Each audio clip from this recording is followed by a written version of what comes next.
All right. The Nefaria is a self-theme counter. Yes. The whole framework, the whole value of framework you describe when you're talking about tempo swings, minion spawn timers, wave states, you're using these as inputs for probability estimates. True. These estimates are for a fight and for a fight or and an objective trade. It's about providing a structured way to weight decisions under uncertainty. True. Because people are so stupid, they say things like league is too complex to apply because what they're actually expect to visualize, maybe even, is a lookup table that spits out exact win percentage in said scenario. Take football, for example. I don't know how familiar you are, but I will explain to you in a way that makes it clear to follow. XG is a stat that a lot of data analysts use. It refers to expected goals, how likely a player is to score from their shooting opportunity from 0 to 1. So you would take like distance to goal from the exact shot location to the center of the goal, angle to goal, how much of the goal frame is visible from that spot. A spot shot by the byline has a terrible angle, even if it's close. Defensive pressure, number of defenders, and often the keeper between the shot and the goal, whether okay. First time shot versus controlled shot. First time shot strike is statistically harder to place than a shot after a touch to set up. Whether it's a big chance, one-on-one with the keeper, open goal, etc. As a large set of contextual variables used in tandem to calculate the probability, also to weight it in retrospect, like, oh damn, this guy missed an unlosable shot. No fucking R-word would ever look at the footballer and go, oh, but this is too complicated, dude. The player is not doing calculus in their head and thinking I have 0.67 XG here. Because the statistical set can be a backdrop to approach and the players can be spectator to it. True. You can create a framework so that the framework and players' live decision makings are two separate things operating on two separate timescales. True. It is meant to be internalized by the player as instinct, not consciously computed as an arithmetic mid-fight. True. The model is built and defined outside of the game. True. In prep, in post-map analysis. True, yes. So when someone says league is too complex to apply this perfectly in the moment, no shit. True. The plan was never differential equations mid-fight. The plan is build reference classes, tempo state, wave state, etc. Yes, and then yes. The framework is the backdrop. The player is the spectator to their own trained intuition, which the framework built. Confusing. You can't put the model live. What the model is useless would mean every professional sport that uses data is wrong and chasing fool's gold. So yes. So literally, what I said to Trimby, and I've said this to multiple people. So I said this earlier. Yeah, I mean, you guys can see it, right? You use this to help them understand, and no one does it. I've never seen it once in any team. I never see anyone talk about it. And again, a lot of the reasons that most coaches and stuff don't talk about this, I can explain this, okay? So let's do a little bit of a timeline, okay? Let's explain why coaches and data analysts and all these other people don't talk about or do things like this, okay? So in 2011, 2012, 2013, and 2014, how did you make money in League of Legends? The only way to make money, how to make a brand, make money in League of Legends. Pro player, right? Streamer, right? High MMR, right? Because low MMR streamers didn't get views. And then Riot, right? This was it. This is like the only way in order to make money in these eras, okay? In 2013, Riot introduces LCS, right? Now, because they introduce LCS and they do these things, now teams need managers, kind of, to an extent. So we have an added job that has now been created, okay? In 2014, there were a couple of people. There was Monte Cristo, myself, Leviathan,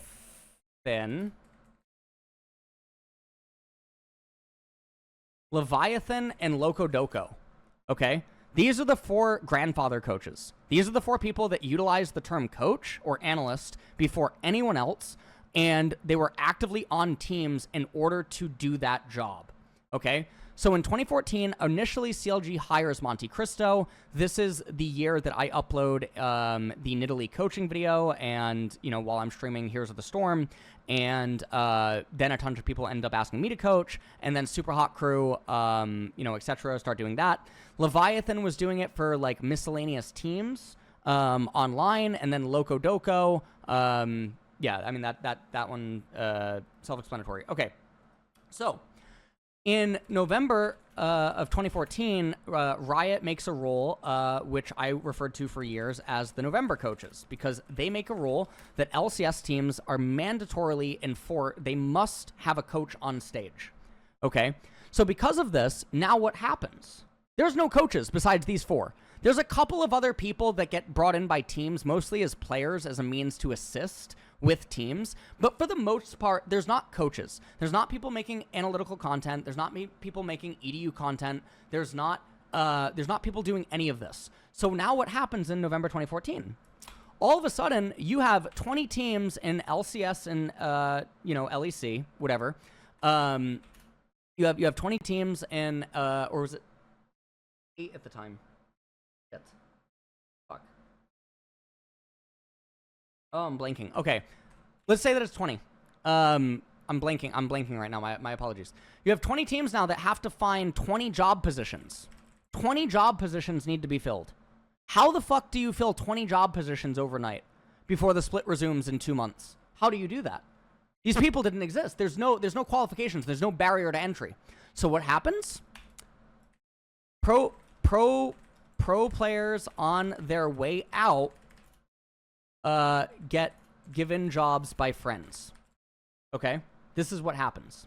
Or managers, good talkers of pro players get jobs by association. Okay? So now this ends up happening. So then in January of 2015, Riot adds an extra stipend for analysts. Okay? So they inject a lot of money into the scene. And they make it so that it is mandatory that teams have these people. Okay? So now, all of a sudden, teams have managers, they have a coach, and they have an analyst or assistant coach. Okay? And there's a stipend for it by Riot.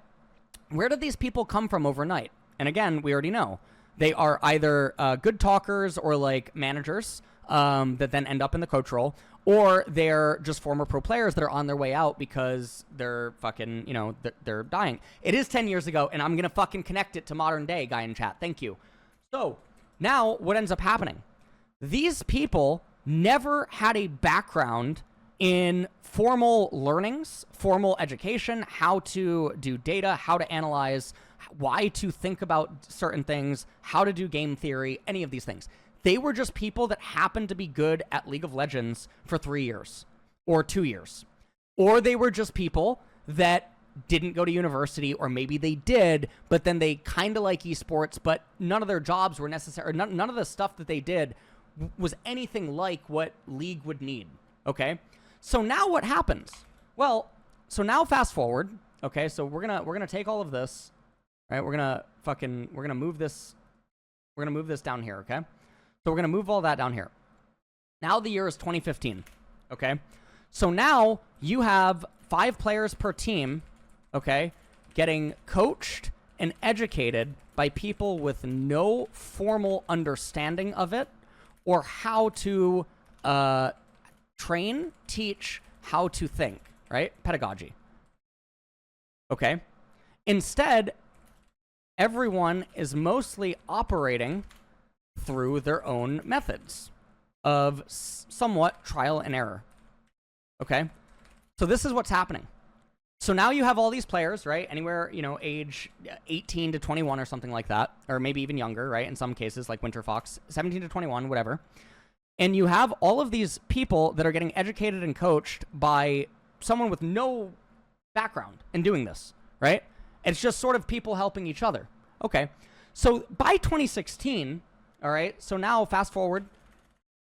All right. So by 2016, teams realize, hey, we can't do this. So what should we do? So they start turning to people with formal education backgrounds that don't know anything about League of Legends. What does this mean?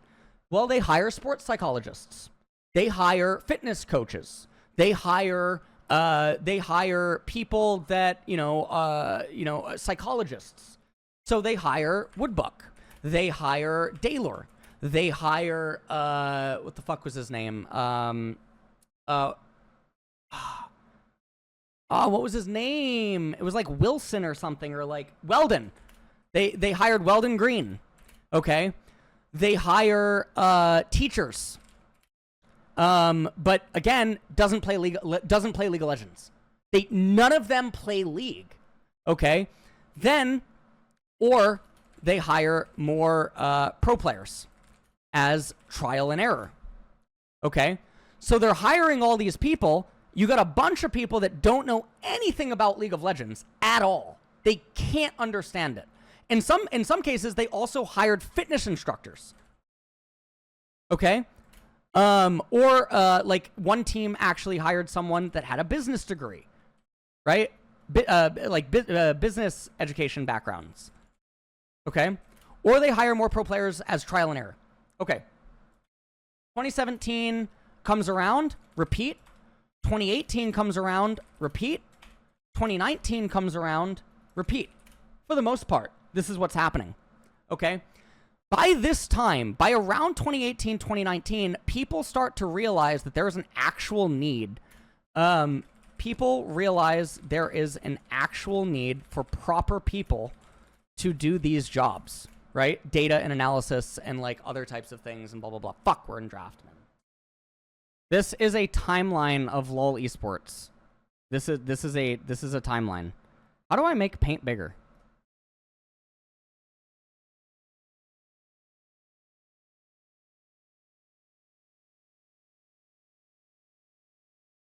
Okay.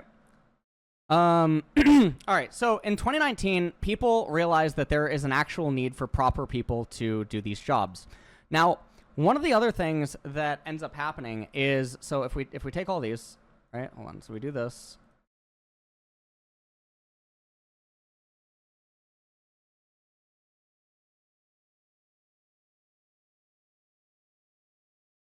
Okay.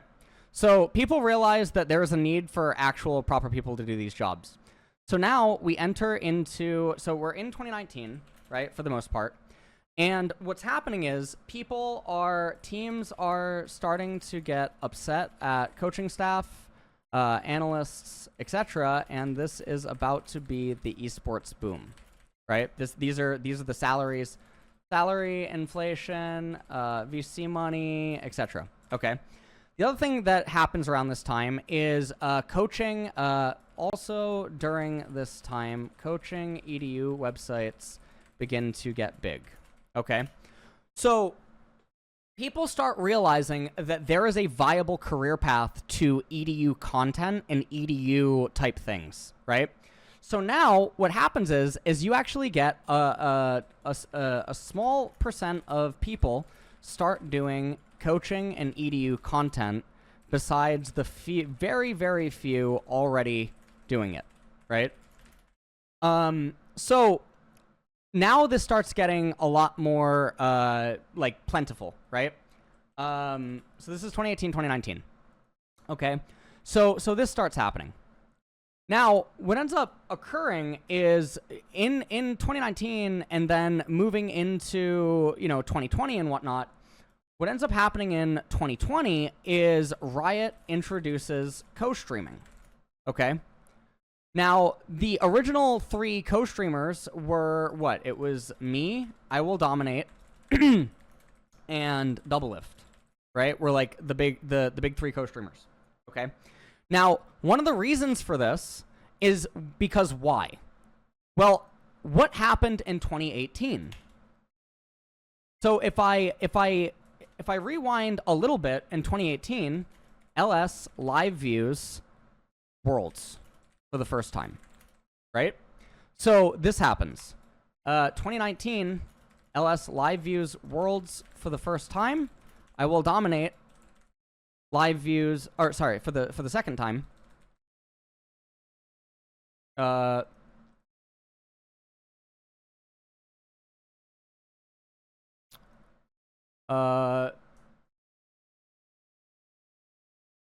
MSI and Worlds.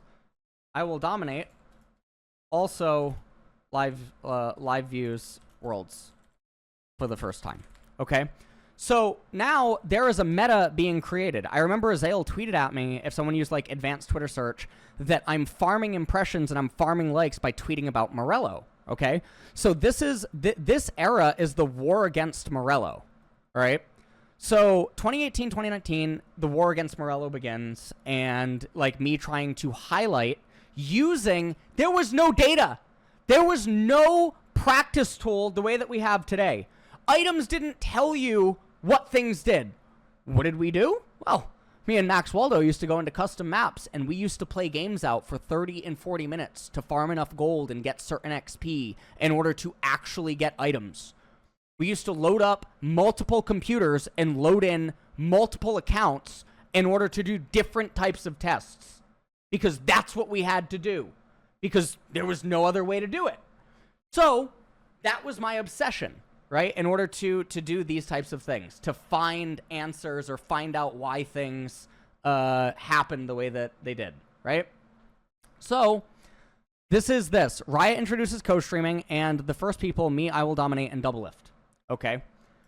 Utilizing co-streaming, right, I begin to point out a lot of things about laning, right? A lot of things about jungle pathing, a lot of things about EXP, things I had already been doing on YouTube for years, but now there was a very large audience, and COVID happened, and all this other type of stuff, okay?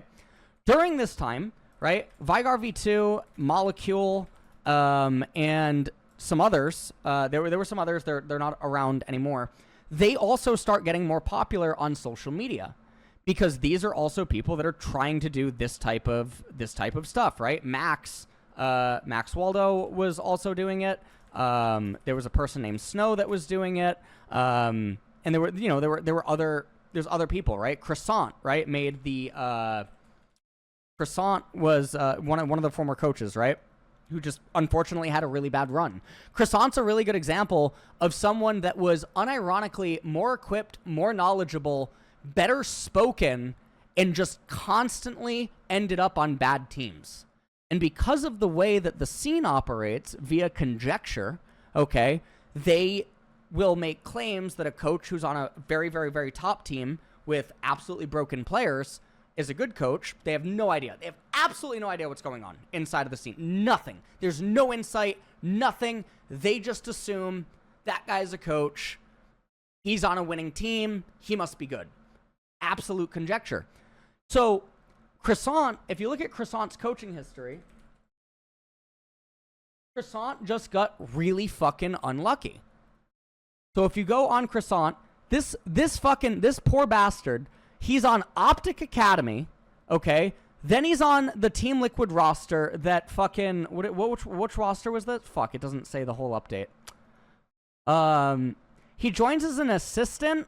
This is when they had Kane, and this is when they had someone else.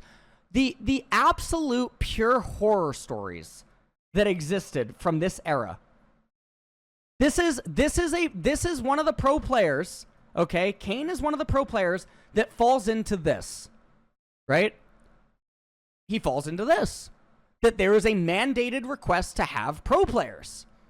And then he stays around utilizing it. Because he was just a pro player that happened to be good.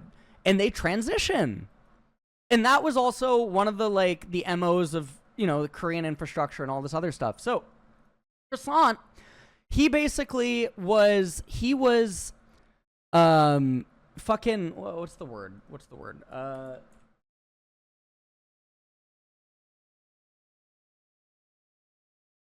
Yeah, okay, that is the correct word. He's basically subjugated by the other staff and his inability to, you know, because of title. Because what's happening is these teams now, they have so much money. They have so much infrastructure. They have all this stuff. But what's ultimately happening? You have non-experts attempting to hire experts. Well, a non-expert doesn't have discernibility. So if a non-expert watches a conversation between experts, they can't tell the difference. There's no possible fucking way for them to point out lies. And they can tell themselves whatever fucking sweet nothings or whatever. They cannot actually tell, right? Which is one of my main claims that I've always abided by. That demonstration is the most important, and that there is a mass importance in being able to watch a game and in real time discuss or break down what's happening, depending on what type of value you're claiming that you're able to provide, right? Because some people, they can farm data points and whatnot, but they can't be trusted to understand or infer the data points. So an example of this is throughout the years, I would often sometimes have people that were master, grandmaster, or challenger help out with data type like getting data, right? Trying to figure stuff out.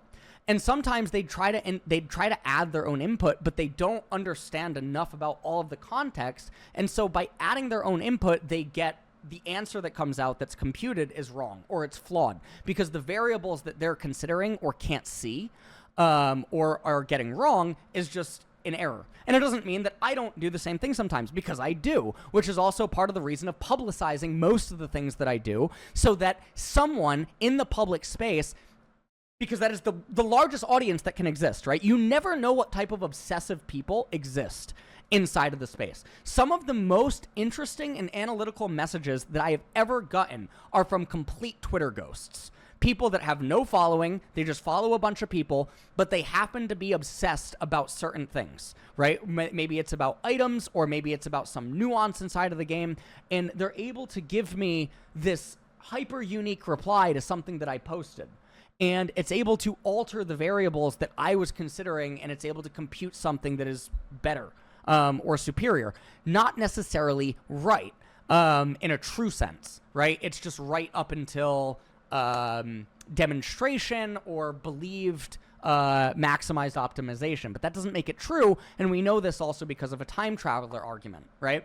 Things that I know now to be true, and all the things that I've gained over the last couple of years in my inactivity, from like streaming and not playing the game as much and all these other types of things, from reading all different types of papers or listening to podcasts from all these different types of people that contain these different skill sets, etc. If I were to go back in time and I were to be even slightly as active as I used to be in 2018, 2019, 2020, 2021, I would be able to educate that iteration of LS who would be much more active and entrenched in League of Legends, but lacking some of the things that I know now, right? And so things like that, right, would alter or give a new perspective. And sometimes it takes a lot of time, it takes a lot of repetition, it takes these things. There's things like this. So, utilizing co-streaming, more people are being reached, and more people are starting to realize different types of things. So, Croissant, again, I just want to conclude on Croissant. This guy absolutely fucked.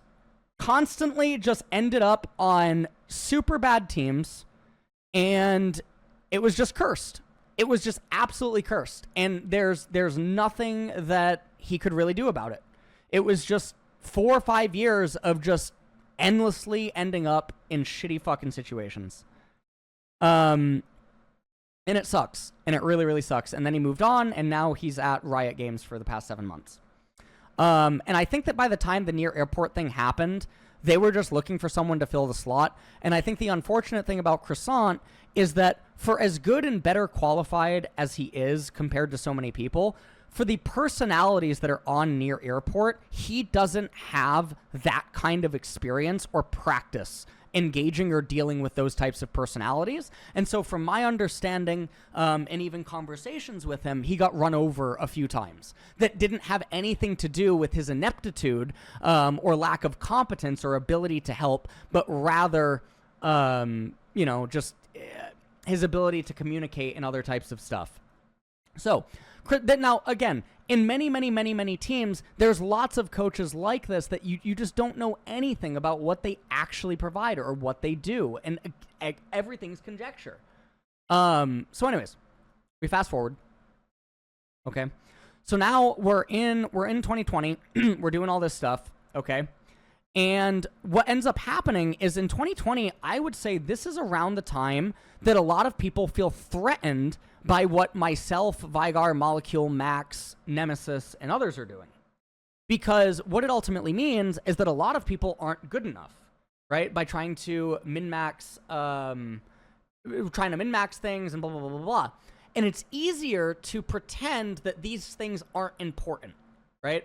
It's easier to pretend that these things don't matter, or that it's overly analytical, or that it's overly critical, or that it's not practical, or that it's useless, and blah, blah, blah, blah, blah.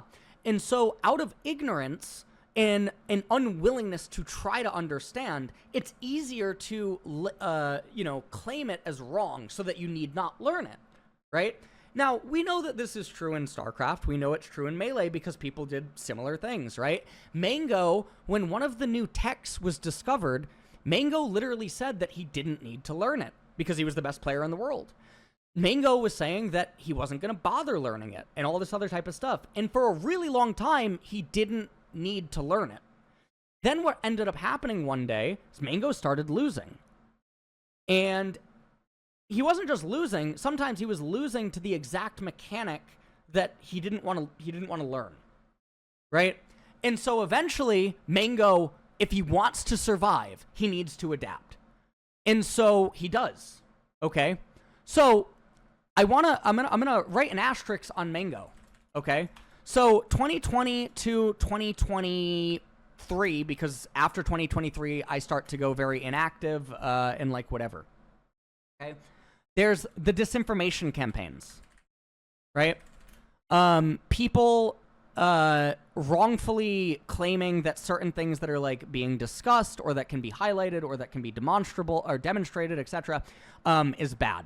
And what you would notice is that a lot of this would come from lower tier pros. So basically pros that are 7, 8th, 9th, 10th in their respective region or tier 2 or tier 3. These would be the majority of it. Because if they're already not good enough to beat the top, if they're already not capable of contending with the 1, 2, 3, and 4 of their respective region, and then you have this autistic asshole that's saying that there's all these other things that people are doing bad, it's not that you hope that that guy's wrong. It's that you need him to be for your own sanity, right? You need this person to be wrong. And then if you're a type of coach or you're an analyst or you're someone that isn't doing any of that, or you don't play the game at a high level, you can't play the game at a high level, you don't bother to research or do all these other types of things, you also want that person to be wrong, or people that are trying to do these types of things. And so things like this end up starting to happen. Now, I end up having conversations in 2022. So I'm just gonna fast forward. I'm gonna move this. I'm gonna move this down, and I will tell you guys an interesting story from 2022. Okay. So, okay. Oh, fuck. 2022 after Cloud9. Okay. So this is following after. Now, I mean, obviously, I'm skipping. I'm skipping some stuff, but this is also because my voice. My voice is like fucking yeah. After Cloud9, there's the systems, right? There's the systems meme, and the systems meme is a real thing. The systems meme, in my opinion, are like the systems themselves. I think are detrimental towards aiding in growth, or allowing the team to operate at a higher level or a higher capacity. I think that they are in direct opposition of things that should be not everything about them, but some of the order of it, if that makes sense. So there's the systems thing. I'm not going to elaborate too much, whatever. I come back to Korea. And when coming back to Korea, you guys might remember there were certain conversations that I had with certain people inside of the scene, with like Doublelift, right? I had a conversation with Doublelift on stream once, where there's also the roundtable conversation. This was in a previous year, right? There's the roundtable conversation that's up on YouTube. And then at one point I got coffee with Arnold, right? Arnold Herr, Gen.G CEO. Now, in 2022, Arnold comes from Google, right? So if you look up Arnold's LinkedIn or like Arnold's background, he was an avid gamer that, to my understanding, he used to be Diamond on Korea in early seasons. And he really loved League of Legends and he played other games. But Arnold's primary background was that he came from Google. And that he worked there, and then he got appointed initially as Gen.G COO, and then he became CEO and whatever. So I had coffee with Arnold. And I ended up asking Arnold a lot of questions about the aforementioned things, about non-experts hiring experts, right? Because Arnold doesn't play the game enough at a high enough level anymore, even with how intelligent and smart he is and articulate and other stuff, he lacks discernibility. It's It's an objective fact, right? One of the things that he might not lack discernibility in, and this is there's interesting stuff that I've read and watched on this. Max would be able to give like a really fucking fun talk on this, which is the speech patterns. That there's patterns within speech that obviously someone could practice or learn it, but there's patterns within speech that allow you to identify an awareness that someone might have. Right? Regardless of if you yourself have discernibility. Now, obviously, this can be practiced or it can be learned to a certain extent. But then there's almost like a sort of litmus test that you could start or you could do and blah, blah, blah, blah, blah. Anyways, following this up, I asked Arnold a lot of questions specifically pertaining to non-experts hiring experts. And I walked away from this meeting thinking that I upset Arnold. Because I remember one of his reactions to me outlining everything and outlining the counter arguments for it. And I remember how he looked at me, and I remember how he sipped his coffee when he said, I don't know. So, I don't know for a fact that I upset him in this meeting. And obviously, like, to this day, we still talk regularly. I actually talked to him, like, last week. We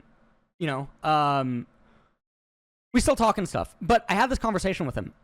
And I've had this conversation with other people, right? Because it feels weird.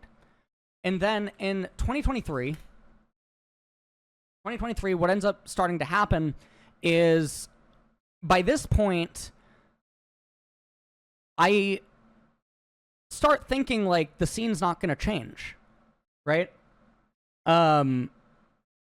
Nothing is going to change. And Max also thinks that this is true, and so Max quits League of Legends. Max says in his interview with me, specifically, he actually says the reason that he quit C9 is because he did not believe that he could implement things that would be necessary for success. And then in 2023, Max quit League of Legends because he realized that it was an impossible task to try to change how things are inside of the scene. And so Max thought that his skill set and things that he could do would be better served elsewhere, besides League of Legends. So Max quit League. So when Max quit League, and I do the esports bet stuff because I'm also kind of like, I want to be on my way out, and whatever else, because I sort of agree with Max, but when you love something, you don't want to give up on it, right? When you love a child or something like that, or when you love your family member or like whatever, right? And to me, League of Legends was always family, and it was always just something that I loved because the only purpose that I really feel in life has to do with games and having other people appreciate games or like it, right? And in 2023, there was a lot of very weird stuff that happened that I realized about the scene, because I obviously was made much more aware about a lot of things. And I started to see what started to happen as esports winter very first started. Okay. So 2023 is a weird one. And then you fast forward to 2024. Now, what happens in 2023 is that there is basically a lot of people stop being as active doing the things that they're doing, right? There's also the when was that? Was it 2023 or 2024? Let me try to find out this exact date of this. Hold on one second.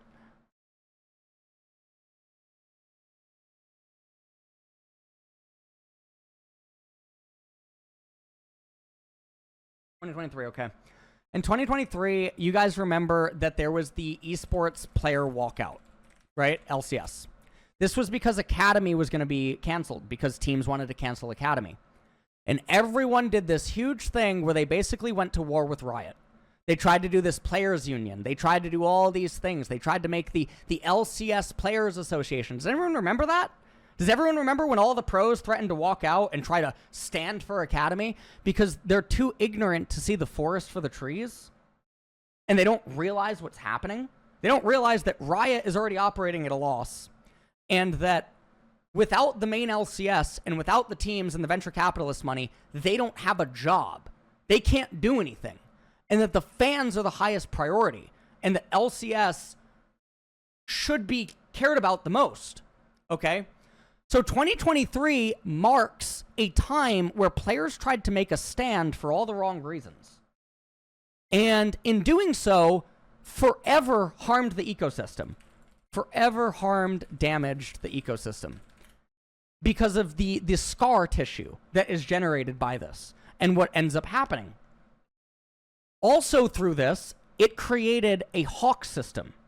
So if you don't know what a hawk system is, a hawk and a dove system, if you come on,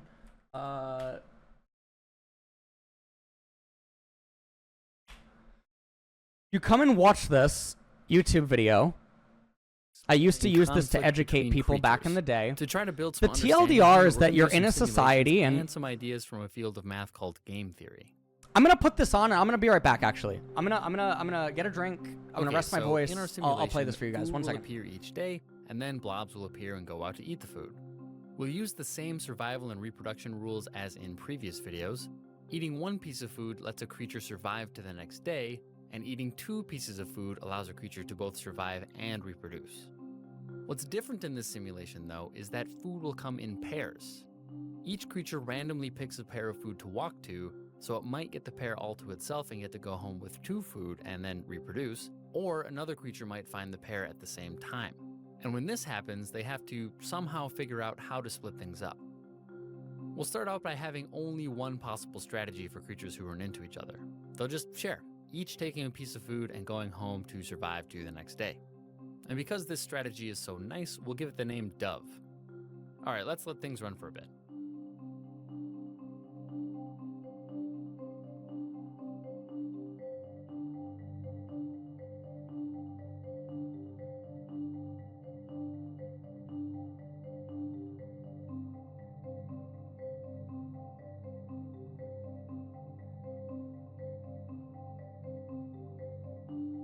Alright, now let's add a new strategy called the hawk strategy.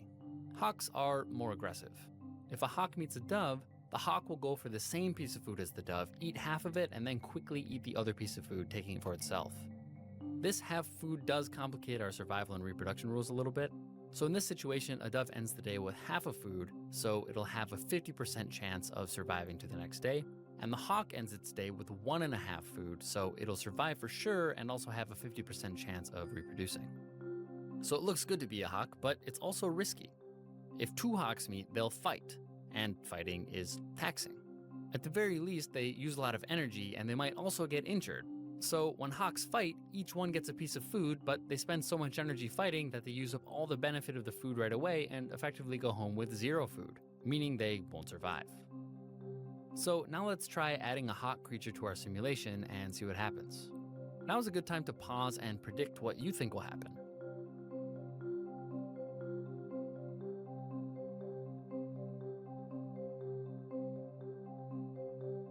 So this represents the esports. This represents League of Legends esports. Okay? This ends up what started happening around 2023 and around 2022.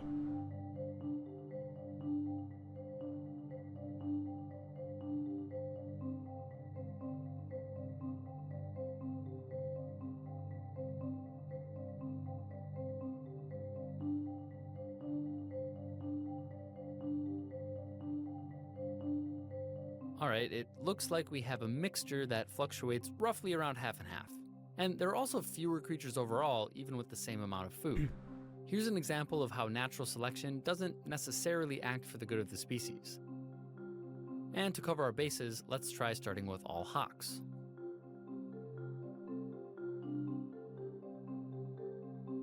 So the food here, this is the venture capitalist money. These are the tier 1 regions. These are the available teams. That is what the food is, okay?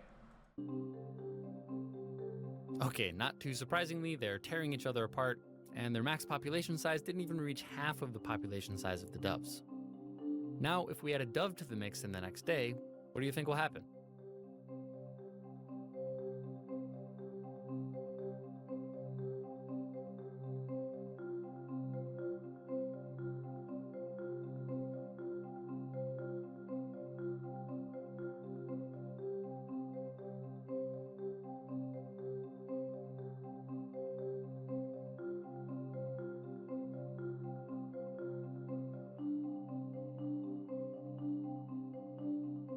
Okay, so it took the Doves a little while to gain a foothold here, but eventually we end up in a similar situation with a fluctuating mixture of Hawks and Doves. So why do we care? Well, this is a situation where survival of the fittest doesn't help us understand what's going on. There isn't one fittest strategy. Correct. We can get a better sense for why this is by translating our conflict rules from before into a table. If two doves face each other, they'll each get one food. If a dove faces a hawk, the dove gets half a food and the hawk gets 1.5 or 3/2 food. And if we reverse perspectives, if a hawk faces a dove, they'll get 3/2 and 1/2. And when a hawk faces another hawk, they'll each end up with 0 after they waste all that energy fighting each other. Now that we have this table, let's imagine blobs that can choose which strategy they want to play. Say, I control the blob on top and you control the blob on the left. Say you know that I'm going to play a hawk strategy, which of course I am. What should you do? Well, you're better off just backing down and taking your half food. That might be annoying since it feels like I'm winning somehow, and you might be tempted to challenge me and also play hawk to teach me that I can't just push you around. This could make sense if we were going to play this game against each other over and over again, as two humans might do, and that is... But in esports, we have finite time. So you don't have opportunities to do things like this, because esports will cannibalize itself and it will die. Regions will die, viewership will die, everything will go away, right? Sponsors will pull out, right? And then you become super dependent on other types of things. So when you start doing hawk versus hawk type stuff, then this is what happens. Something we'll talk about in future videos. But in this situation, we're just these simple blobs with no social structure, interacting once, and even if we do see each other again, we won't remember it. So all that matters is how much food we take home right now. And if you want to maximize your chances of surviving and reproducing, you'll play Dove. Discretion is the better part of valor here. Let's record this by drawing an arrow. If we're in the right-hand column because I'm playing hawk, the situation in the upper right square is the best you can do. Okay, in the other case where I'm not so mean, you know that I'm going to play the Dove strategy. In this case, you'll do better playing hawk. And here again, because you're a very smart human, you might be tempted to think about the future and want to reward me for playing nice and play Dove yourself, but we're just these really simple blob creatures who might never see each other again. So if you want to maximize your chance of reproducing, you'll play hawk. And we can record this with another arrow. So now to complete this table, we can... Now, people do this as well in esports, where they make the decision because, again, they're not thinking long-term. They're not thinking futuristically, okay?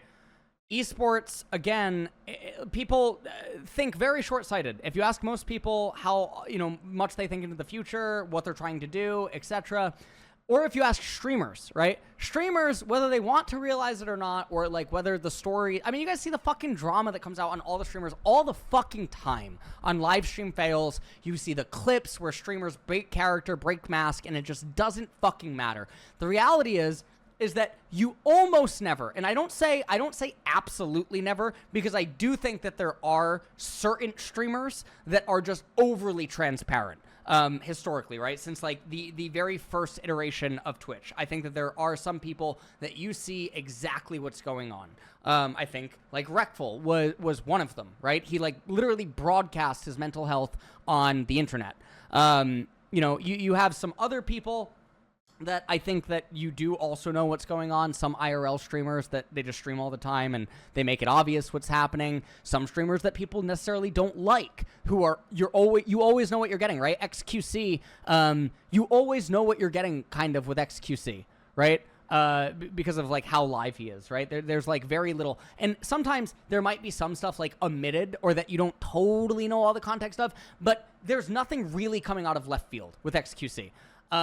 And for like relationships also with like pro players and coaches and all this other type of stuff, there was one coach that made a post, not too recently. It was a coach that ended up quitting. I want to try to find this. Fuck. He made a giant post about it, and how he quit because he was like trying to get into LEC. And he felt like, hold on. Let me see.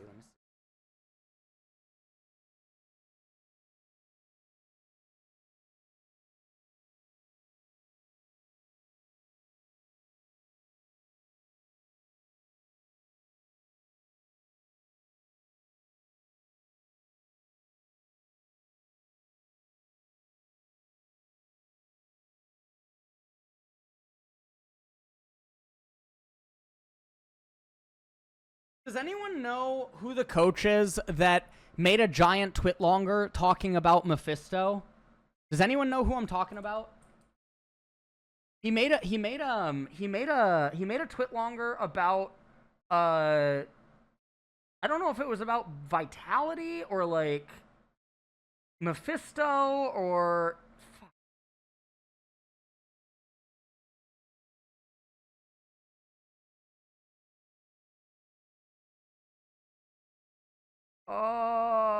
I don't know.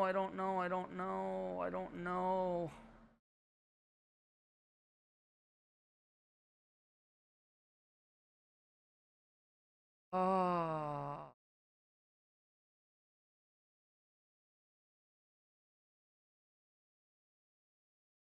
There was a lot of stuff that was going on. There was a lot of stuff that's going on. It's not Peter Dunn. There was some coach that basically made a twit longer that showed documentation and Discord messages that basically showed that he was trying to be a dove, and the entire time the other two coaches were planning to kill him. Basically, like they were plotting to sabotage him. And they made it so that off-season like went too long, and they kept leading him on into thinking that he was going to join this team. And then the manager of this team said that the two coaches actually were the ones that made it so he couldn't get hired, even though he thought they were like his friends and all this other stuff. There's also people like Carmen Corp Apples, right?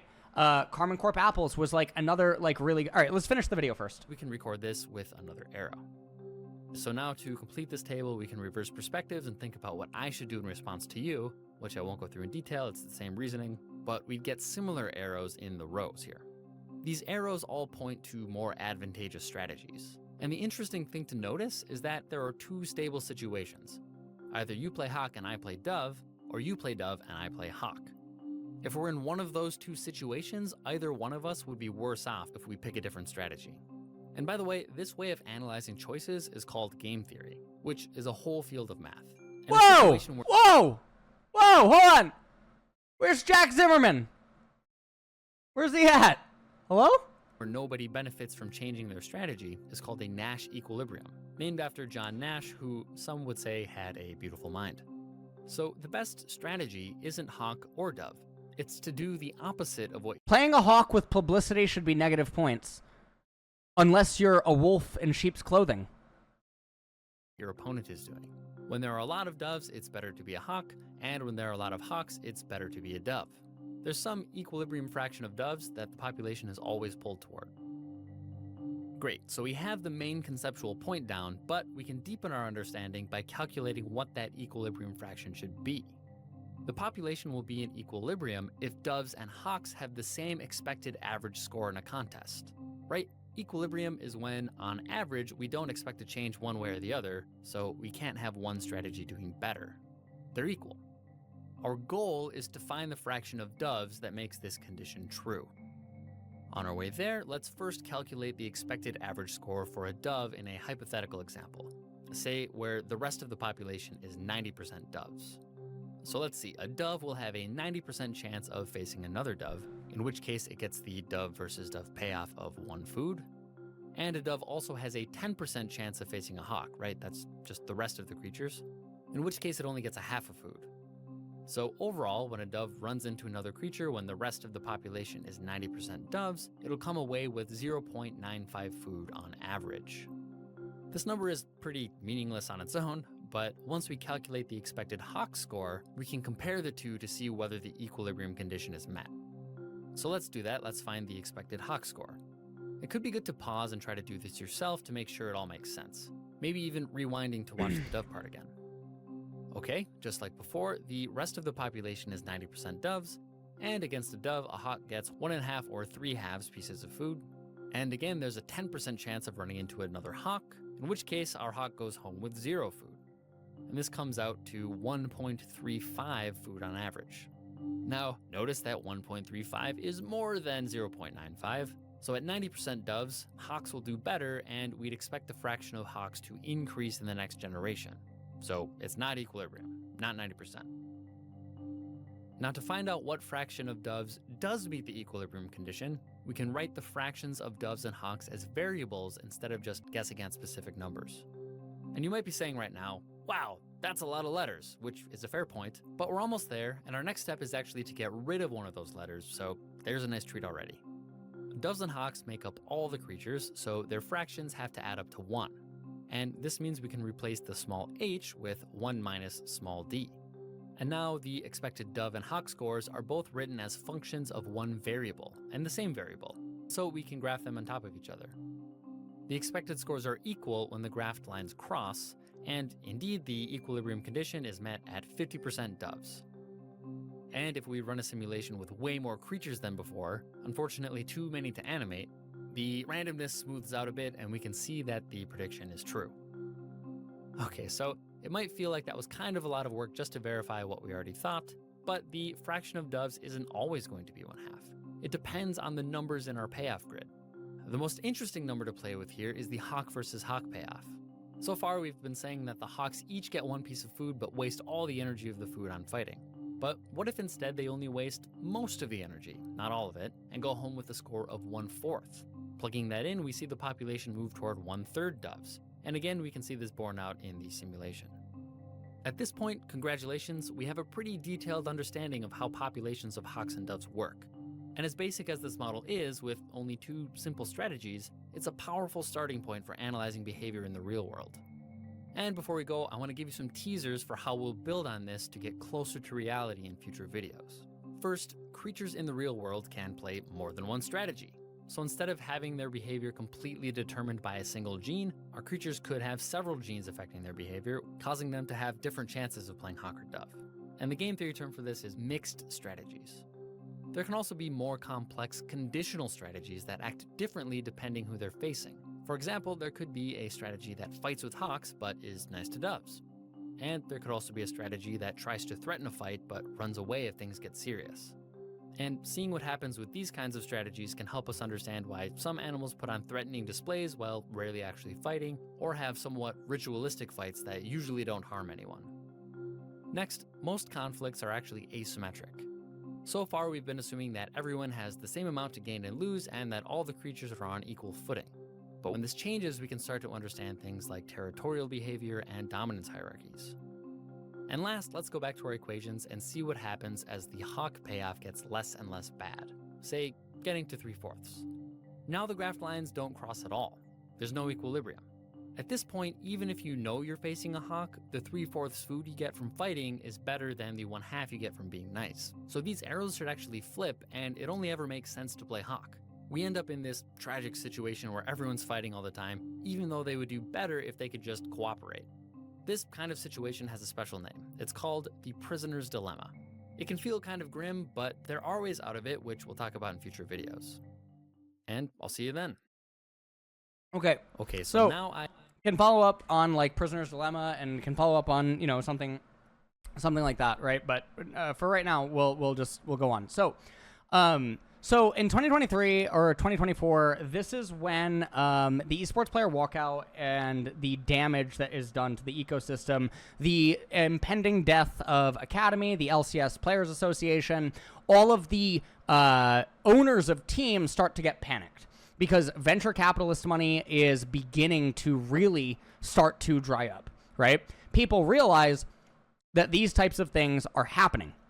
And people realize that they become more afraid of their jobs. Now, we already knew from past years, right? Like the Meteos interview. Why would I help someone worse than me? Because Meteos he's not seeing the forest for the trees, that by helping someone worse than him, he gets better practice himself. Okay? So he would rather keep people down, right? He would rather keep them from evolving or getting better. He wants to just eat all the food himself, right? In that example. And so doesn't want to help anyone. Now, there's a lot of other things that are going on here where people are starting to look at things like, you know, they want to make quick bucks. They want to start to deceive others. They want to start to, you know, do random things. You know, like, now, there were examples of this even earlier than 2023. 2023 is when it becomes extremely exacerbated. Right? Like in 2021, for instance, you had things like the Peter Zhang incident, right? With Sword Art, right? So in 2021, you have the Sword Art signing in which Peter Zhang benefits from that signing because he gets like a % of that and stuff. You had multiple other things that occurred up until this point that a lot of people don't know all of the details about. Surrounding roster switches, surrounding fucking, conversations that completely altered the course of everything in history, right? What happens if Perks and Caps never talk that day at the pool or whatever, like the iconic incident, right? Where Caps and Perks talk and Caps goes to G2, right? What happens in that timeline, and all this other stuff, right? And Fnatic, again, if you go back in a lot of my tweets, sometimes in my absolutely neurotic tweets that I do sometimes, or various clips, there exist things that talk about some of these things that are happening, and how the avalanche is starting, right? You guys might remember me saying that Fnatic is basically TSM now, because TSM, as soon as Bjergsen left, they never actually had good structure. They never had good coaching staff. They never had anything good going for them at TSM. What TSM, I'm gonna exit this really quick. So what TSM ended up having is that by having the best players, you attract the best talent. You have an unfair advantage. You have a cheat code, okay? Because people want to go to your team because they just want to win. So it's not that your coaching staff or your analysts or your scouts are good. It's that your fucking brand makes it so that the actual best talent or the best possible people, they just want to go there. They turn everything else down. They don't bother to evaluate it. They don't bother to do anything else. And so at TSM, what ends up happening is they had Bjergsen, right? And then they also had Doublelift.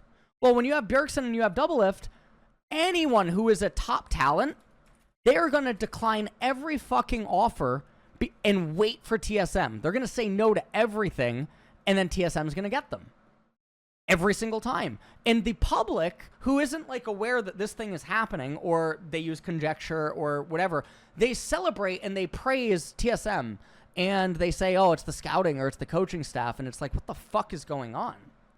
Well, Fnatic, a couple of years ago, right, after their 2020 roster, Fnatic really fucking fell down, right? The second that Fnatic let go of, like, their really big players, Fnatic had fucking Nemesis, okay? Which, Nemesis in an alternate timeline is basically sort of like Inspired is, to an extent, right? Nemesis is like Nemesis is to Caps what Apto was to Faker, if that makes sense. So, Nemesis went the full solo queue stuff. Fnatic had Selfmade, which was also an absolutely wild jungler. Now, Selfmade was never going to be Inspired, just because they have such different personalities. They have such different personality types. But Fnatic had Nemesis. So, Fnatic, in a weird way, they did a Bjergsen thing where they lost all their talent, and then Fnatic coasted by on brand name in order to still keep getting talent. They coasted by on brand name, the fact that their brand was so big, and so they had more venture capitalist money than other teams. And so by doing that, they kept trying to buy wins. But the problem is that they never actually knew how to get talent. It was just that they had the top talent, and top talent attracts top talent. And that's just the way that it works. Now, you can say this about other teams, right? You can say it about T1. T1 had Faker. So because T1 had Faker, everyone wants to play with Faker. T1 attracts the top talent from solo queue because they hold out for T1. And that's just what happened. That's how T1 gets Owner, and that's how T1 gets Keria, and that's how T1 gets Guma, and that's how T1 gets Zeus, right? And all these other types of people, right? And that's what's going on there. And then you have, again, people that they utilize conjecture in order to make claims about other things. And this is how coaches and certain analysts and whatnot continue to get jobs and be talked up and all this other type of stuff. And it's really weird, especially when you can spot people, displaying cognitive dissonance or using logically inconsistent thoughts that they would normally not have. Things like this, right? So... T1, also another really big example, okay? T1, without Faker or something, if they don't establish, like hypothetically, right? If they don't establish other elite god tier players, that remain after Faker, then what ends up happening is T1 would experience the same thing Fnatic did, or that TSM did, or that, you could argue even C9 did, right? Because C9's team is still good, right? But C9 doesn't have the star appeal that it once did.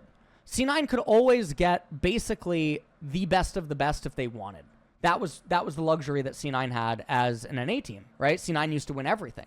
C9 used to be this super big brand that was able to attract everything. And the similar thing ends up happening, because when you're winning and when you're just winning everything, etc., then everyone just wants to go and sort of like play for you, right? Gen G has an unfair edge because they have Chovy, they have Canyon, right? Anyone is going to want to go play for Gen G.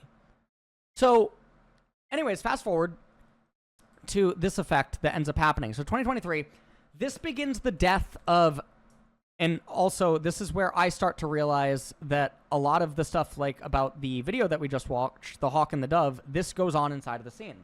And I start to realize that the scene is becoming more and more Hawk-like. So 2023, people panic. Job security fear grows. People start to become more like hawks. Okay? So people start to cannibalize and kill each other behind the scenes.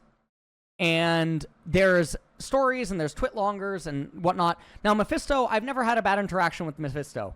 I also do not know who that coach was that wrote that twitlonger. I wish that I did. I wish I knew it off the top of my head. I remember that they had sent me a message after it happened and they wanted me to watch it, right? But there's a lot of other stories like that one. Do you guys remember Kays? Does anyone remember Jack Kays? Kays was around for a really long time. Kays used to be on a lot of the, what was his, let me see. Kays Cole.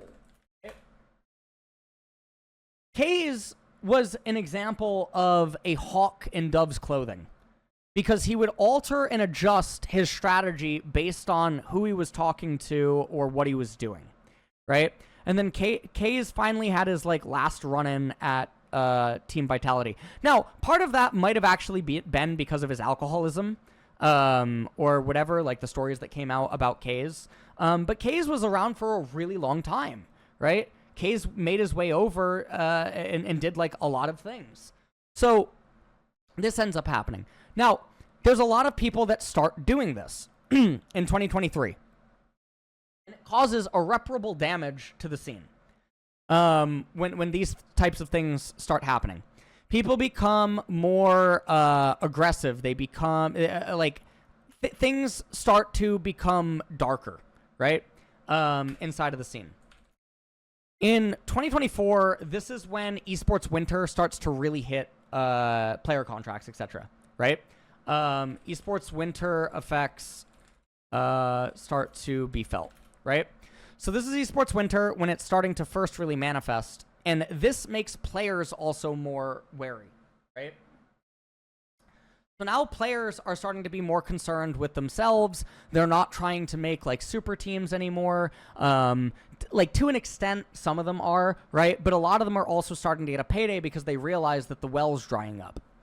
And so in 2024, a lot of stuff starts happening with like player movements and roster movements and things like this. So at this point, things get really weird in the Western, ecosphere. And then the other stuff that starts happening in 2023, 2024 is, there's almost like a shift in how a lot of people do stuff, right? Now, also during this time, 2023 into 2024, these are now the post-COVID years and all this other type of all this other type of fun stuff, etc. Okay, 2025 ends up happening. In 2025, it feels like the landscape has completely changed, right? 2024, 2025 is really a shifting of like co-streamer type stuff, right? So 2025 is when the broadcasts obviously start suffering, the main broadcasts. The broadcasts lose power and ability to help players. The players themselves become more valuable to themselves or to their own brands than getting aid from the broadcast, right? So then you start having Cadril, right? So you have Cadril, you have Commento, right? I hope I spelled that right. And then you have Abai, and then you have Dom. And at this point, I'm like barely doing anything. You have Doublelift, and then you have like miscellaneous, right? And 2025 is the first year where I feel like people really recognize the power of like co-streaming, and there's the other stuff that ends up happening, right? Cadril also manages to do the whole Los Ratones thing, which is really good. And it's very good for the players. And it's very good for the scene and the fandom. And, you know, all these other types of things. But still, there's some, like, arguments that unfold, and there's some drama that unfolds with all these other types of things, etc. Now, so these things are going on. Then there's the EWC, there's the drama last year where Cadril accepts EWC, and a lot of people in the scene become divided. And despite how much Cadril is doing, that is like, because Cadril is providing essentially a lot of food to the scene. So like if we're using the Hawk and we're using the Dove type, simulation thing, Cadril is providing a lot of food to the scene, but it comes with a lot of hidden upkeep and a lot of hidden cost and all this other type of stuff. And then Cadril's being attacked by a lot of people.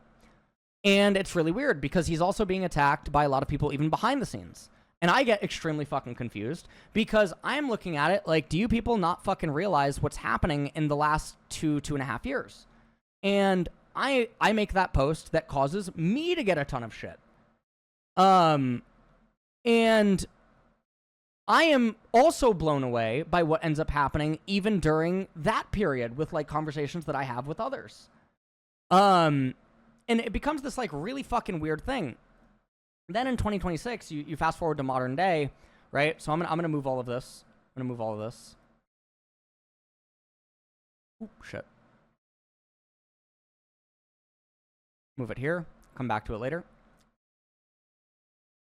So, 2026 ends up coming around, right? And a lot of people like, have you guys noticed that there's almost nothing like really going on?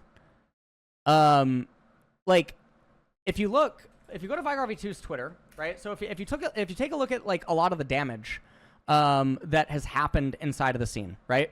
People complain about content. People complain about lack of content, right? People complain about lack of podcasts. People complain about how dead Twitter is. People complain about how dead Reddit is. People complain about all these things.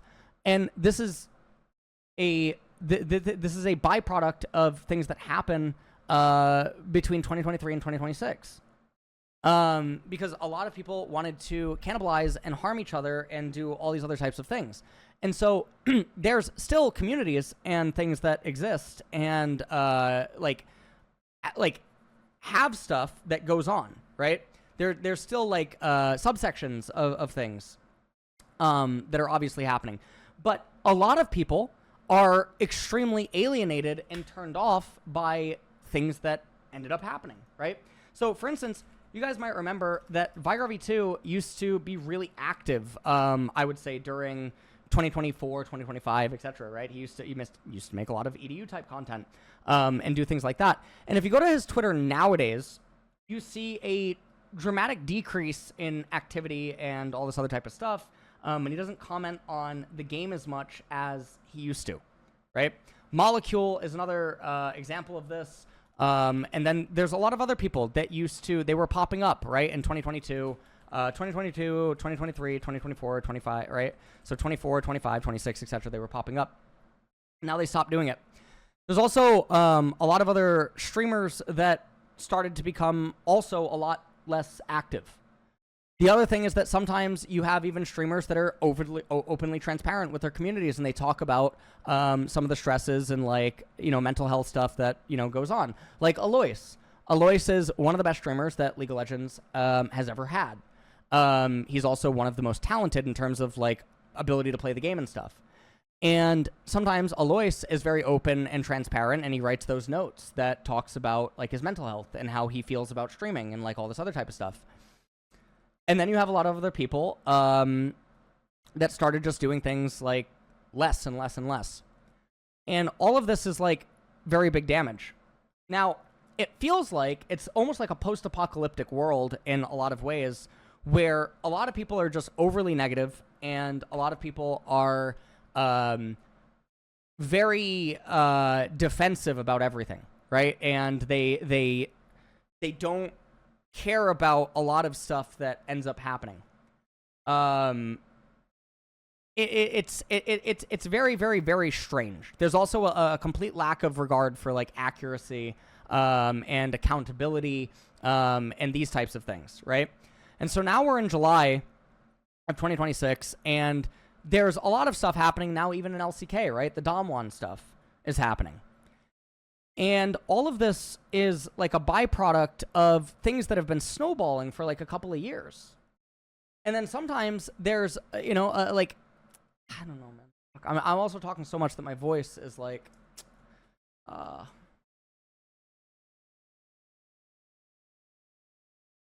other thing is, the people that did survive the cataclysm, or the people that are still around, they're almost like husks. They're sort of like, they're hollow, right? Do you guys remember Don Jake? Don Jake had some of the best content League of Legends has ever had. His interviews put every interviewer in the history of League of Legends to shame. Objectively, he did. Objectively. Because of his skill set. He played the game at a higher level than any other interviewer, right? Don Jake was master, borderline grandmaster on EUS at points, right? Don Jake loved the game. Don Jake had an articulation ability with words because of his skill set. He almost went to, was it Oxford, right? He almost went to Oxford, he just has such a skill and such power with words. He was able to make such beautiful content. And how did the scene digest it? They fucking didn't. It wasn't sustainable. The effort that would go into what he needed to do, it wasn't sustainable because the scene didn't reward it. Because people didn't want to reward it. Other interviewers wanted him dead. And whether if he ever wants to fucking come out and like talk about some of the stories and things that ended up happening to him when he was trying to come up inside of the space, that's all on him. Okay? He was having things happen to him that was fully Hawk. Fully fucking Hawk behavior. And there were just horrible shit happening. And it's not just the interviewers, it's also like a lot of things were happening even inside of the teams and the management, right? Because people are becoming afraid now that they're about to be out of a job. They realize that the year is 2025, the year is 2024, the year is 2026, esports is drying up, people don't have fucking brands, right? You go to an LCS player's tweet, and I mean no shade because I really do like Blabber, and I think Blabber's super intelligent. I think he's super respectful. I think he's super fucking good at the game. I genuinely think he's one of the best players that ever played the game out of North America, okay? You go to Blabber's Twitter, right? You go to Blabber's Twitter, just complete random thing, all right? It's mostly just mandatory, retweets and stuff because of sponsorships. Let's take a look at an organic tweet from Blabber that isn't mandatory, right? Riot Games, mandatory, etc. Where's a like organic tweet? I guess these are kind of organic tweets. Okay? Some of these are organic tweets. Players lost their brand power, right? And because the players don't have fans, and because the players don't have people checking their Twitter, they're not engaging, they're not streaming, they're not making content, they're not doing all these other types of things, they're just trying to be good at the game, what ends up happening is no one shows up to the main broadcast, no one shows up to content that the teams make, no one does any of these things. And then, because teams just see it as a sunk cost fallacy type stuff, they stop doing it too. Like, Shopify put out that absolutely brilliant documentary, right? Shopify put out one of the best pieces of League of Legends content in the last couple of years. One of the greatest pieces. Shopify Rebellion, lol. All right, hold on, let me see. Let me go to Shopify. Let me go, This has... The amount of people that tweeted good things about this fucking video 2 weeks ago, it has 14K views. This is one of the best pieces of content. Do you know how much money this documentary probably took to make? You guys have any idea? Because the other problem is that teams utilized their venture capitalist money to hire people that had degrees instead of people that actually understood it. And those are two separate ass fucking things. It's sort of like sometimes you get the kid out of his mom's basement that is coding at 15, 16, 17, 18 that puts people to shame that went to universities. Because he just fucking likes it. Because maybe he's even fucking autistic and it's like all that he likes doing. And he completely dwarfs you because he just knows what he's doing. Reynad, went on stream like recently and he talked about stuff about people that are really good at social media or people that are really good at making content. They sell it to multiple people, right? They don't just do it for one person, or they do it because they're good at it, not necessarily because they have a degree. Max doesn't have a degree. Max does not do, Max now works with some of the largest content creators that you and your friends absolutely see their reels and you absolutely see their shorts. When you go on Instagram or you go on TikTok and you see some of the really fucking funny people that are in their late 20s or early 30s and they have millions of fucking fans and followers on Instagram and TikTok and whatever, and they're doing these shorts and they're making these reels and they're doing all this other type of content, etc. Max is probably working with some of them. And Max is like behind it. He's behind understanding the algorithm. He's behind understanding why it works and like all this other type of stuff. And so Max's skill set has completely transcended League of Legends. And he does all these things. And he works with other people that have worked with YouTubers that have tens of millions of subscribers. Max is like one of those people that is on, like, you know how Ludwig says he has this giant team? Or Wolfie came out and said that he has this giant team and that his videos take months to make. Max is like one of those people on those types of teams, and like trying to understand it and blah, blah, blah, blah, blah. And so the problem is that esports teams, they take their budgets and they spend it on absolutely ridiculous stuff. They just light the money on fire too. So even what little food was left, they completely burn it. And they do all these other types of things. And so while doing this, and while people are struggling to do things like this. So for instance, 14K views 2 weeks ago, one of the best pieces of League of Legends content ever, okay? You go to Don Jake's YouTube channel. Well, no, Don Jake, I said that you were very close to getting GM. You go to Don Jake, you go to, I guess, Ruddy, you go to videos, you go to, you know, this is like Faker, you got this, right? He made some of the absolute best content. And the amount of work and effort and other stuff that goes into making this, it's fucking crazy. It's crazy that it wasn't sustainable. He couldn't keep doing it. The mental effort and tasking that was necessary in order to continue this, just so many crazy things that went on in this. And it's just not possible. And so other people also left the scene that you guys might remember. They're not around anymore because it wasn't sustainable, right? You guys remember, there were other interviewers, right? Travis made a video saying that he left the scene, and he had Hotline League, right? Travis left. There were other interviewers that left. Now, Sheep Esports picked up. Do you guys remember what was happening when Sheep Esports started? Do you remember what Sheep Esports first started? And they were actually cultivating a fandom. And they were giving people a reason to turn on Twitter. Wooloo was so good at what he was doing that he managed to have streams with thousands to tens of thousands of viewers for off-season reports. No, they weren't just leakers, Frosty.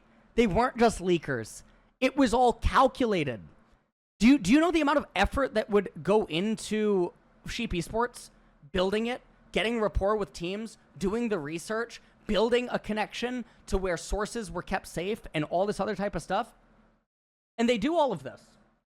And in doing so, they made people interested in Twitter. They made people interested in teams by proxy, right?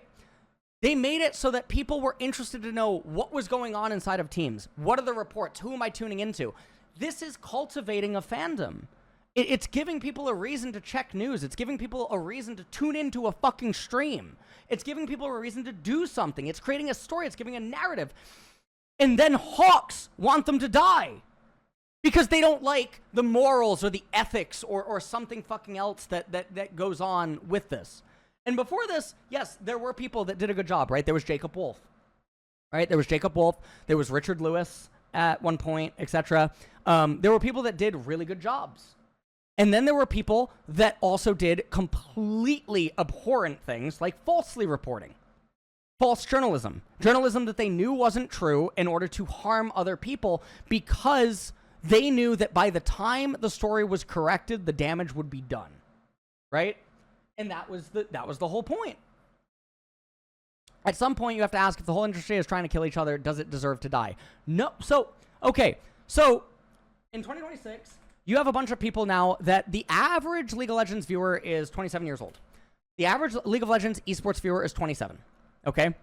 And right now, there's this really interesting thing where Twitch is, in a weird way, one of the most lucrative periods it's ever had, even though there's not, well, it's one of the most lucrative periods for small, medium-sized streamers. They can survive. This is the period where they can survive the most that they've ever been able to because of changes that have happened with monetization and ads, and also easiness with the assistance of AI, multi-streaming rules, all these other types of things, etc. Right? So, in a weird way, there is a possibility that didn't exist before. Right? Before, you could not necessarily survive as like a small, medium-sized streamer, but now you kind of can. The other thing is that the population size of everyone is less now because so many people left. So many people gave up. They were turned off by things that were happening inside of the industry. And sometimes they come back, right? Don Jake hasn't done interviews in forever. Don Jake went through a period where, he said that he wanted to do interviews. He wanted to do all these other types of things. But sometimes you go outside, you look outside the window, right? Like that series Silo, right? You look outside the window and you just you see what's happening, or worse, you know what's happening internally, right? You know things that are going on inside of like teams. You know things that are happening or that people have just given up, right? And this stuff really fucking sucks. And so you fast forward and you just see vitriol and you see negativity everywhere. And so now in 2026, almost no one can do anything right. No one can fucking do or say it. It is one of the weirdest things in the world. And if people try to say or do anything, it's basically met with like, it's like the movie I Am a Legend almost, or it's like a disgruntled afterworld. It's like The Walking Dead. It's like the people that are still around, they were hawks. They were part of the problem. And they snap at people. And or it's like that movie Cadaver. If anyone's seen the movie Cadaver, Cadaver's a really fucked up movie. It's basically like there's a massive food shortage. And so there are people that live outside of the castle that exists in like this city. And there's still people that like exist almost in like their own bubbles, and they pretend that it doesn't exist. They pretend that like the problems don't exist, or that these types of things aren't important, or whatever else. And so this time in this day and age, what is the solution, right? So as a analogy or as a comparison to the hawk and dove thing, is there ways to resurrect or do certain things?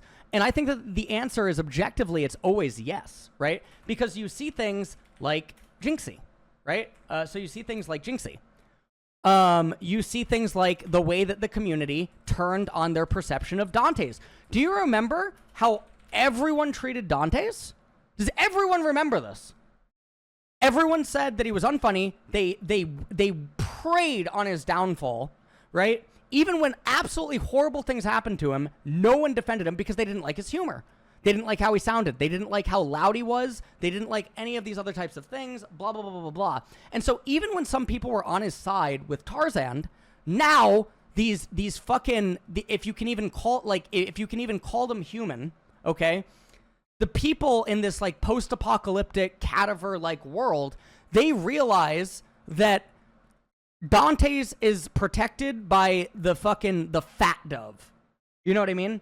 And so because the fat dove is like protecting this, they make a decision that their best play to survive is to, do whatever, like fucking whatever. Dante's also did change, yes. Time changes people.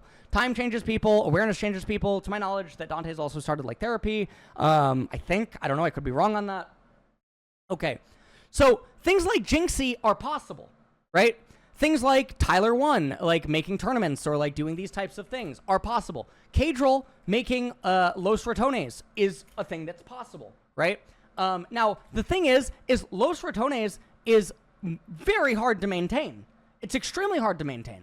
It's just like, like look at Disguised Toast. When Disguised Toast came out and talked about how much it takes to make Disguised. Or take a look at Ludwig when he talks about...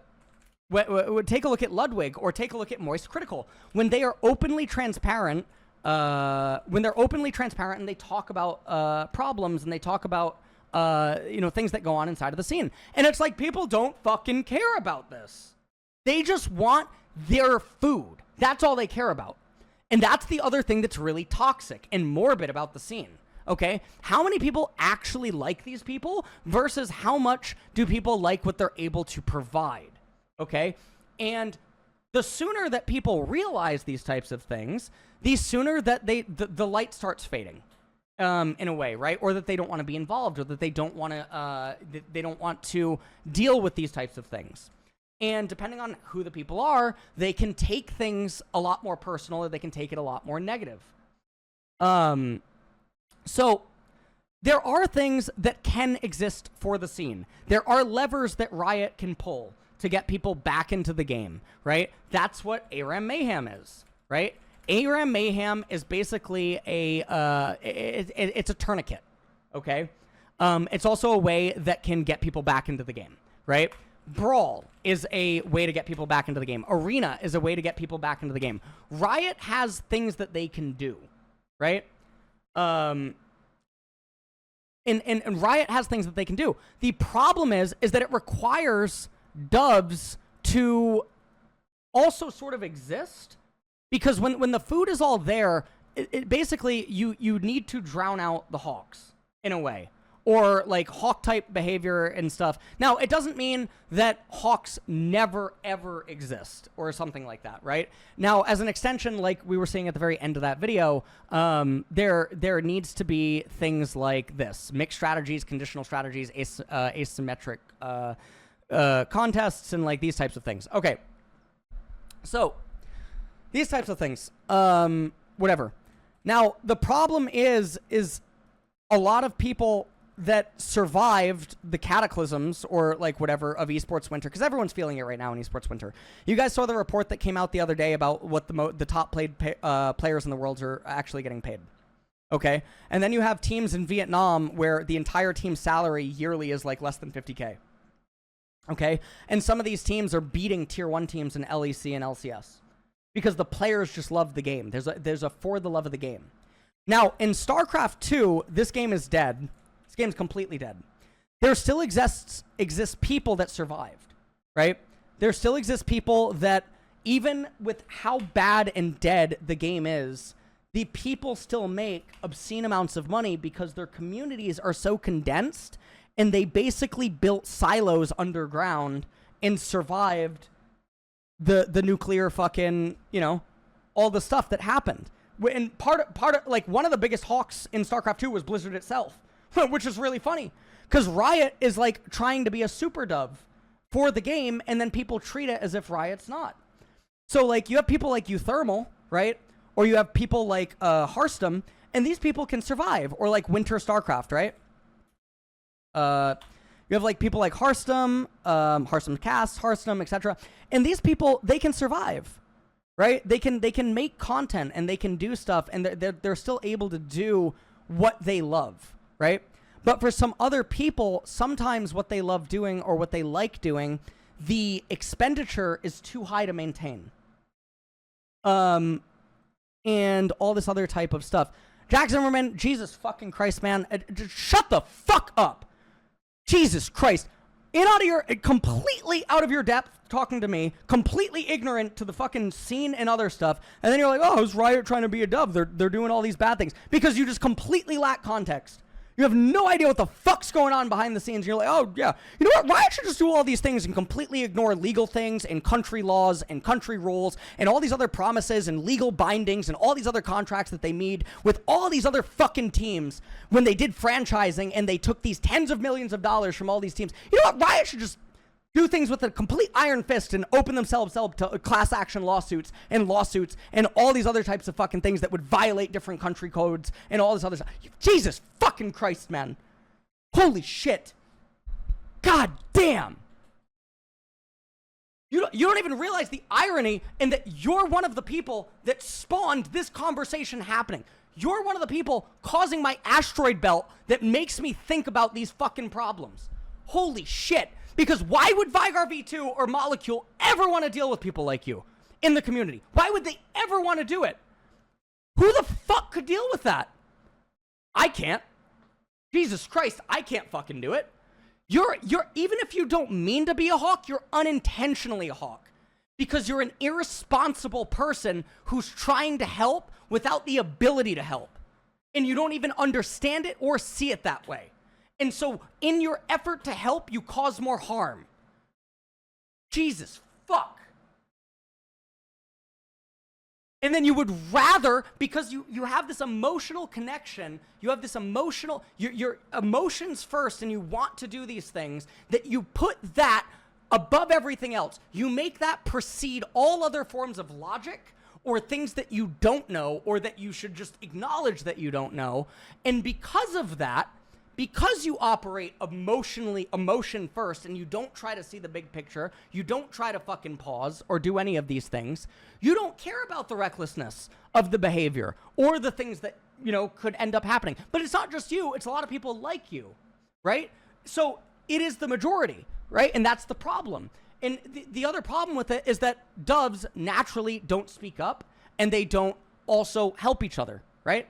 So, I mean, there's things like that. And this is also part of the problem. So, what is one of the quotes that I've always fucking said, and I've always gotten upset at others, was, a high tide raises all ships, okay? Now, Dom adopted this quote and used it a few times, but I lived by this. I lived by it. You can find a post that I made in the early 2000s. You can find a post. I don't know I don't know exactly what year it was, but there is absolutely a post of mine that still exists on the internet where I remember one day I stayed up all night and I waited to play against TOT Midian or TOT Testy, okay? In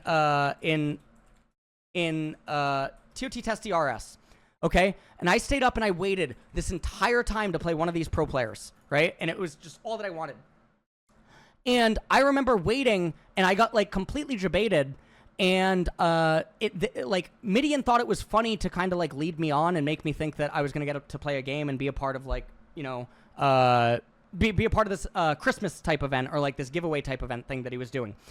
And then he told me that, like, he just didn't feel like it or whatever and blah, blah, blah.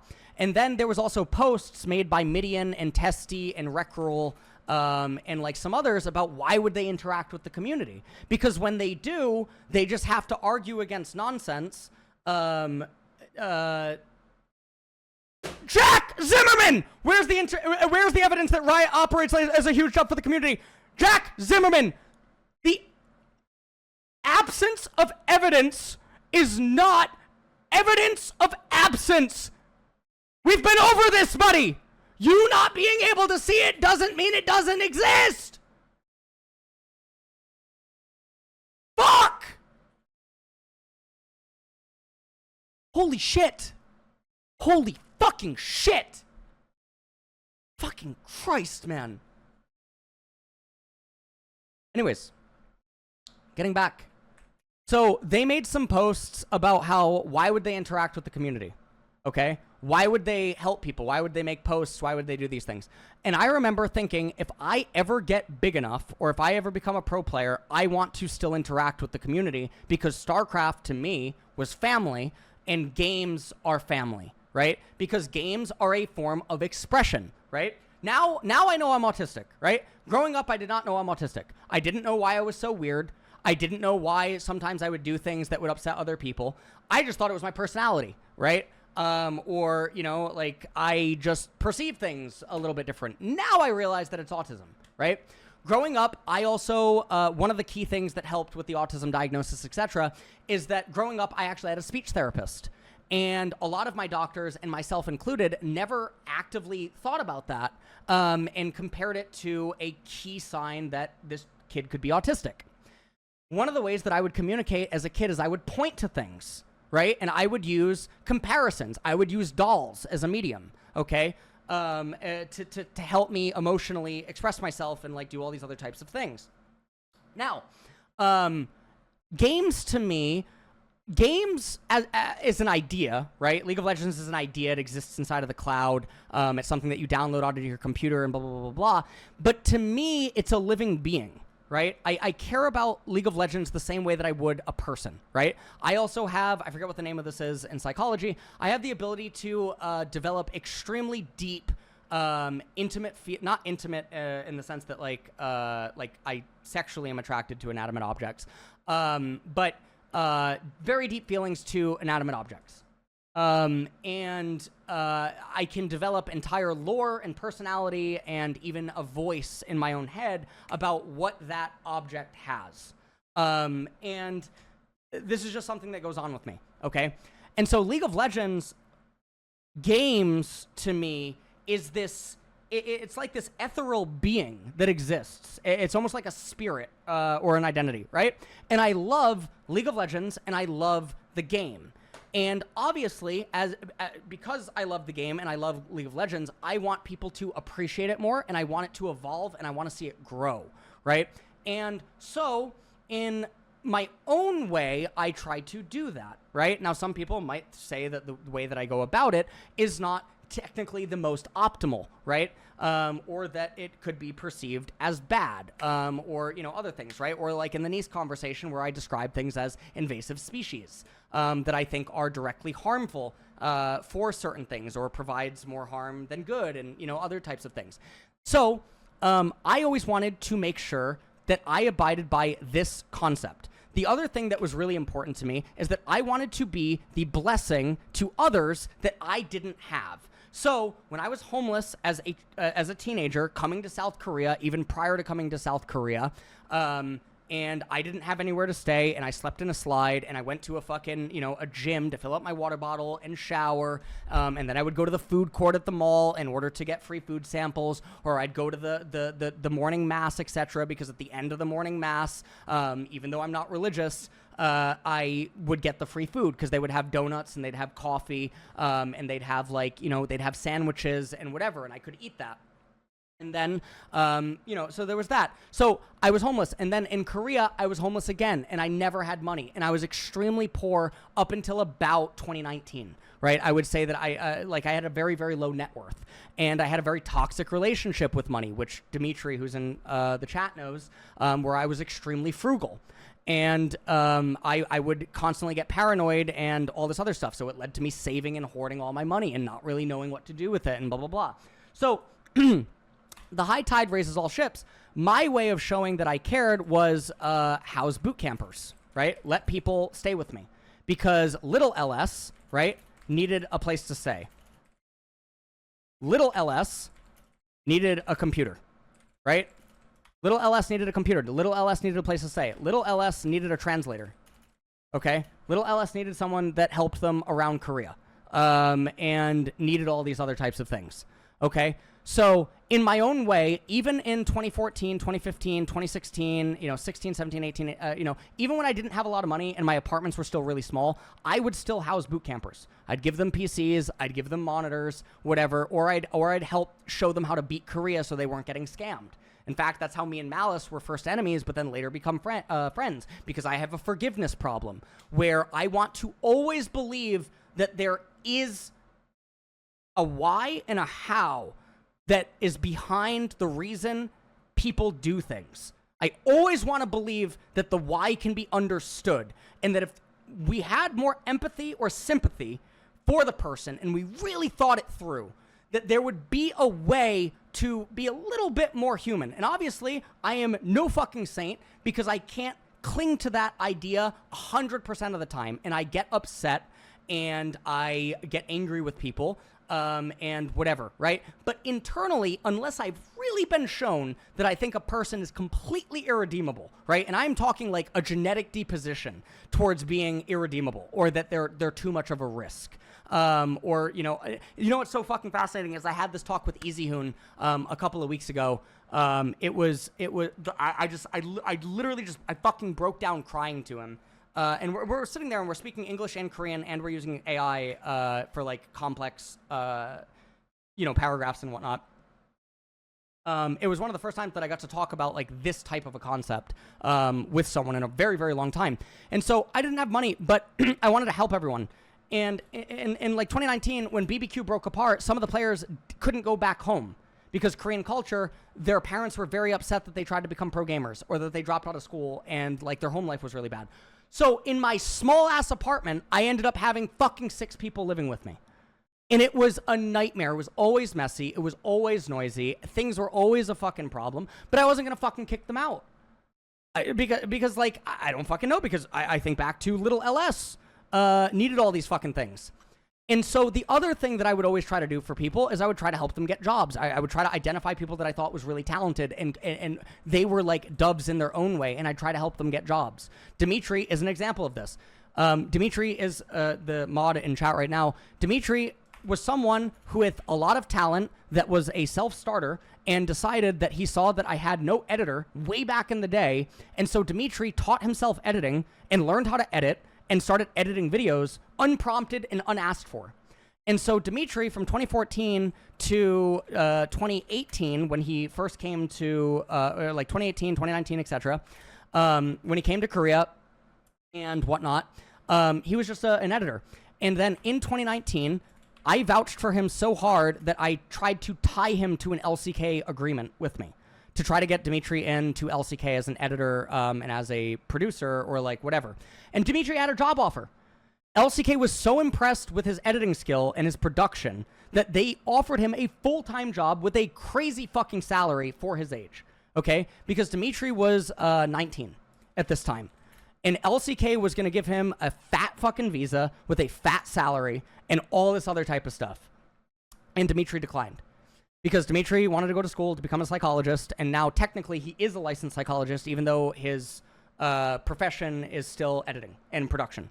Because he realized in college that he didn't want to be a psychologist anymore, which is really fucking funny to completely finish schooling and go through all of it, get your degrees, right? Go through the 2-year, go through the 4-year, go through the get the master's, move on to that, and become a psychologist, and then decide that you don't want to do it. I think that's very funny. But so Dimitri has decided he doesn't want to be a psychologist. And then you fast forward. Because of the LCK thing, where I vouched for him as hard as I did, when he went back to Europe, Riot knew about him because Riot operates globally, right? When Riot's going to bring in someone or whatever, there is generally a communication type thing.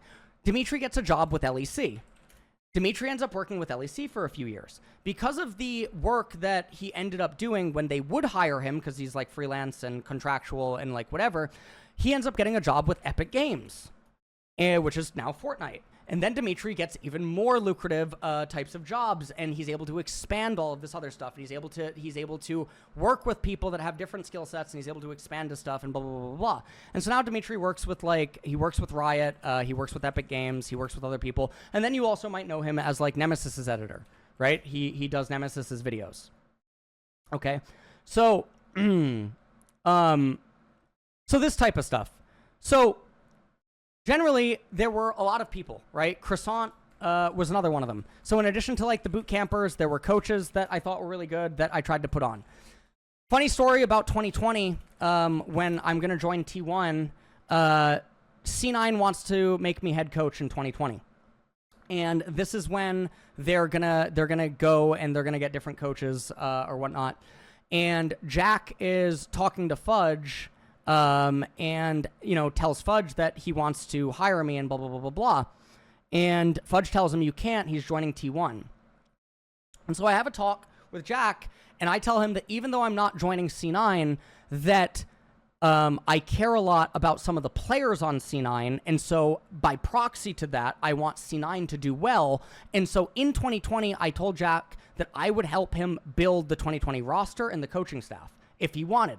Said I would offer my expertise and whatever. I'd do the scouting, and like I would, I'd weigh in on, you know, things that you should do and blah, blah, blah, blah, blah. So during this time, Jack has a series of interviews with lots of different people. Vygar V2 is one of them, and then obviously Max. And what ends up happening is Jack comes back to me in a call one day and said that he thought that he saw the drama with Vygar V2 on Fnatic and decided that he wasn't going to hire him, and that he unfollowed Max because he said that Max was too quirky. Max seemed too serious about like League of Legends, and he thought Max wouldn't make a good coach because Max is too autistic. Okay, I had probably a 30-minute call with him, and I said I explained the whole Vygar V2 thing to I added as much context and like stuff that I thought that was important. Vygar V2's age at the time, the fact that Vygar V2 also has like mental stuff and blah blah blah. And I said that Vygar V2, Vygar V2 and Max would be like passing on them would be one of the biggest blunders he could ever make as like someone that's in the hiring process. He went back and I think gave them both a second round of interviews. They both ended up getting hired. Okay, so Vygar V2 still to modern day is there. Max from 2020, 2021, 2022, and even 2023 was directly contributing to off-season roster moves, roster building, management, all these other types of things. So this is, again, this is all before the NDA. So there's that. I wanted them to prosper. CLG tried to do similar things for CLG. 2020 Fnatic. I was coaching Fnatic, and they tried to sign me as head coach 3 times throughout the year. I was doing LCS, LEC, LCK coach streams, plus casting LCK 3 to 4 days a week as the color commentator. And also at the very beginning, it was 5 days a week, right? Because there was no other color caster because eGym couldn't come. And then because Nemesis was my fucking brother, basically, like, we just spent so much time talking on Discord, and we basically, like, lived on Discord with one another during that time period.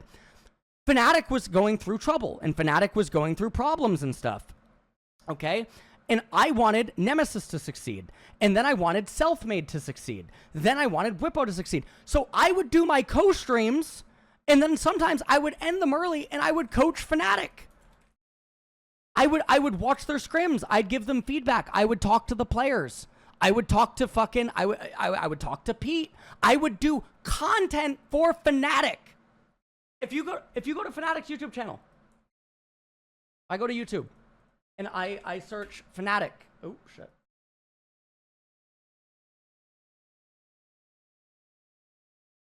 So I go to Fnatic, click this, come here, right? Videos, popular.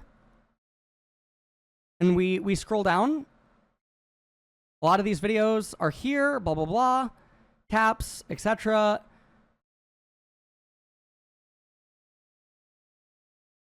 Nemesis Origins videos. Now, this is the era of Fnatic where, like, they're doing a bunch of stuff, and I'm talking with Pete, I'm talking with Nemesis. I'm talking about all these things that, you know, they're doing and that they should do and blah, blah, blah, blah, blah. And whatever, right? Is Nemesis friends with LS? But I think I'm even in this video. I think I participate in a lot of their fucking videos that they either upload on social media or, you know, whatever else. And so we do all these things, and I'm not getting paid. Fnatic doesn't pay me. They offer me head coach at, like, several points. Guess my elo. Like, what is going on? Fnatic does guess my elo. Like, we're in this, right? And so we're doing all these things, and you know, nothing's really going on besides this. And so in summer, obviously there's like the T1 stuff starts, right? So this is happening in 2020, right? Because I always wanted to take care of my friends, and I thought it was very important to build their brands. You guys remember, there is no one that has ever had more guests on their co-streams or put more people in videos or wait, let me try to find something. Try to find something.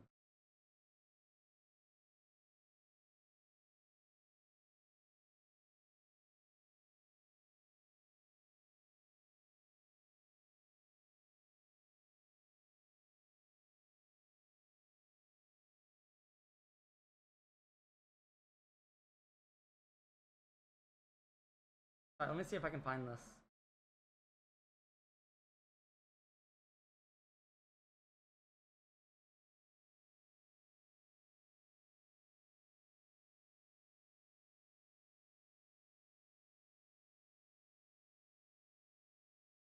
Fuck.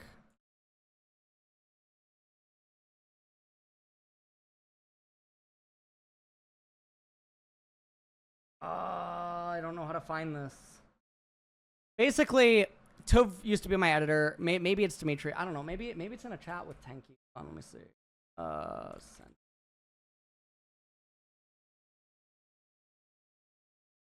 Okay, I found it. Yes. Okay.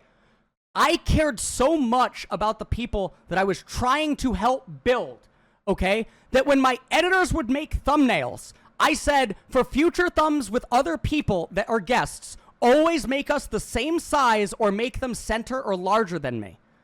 For the reason that we're all important. We're all equally important. This is not the LS show or whatever. This is fucking help them grow their brands. Don't make people think that, like, I fucking hate it. I get so triggered when I see graphics where one person is center frame and so much bigger than the others, as if not all pieces to the puzzle are equally important. Optimus fucking Prime isn't Optimus Prime without all the other little Transformers helping fucking put him together. That's just how it is. So, back when everyone was joining the co-streams, I used to have really strict rules about equality and retweeting, thumbnails, all this other type of stuff, because I wanted everyone to grow, because my thought is these people are younger than me. If I can help them grow and I can help them or I can help show them how to treat others, then they will also eventually acquire friends. Maybe they'll do this for them, right? And so it creates a delta effect, right? It starts like, so even if it starts with me, right, at the very first one, and then I have these lines with them, etc. Eventually, these lines expand, and then there's new lines, and this helps the game and it helps the community. That was my thought. That was my thought. That was my belief. Okay. Now, sometimes in my autistic-y rage and my autistic-y anger and stuff, I'd get very upset with friends, and I would get very triggered because I felt constantly on the defensive because I'm fucking parrying everything from the public and stuff, right? Because I'm criticizing pros. I'm saying that teams aren't doing stuff right? I am trying to expose skeletons in closets. I'm kicking open doors and telling teams, this coach isn't doing anything. This analyst isn't doing anything. This guy's not doing anything. Blah, blah, blah, blah. Because I'm seeing it as this is leading to the Hawks behavior, right? So if you go on YouTube and you type up, if you go on YouTube and you search LS Roundtable, this is all talked about in this video. This is 6 years ago. These topics are talked about. Solo queue, toxicity, coaching, regions, ranked, etc. There's this, and then there's also one with Hotshot GG. So if you search LS Hotshot GG, coaching Hotshot GG, etc. Right? We talk about like NA infrastructure, solo queue culture, coaching with Hotshot.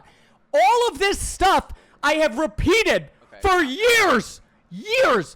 And one of the other really fucking famous quotes that I always fucking use because it is so fucking hard to do is actions over a prolonged period of time is more honest than any words that someone can say. If you want to measure someone's authenticity or their honesty or fucking anything that they're doing, you observe them. You don't listen. Observe, watch, don't listen, because they will show you who they are. They will show you what they want to do, right? So I have said all of these things forever, right? LS Riot is not to blame. So if you go back to my LS Logics, Riot is not to blame. Riot, snopping, snowballing. There's all these topics, the boring meta, the repetitiveness of pro players, the need for fearless draft, the need for all these things.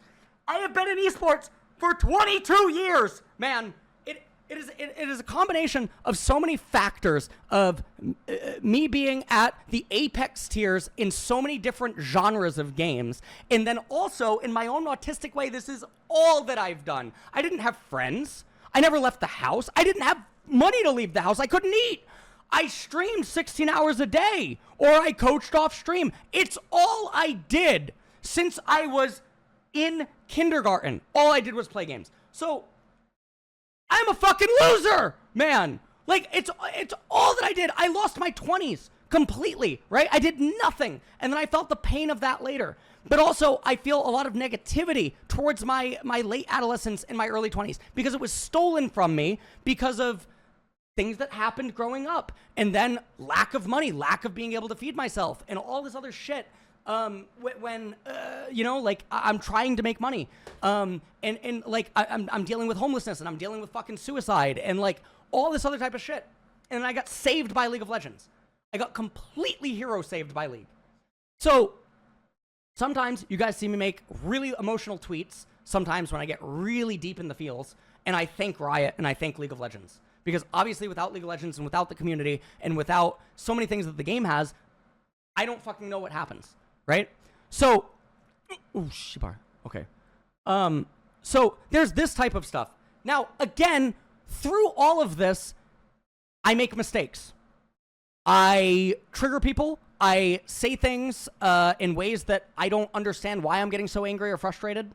I take things a little bit too far because I'm not as emotionally regulated. It's an objective fact about people with autism, and especially someone that experienced the life that I did, that I was emotionally stunted. I'm still emotionally stunted. That's just an objective reality. I actually think in my medical diagnosis, like the giant paper document thing that I have, I think that there was an actually projected age that the doctors think that I am, like, emotionally, right? Or like mental. So fast forwarding, obviously I triggered some people, or I alienated some people, or I did things that were not good all the time. And sometimes I misreacted to situations, and I did things that I regret. And I don't like people that say that, you know, they don't have regrets or they don't feel regrets. I absolutely have regrets, because I lacked knowledge, right? I lacked awareness of who I was. I lacked awareness of what I was dealing with, why I was dealing with it. I lacked an understanding of how to articulate my emotions or be as in control of them as I am nowadays, where I can do this, right? Like, I can flip the switch and get really mad at Jack Zimmerman in chat or that coach. And in the same vein, I can be cognitive, and then I can pause, and then I can alter my speech, right? I can do this, right? As a form of masking, right? I have to be conscious of it. I have to be cognitive of it, right? And maybe to some people that seems weird, right? But again, it has to do with learning how to control it, learning what's happening, learning that I can catch myself, right? Learning how to identify that, like, my voice is escalating, or that I'm overreacting, or, you know, whatever. These types of things, okay?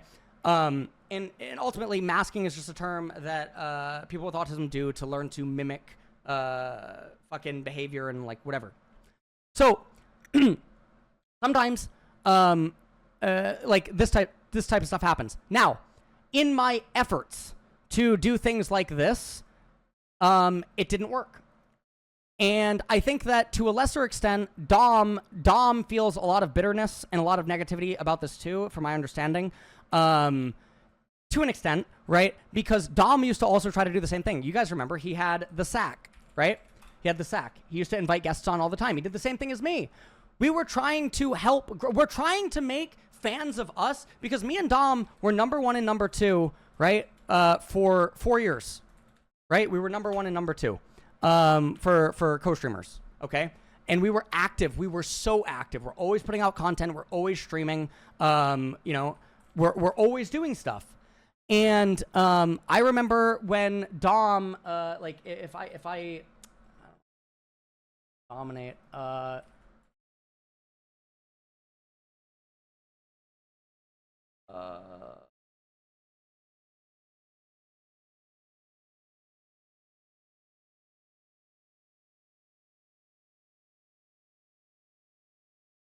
when Dom when Dom got banned, I tried to talk to Riot for him. I tried to talk to Riot to help get Dom unbanned. Now, the Hawk would be like, ha ha ha, number 2 just got banned. Let me eat all your fucking viewers. I hope you die. When it happened to Dom, I had several meetings with Riot to try to get him unbanned. So back then, LPP was different and the chain of command at Riot was different, right? So I tried to do all of this so that Riot could fucking, do stuff. Then there was other stuff that happened. Do you remember when was it? Oh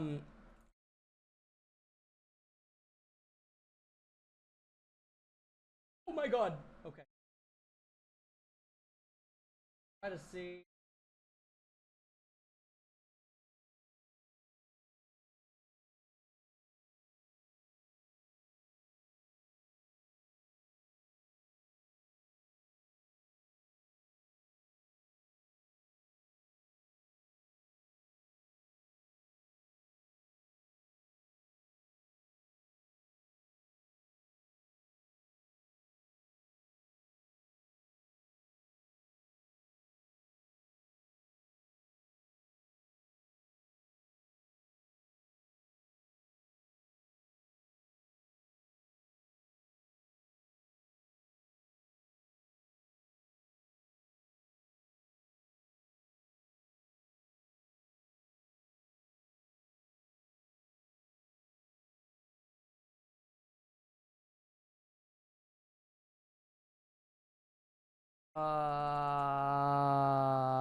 Shit.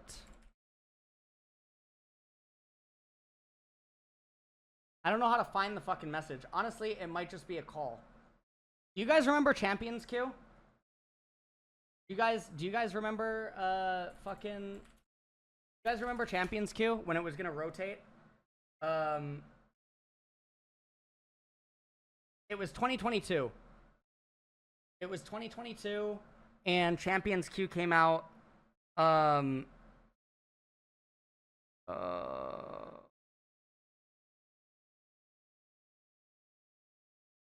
okay. Okay.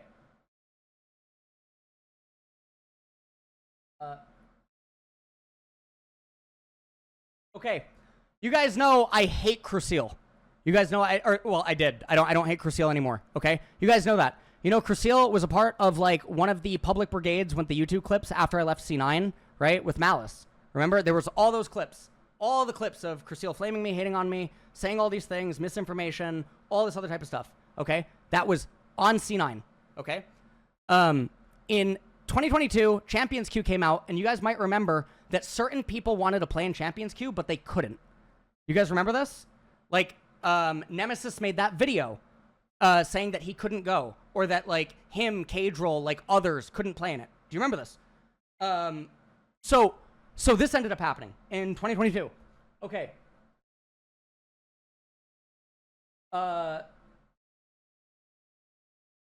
I hated Crucial.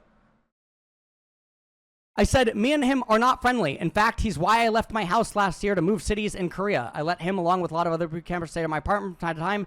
His IRL behavior caused arguments. We had a bigger argument in the house, along with other house numbers, escalated to raising of voices, general negativity. But anyways, he's super young, and it was over a year ago. He has something going on, but if you asked me if there's any native NA players that are truly good, regardless of my dislike for his character, I think he's genuinely good. I tried getting him into Champions Queue. Tried making it so he could get... I hated him. But just like little LS needed someone to go to bat, right? Like someone needs to go to bat for this person so that they have an opportunity. Because again, the whole fucking problem that I have with this, that everyone deserves redemption, that I want to believe there's a why. I always want to believe that there is a why in the reason that people fucking do things. So I can keep fucking pulling things up and blah, blah, blah, blah, blah, blah, blah. And I remember, let's see.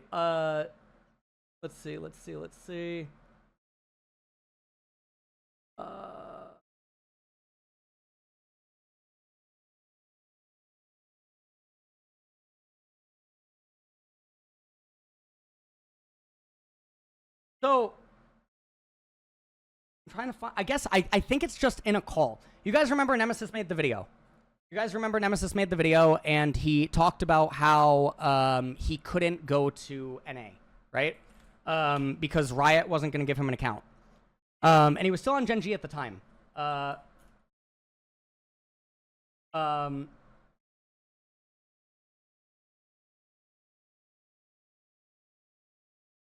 See.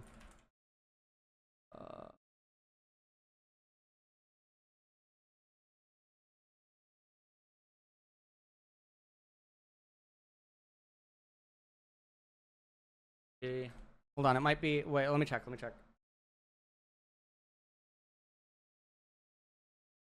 Fuck, my phone's up.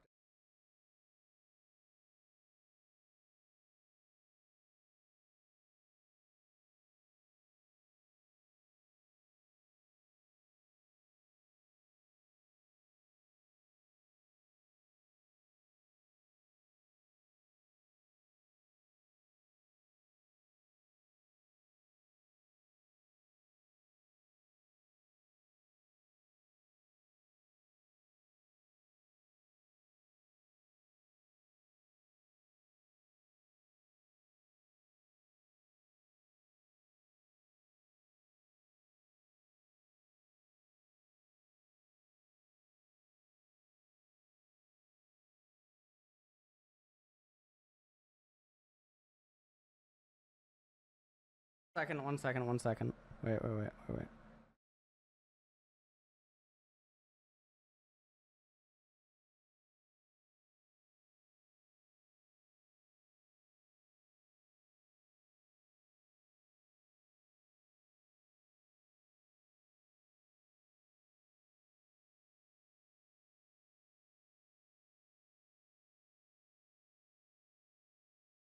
No, I can't fucking find it. All right, TLDR.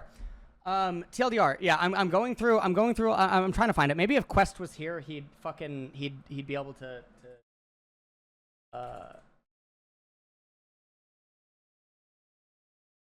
I'm trying to like search it. It's fine. Anyways, TLDR. Me and Nemesis weren't talking. Nemesis made the video saying that Riot wasn't gonna let him play in Champions Queue. Okay. And.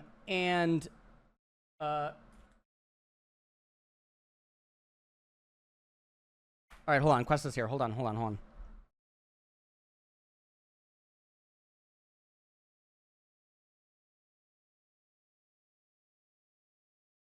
right, hold on.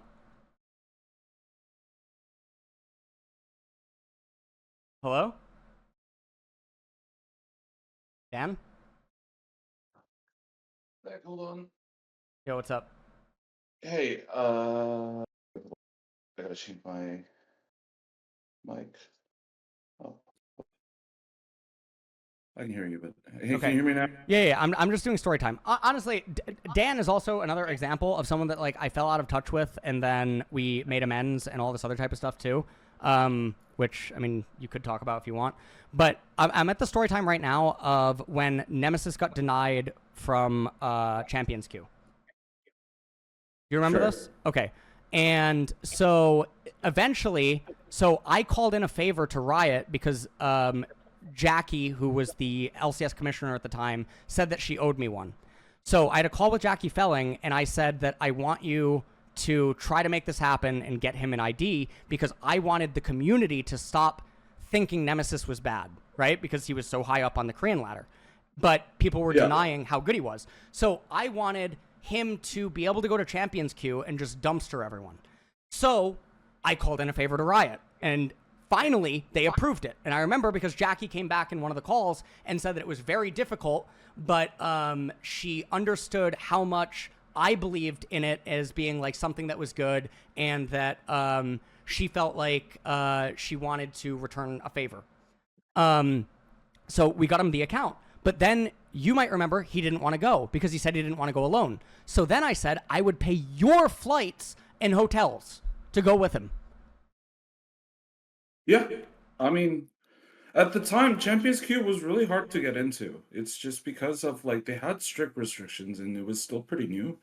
And that's one of the reasons why Nemesis was, I think, was initially designed because he didn't have like an orb behind him or something at the Yes, time. They had different rules at the time, right? But then after I got him in, and he told you that Riot, I think, gave him the account or something like that, right? Obviously, he didn't know that Yeah, it was yeah. me because I told you not to mention it. Well, he might infer it, right? But he doesn't know that it's me. And then he says he doesn't want to go because he doesn't want to go alone. So then I say that I will pay your flight because me and you are planning to work together in 2023 at this point. And so Yeah. I say that I will just pay you to go with him to like so that he has a friend around, so that he's able to go and play in Champions Queue. Yeah. Yes. Yeah. Okay. Correct. All right. That's all. That's where I'm at in story time. I don't know. That's all. Okay. But then he didn't end up going anyway. Yeah. All right. See you. Okay. All right. Bye. All right. Yeah, bye. Bye. Done. Yeah. Okay. So this is Champions Queue thing where technically also by proxy, fucking I guess Champion Queue's rules and regulations also changed because of that meeting that Jackie Felling had with Riot. Now, obviously, I did it to try to get Nemesis into Champions Queue because I was upset at how much disinformation was surrounding him relative to how good he was. And that hurt me because it felt like someone that I perceive as a brother, even though we're not talking, right, at the time, is just being flamed by the community. And so you just drag this guy on to say that you're speaking. Because I can't find the fucking chat logs, guy in chat. What do you think I'm doing? Man, I'm showing you 4, 5, 6-year-old chat logs. And you're like, oh, you could be making this up. What? It's all fake. We're all... guy in chat! God. So, anyways, so we're at this point of like trying to do stuff, okay? So, because I think stuff like this is very important for the scene. I think that like things need to happen, possibilities need to sort of like exist, and all this other type of stuff. Blah blah blah. So, anyways, this is 2022. 2022 ends up ending, okay? And where I'm at in 2022 is that I'm still in therapy. I'm still doing all these other types of things, etc. And I am not entirely sure what 2023 has in store because I'm negotiating a gambling sponsor. And at this point, I was very turned off from everything that happened in 2022, right? Things that I just couldn't totally understand, and that was extremely traumatic, and like just it was fucking rough. I didn't know if I wanted to still do it. So 2023, I get an absolutely ungodly fucking offer that I feel like little LS could use to do things like the things that I was saying here, right? High tide raises all ships. And I believe that I can then use the money to help more people, is pretty much like what's going on, right? And so that's my logic. So little LS is just younger me, right? Younger version of me, right? The same principles and aspirations and dreams that, you know, I always wanted. Because again, going back to this, I wanted to be the person that version of me needed, but didn't have, right? So again, I already went through this. That was what motivated me. That was my purpose, right? So I wanted to repurpose the money. In fact, if Don Jake's still here, we had the conversation about that. We literally had a really long conversation about repurposing, you know, whatever, and blah, blah, blah. And obviously, I'm a poker player, right? I gambled at several points throughout my life, and blah, blah, blah, blah. And so, like, sports betting, okay, blah, blah, blah. Okay. So, fast forward. So I'm gonna clean all of this out. Shit. What the fuck? How do I?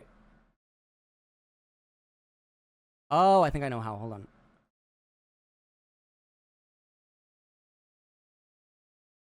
Huh? What? Can you not just cut white out?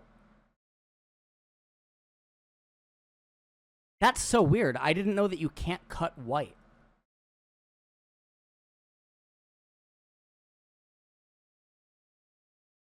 What? Okay. Okay, we're just gonna move this.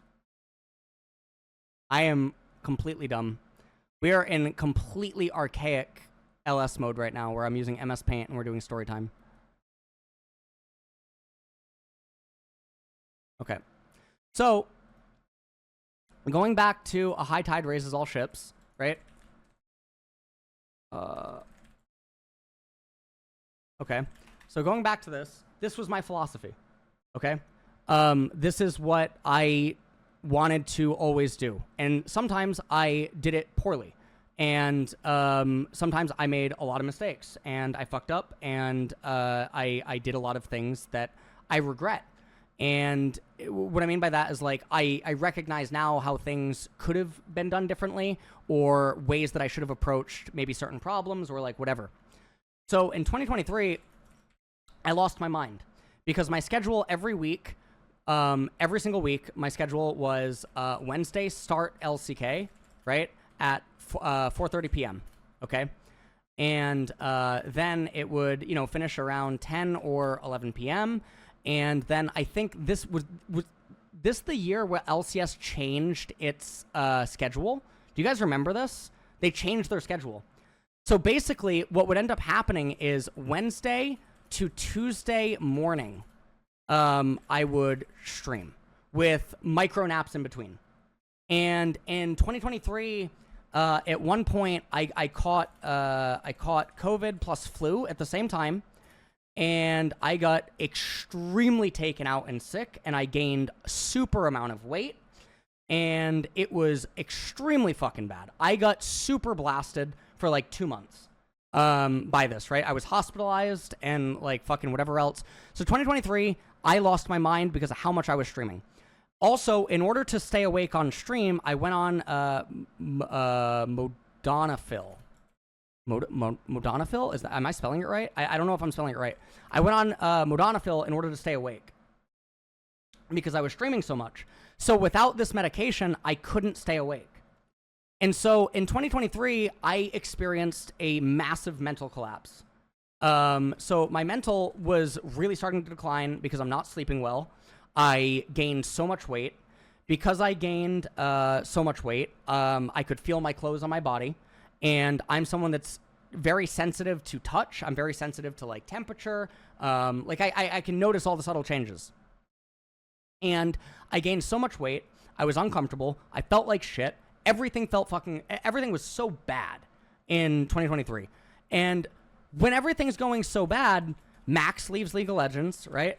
Max leaves League. And he starts prioritizing and focusing the work in like the other way, right? Some of the other people in like League of Legends that I used to talk to, they either quit or they go very inactive, or we just sort of like fall out of contact. And in Korea, what's happening is I'm going from my computer room to my bed, and that's it. I'm not seeing anything. I'm not seeing sunlight. I'm not seeing anyone. I'm not seeing anyone or anything ever. I am basically in a prison, and I'm going insane, right? And I'm just trying to stream. And while I'm trying to stream, I'm also trying to like parry everything on social media. Where, you know, the people like Jack Zimmerman, right? That they'll write comments or like, you know, communities or whatever.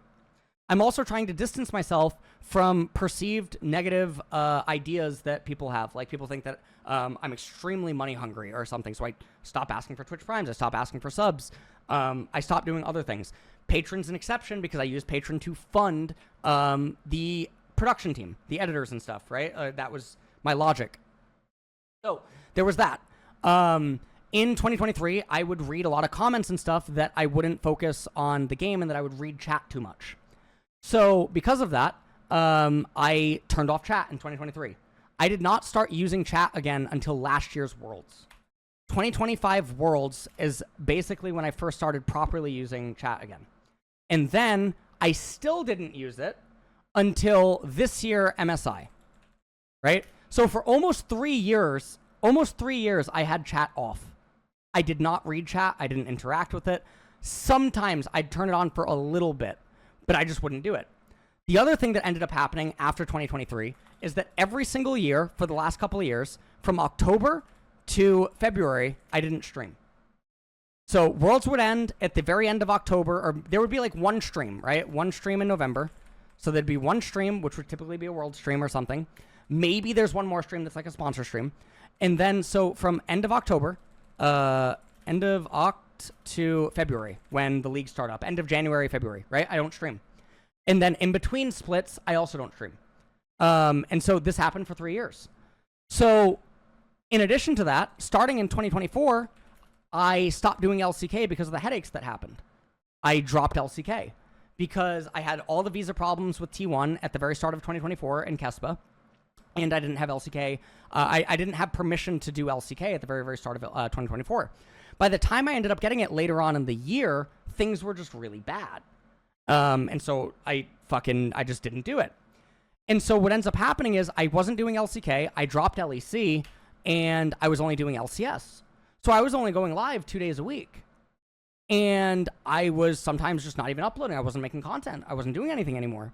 This continued on until 2025, except at this point, I just only do LCS in 2025. And now in 2026, again, I mean, I do strategic consultant stuff for FlyQuest and whatnot.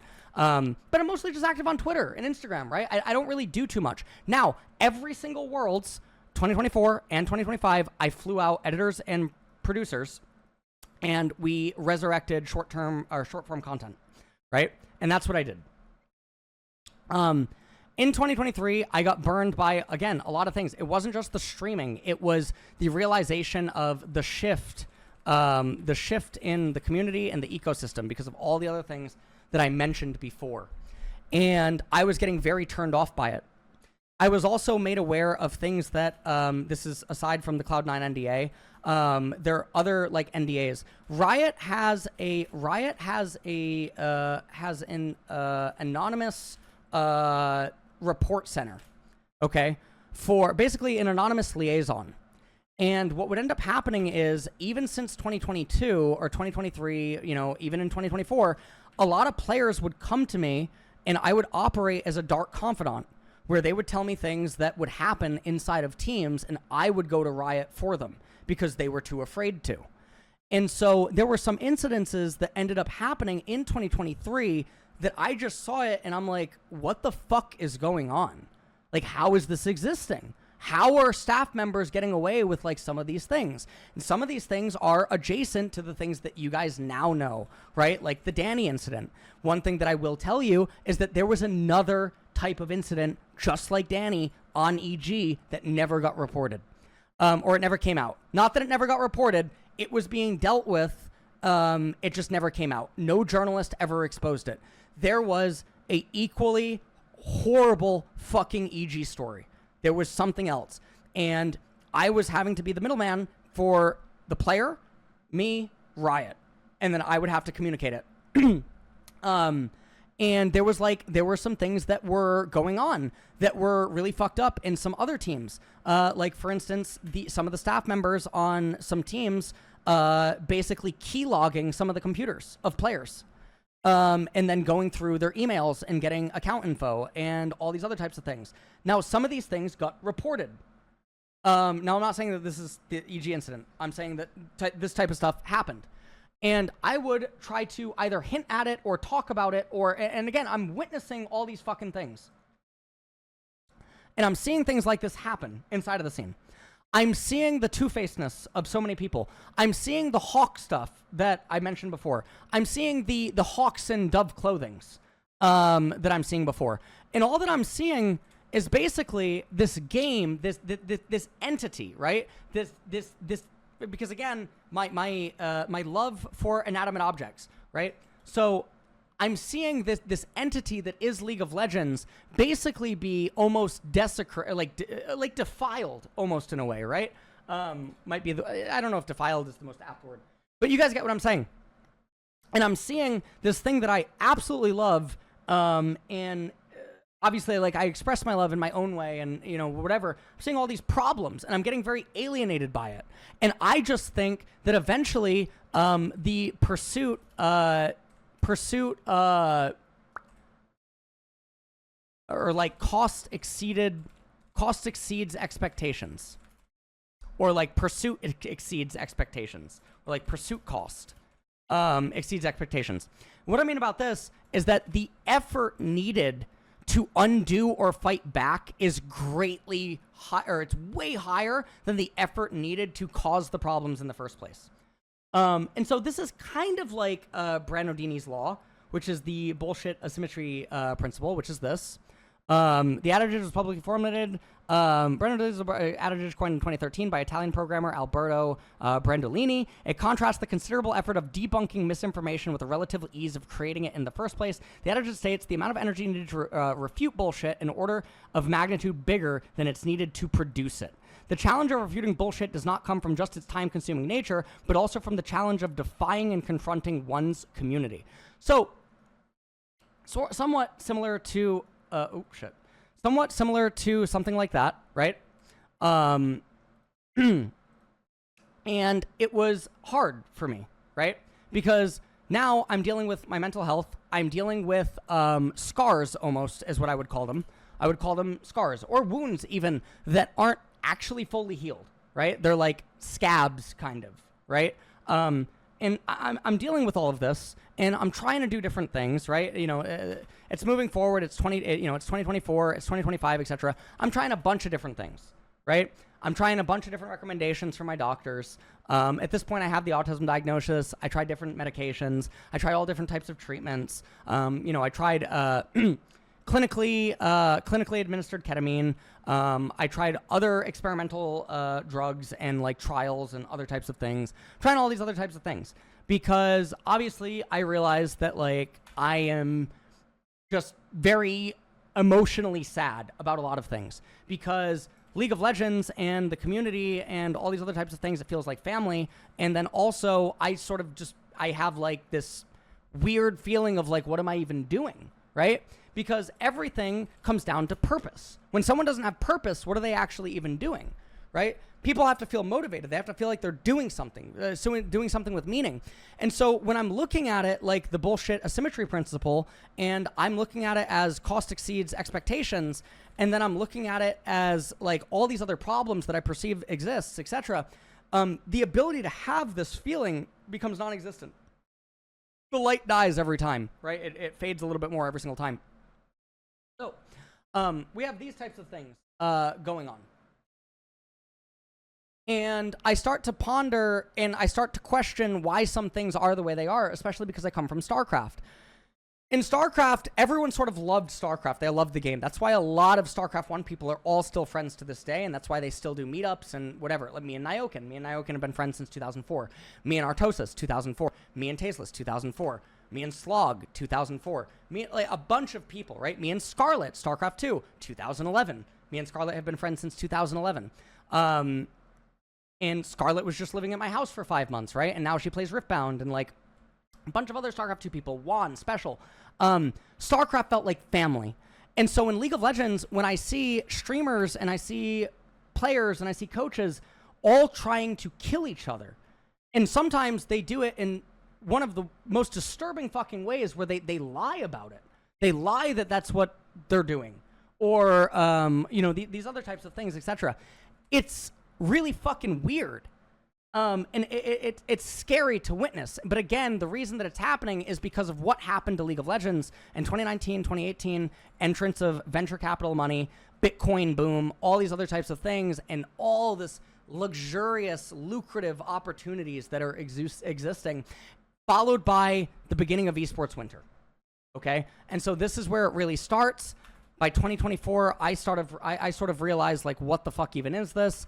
By 2025, I mean, I'm so inactive at this point, right, in 2025. And then also in 2025, my lungs relapse. So I have an incurable lung disease that will be with me for my entire life, right? And I got it at a very young age. And basically, it can wake up. Right? It can wake up at any point, especially if my immune system gets weak enough or something like that. And when it wakes up, it's really scary because the type of medication that I have to go on for several months in order to try to hang on and hope that it goes back to sleep and that it goes back dormant, those medications can greatly affect my organs. And those medications can hurt the organs.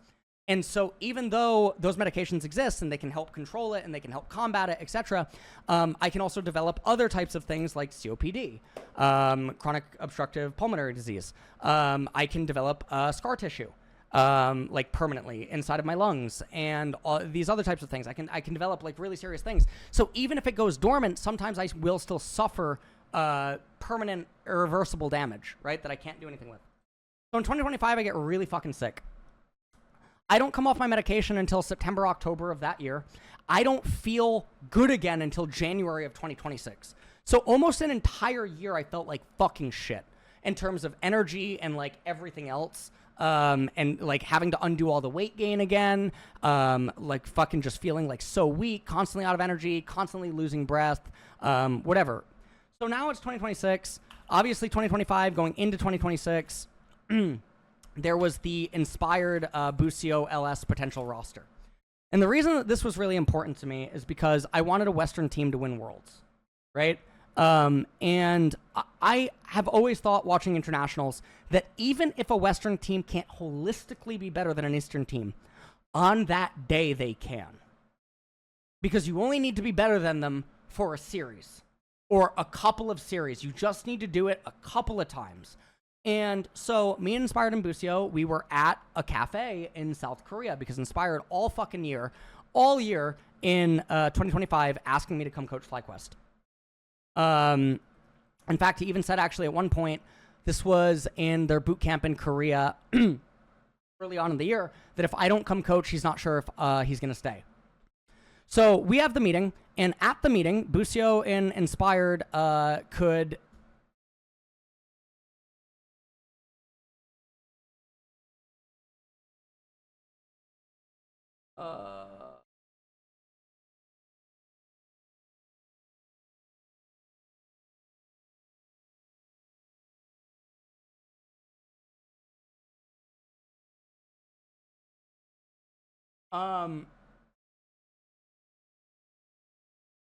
So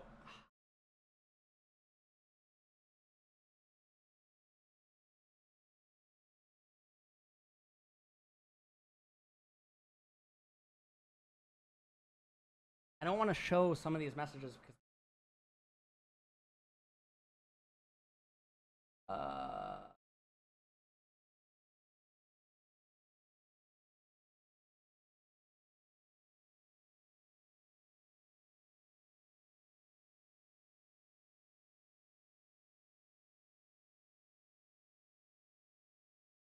yeah, I don't want to cause drama. Inspired says something that he could probably get flamed for, but there's no point. You know what I mean? Like this stuff is almost a year old. Like there's just no point. He says something that and it's fine. So that's fine. But at the same time, also like I'm very happy. All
right. I can't find something that I could like. I mean, there's stuff that I could. Anyways, it's fine. It's fine. Don't have to talk about this. Okay. Okay. So, anyways, fast forwarding. Okay. There's the Inspired Busio LS roster. Now, the main problem here, I actually find this out from Papa Smithy later in a conversation with Papa Smithy. So, to Inspired and Busio, I tell them that I don't need money. And so, obviously, FlyQuest would probably give me also a bag, right? FlyQuest would have to make a very big pitch to its owners, etc. And despite it being esports winter, FlyQuest would have to try to pitch it as like this is a push to try to beat Asian teams, right? So my understanding is that obviously the three of us would all probably be an expensive roster. So I tell Busio and Inspired that I will give them my salary because I don't need money, right? I already have all the money that I need. So I said to them that if it's a problem of money, if the offers that they get aren't good enough, and that is going to be one of the reasons that they might not want to run it or whatever, then I will just allocate my salary for them in order to help them, right? So we had that talk at the cafe. And so what ends up happening is Inspired is the first piece to fall, where it's coming down to it's basically coming down to, is he going to stay on FlyQuest or is he going to go to Lion? And then because the Berserker stuff has the green card, Inspired sees an opportunity to make like a very strong team, and then Lion offers him a enormous amount of money, and Inspired just decides to go. And when Inspired leaves, I'm talking with Busio, and I tell Busio that, you know, if Inspired goes, I'm not joining, most likely, right? Like I couldn't see anything that was possible. We were thinking about some other options, like for Korean junglers or whatever. But then, yeah, I ended up telling Busio that, you know, I think that he made the right decision to go to Karman Corp, and I thought that it would be really good for his career, and like the branding and stuff. And I was very happy for him. So even if like, you know, the FlyQuest stuff, etc., I think that Busio made the best decision for his career. So anyways, basically,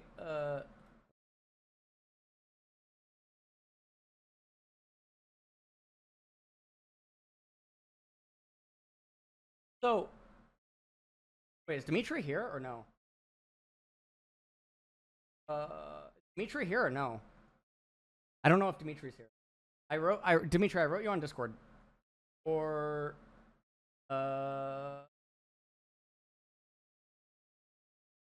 Enki here? Wait, let me see. Hold on, one second.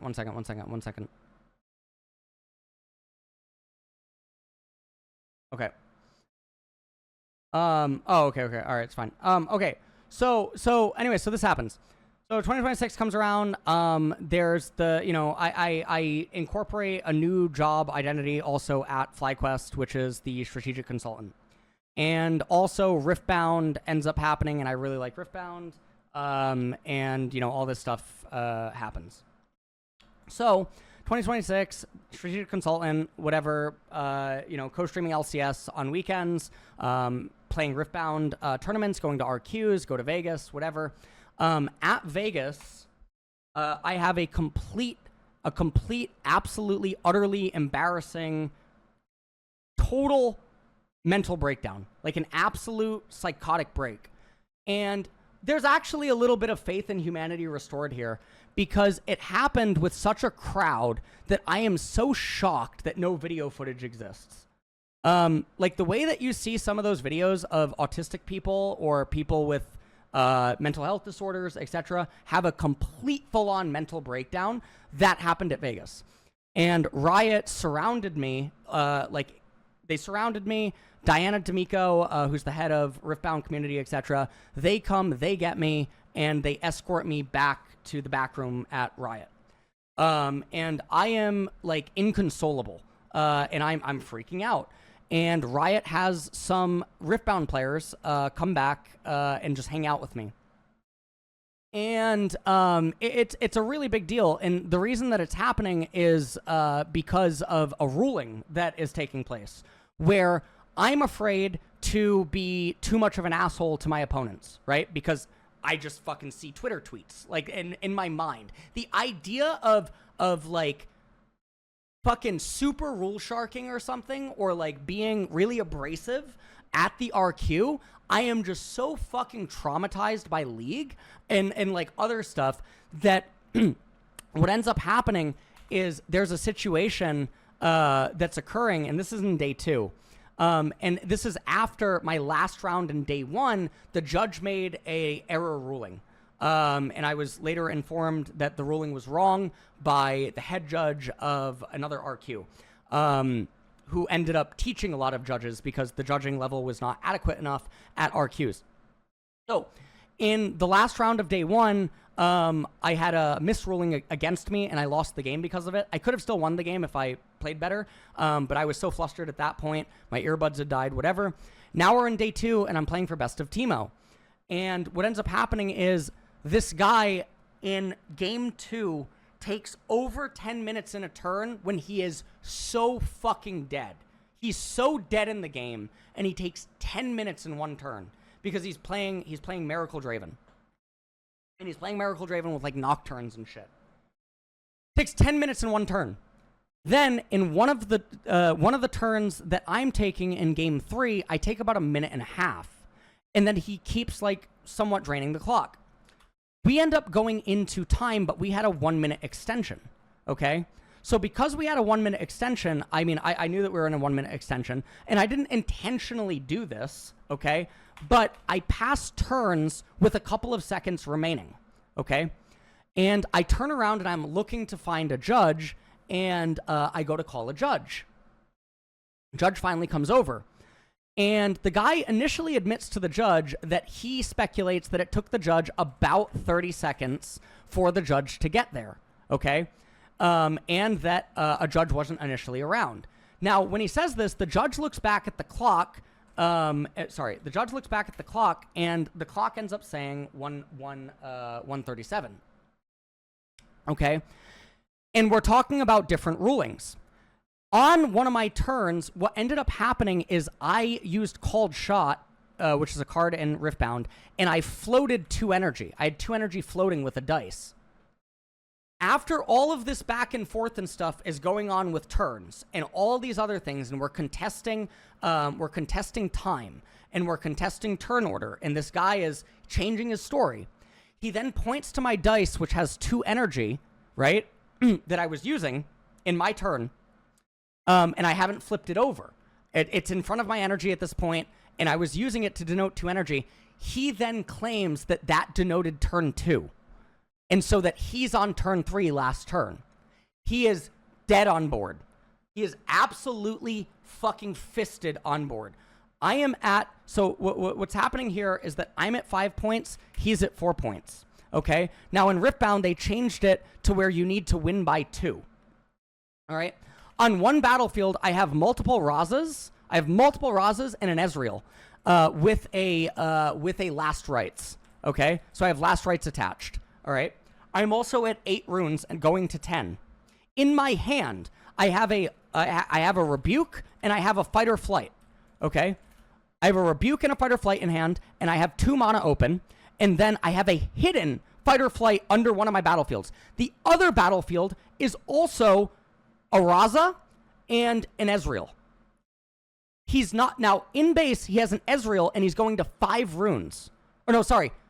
He's going to 3 runes on his turn. He's going to 3 runes. He ends up stack decking and using 2 runes to play 2 Nocturnes and then passes. So now in his base, he's passing with 1 rune, 1 fucking rune, 2 Nocturnes and an Ezreal. I am going to go to 7 points, and I have so much might on both battlefields, and I'm going to untap, get a Last Rites, get another Raza back, and then I show him that I'm going to be able to like hide Tide Turner, that I have Rebuke in hand, I have Fight or Flight in hand, etc. Anyways, I get drawn. So this guy was completely dead on board. No fucking way to win. He's playing Draven. If we draw, we're both fucked. Or that's the way that I'm perceiving it, right? And I'm playing for Best of Teemo. So there's a lot of stuff like going through my mind. Anyways, I have a complete breakdown. I have an absolute breakdown. Now, you guys remember, I deleted all of my socials in March after I got back from Vegas. My initial plan was to walk away from everything because even though I announced the role of a strategic consultant and stuff with FlyQuest and whatnot, the contract for it wasn't completely finished.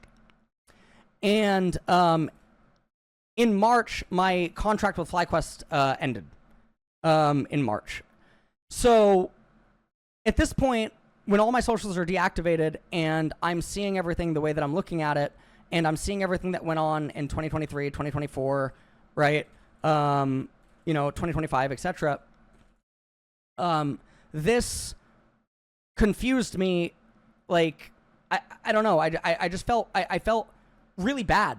And so for the entire month of March, it was like really dark.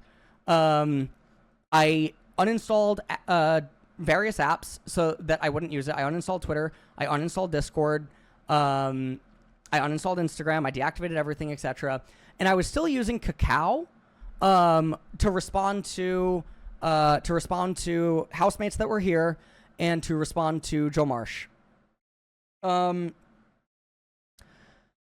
FlyQuest came out to Korea. They were like boot camping and stuff like that. And I went on a couple of long walk and talks with Papa Smithy. And then at the end of it, I decided, okay, I will try to continue to have faith in like the scene or people or like whatever. So then I came back to streaming LCS, and I came back to doing things.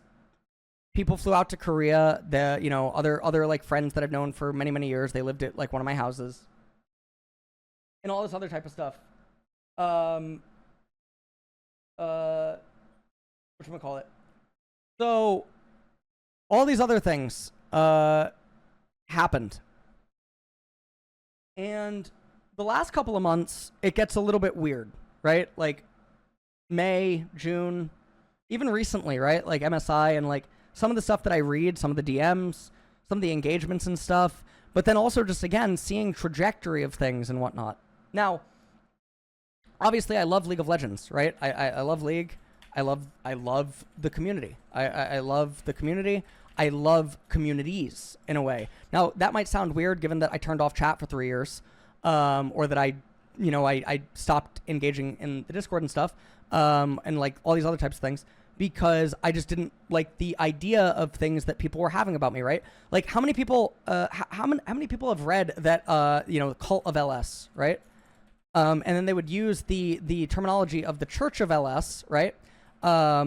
Which I think a lot of people would have to objectively acknowledge. I attempted to distance myself from whenever I could, right? I did not galvanize it. I didn't make a community on Twitter when everyone was doing the communities. I did not attempt to galvanize this or weaponize it, right? Whenever people would say that I would do things or whatnot, I would ask them for citations or examples of me attempting to weaponize or whatever, like my following at this time period. And I didn't like those terminologies because it was opposite to the idea that I had that people are equal. People should treat I have this weird fucking principle that however someone treats me, I respond to them. And then depending on their right to respond or treat me like that, I then adjust how I respond. So like, for instance, if someone that I greatly respect is very disrespectful towards me, there's this like weird lever in my head that thinks that I still really respect them and that their reason for being disrespectful for me or towards me or something, there's a reason. And so I approach it differently. If someone's very disrespectful or rude towards me and I think that they're a complete ignoramus or a fucking, a Moronicus, as Don Jake loves, then I respond much harsher. Because I think that if they're willing to do it to me, then they're willing to do it to someone else. And it doesn't always mean that I'm right in that approach. And then sometimes ways that I say things can sound very atypical and weird. And people don't like people that are weird. They don't like people that are different, right? Especially autistic people. That's just an objective thing, right? So 2026, kind of weird, right? I love Riftbound. I still love League. I still love the community. This is why I operate so much behind the scenes now, for like, especially the last 2 years. Engagement with like pro players and whatever. And there's still a lack of purpose, right? That is obviously affecting me in many ways. And I just wrote a novella to Don Jake about it. And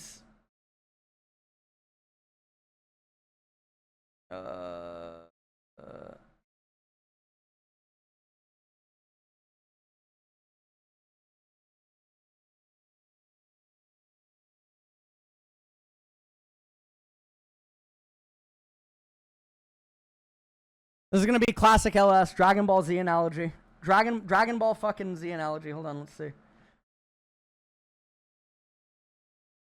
Or no, actually, I don't have to show it. I can just do this. This is Don Jake. Now, this is someone that's interacted with me at several points, and even at one point was almost indifferent with me. I mean, you might not be able to take this as a positive, but I think you were considerably more articulate about your feelings than you were 3 years ago.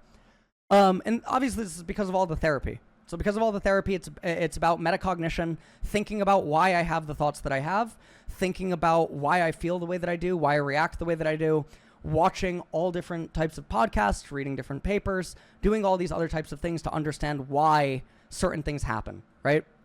Understanding the neuroscience behind various things.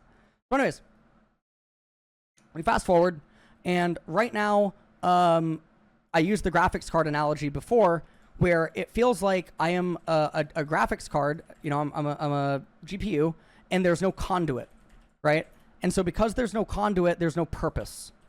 But even if maybe there was a purpose, perhaps my negativity and my gray and bleak view of things would just ultimately still make it be that cost exceeds expectations, right? And there's things that I like to do, right? Like I loved when I talked to XP2. I love the idea of talking to Cody Schwab. I love the idea of, you know, helping people enjoy Riftbound. I loved teaching so many pro players in the last couple of weeks Riftbound, right? And seeing their awareness of different strategies and game theory type things grow, right? Because they're not used to playing TCGs and they're not used to the thought processes. I love helping people that are a part of the thing that I love, which is the inanimate being that is League of Legends, right? Like as a family, in, you know, things like this.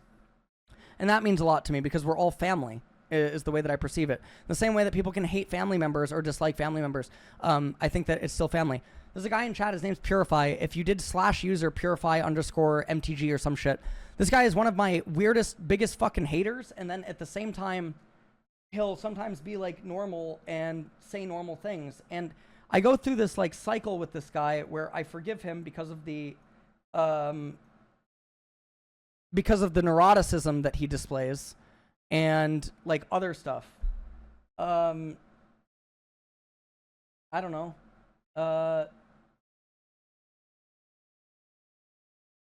And then sometimes like he does things where he harasses people and whatnot.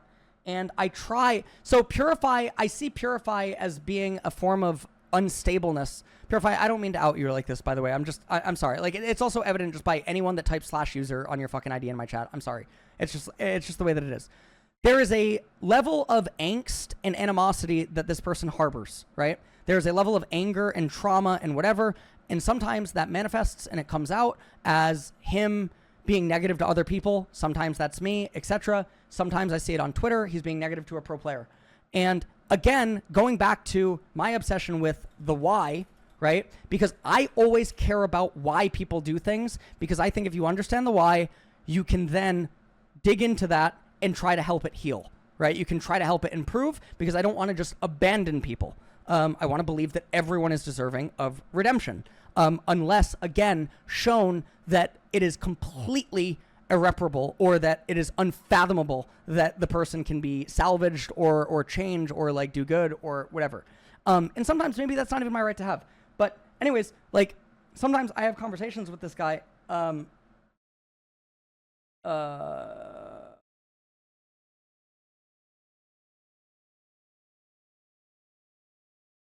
do I...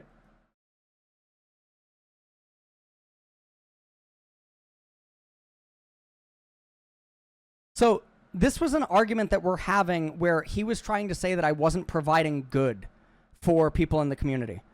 So this was actually an argument on like the thing that I mentioned moments ago, where I tried to do stuff like this, right? The branches, where try to help people so that I believe that they will then help people and that it multiplies like that, right? Sort of like the dove thing. And so we're having an argument on that, and you know, obviously he was coming at me like very hostile and toxic and whatnot. And I flamed him really hard on Twitter.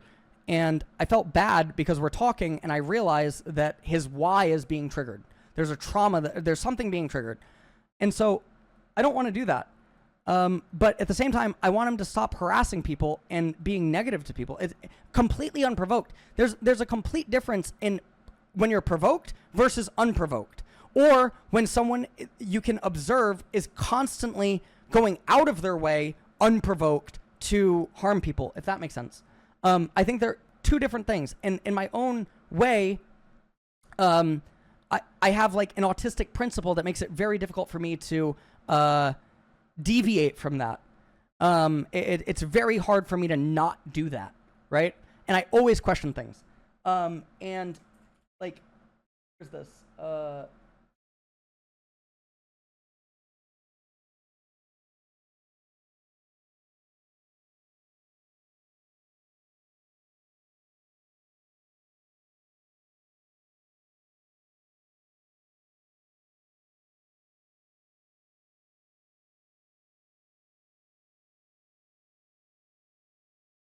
Well, let me try to see this.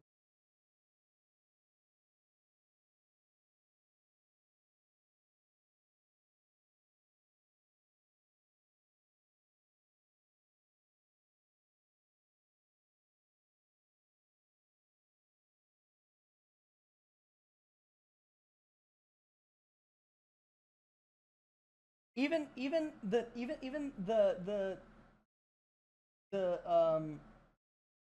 like, dude, you guys know how much me and Nice went at each other, right? You guys know that I literally said that Nice was one of the people that I thought I would never talk to for like whatever reason. Okay? I thought Nice fell into that box of irredeemable, right? I thought with almost absolute certainty there was no possible way that he could ever make me see that there's still a light in him, right? That's what I really wholeheartedly believed that. I genuinely fucking thought that, right? And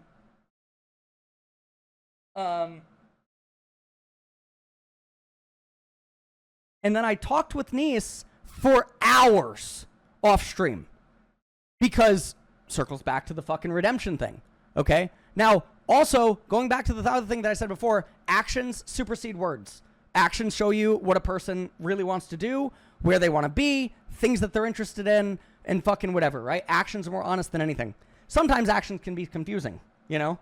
But I'm over here trying to fucking help Nice uncover the why of why he does things. I spent so much time in this conversation trying to uncover Nice's why. And literally, I said, see, this is interesting to me because my paint, so the way that I described to him, the way that I form concrete opinions is that every time someone does something, an action or something that they say, it's basically like they have a mural in my mind and I put a drawing on it. I add paint, right? And I keep adding paint. And then I form a conclusion based on the paint, based on the drawing.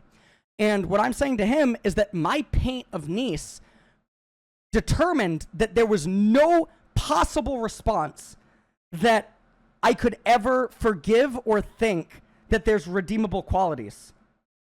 And I'm opening up to Nice and I'm sharing things with him to try to like help him with his why and all this other type of stuff. And like I'm opening up that I pushed for a cluster B diagnosis, right? Because everyone on Reddit, YouTube comments, like whatever, Ellis must be narcissistic. He must have bipolar. He must have antisocial. And then that's where I learned that autism can misrepresent as some cluster B personality types. You know, because the community did so much damage to me that it almost managed to convince me that I had a cluster B or that I was actually like a danger to other people, right? And I wanted to know that so that I could know or understand if I was actually harmful to my friends or people that I perceived as family so that I could then try to make efforts to change for them, right? Which was also one of the entire reasons that I started therapy. So, anyways, yeah, so where I stand with Nice currently is that I honestly think that there's probably a fucking chance that, honestly, I think Nice would do a whole lot of good if he started trying to dig into his why that he has boxed up and not engaged with the same way that I didn't for a really long time, right? I didn't until a couple of years ago. I never bothered to I gave up on trying to understand it, right? Because I was in therapy all my life. I was at hospitals, I was admitted, all this other type of stuff. But they never, they were misdiagnosing, they were misaiming on stuff. So anyways, yeah, so my current stance with Nice is that I'm indifferent towards him, but now in an odd way, I have hope. It doesn't mean that I still don't disagree or dislike certain things that he did, but I'm at a point where I'll observe now again. You know what I mean? Whereas before, I made up my mind on observing. Obviously, I can observe involuntarily, but now I'll observe again with like an impartialness, if that makes sense. Yeah.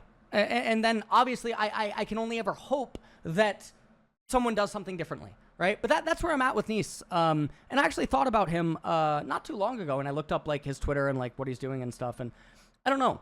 So now also this only brings it down to like one person that I think that it's irredeemable, right? But yeah, like it's hard.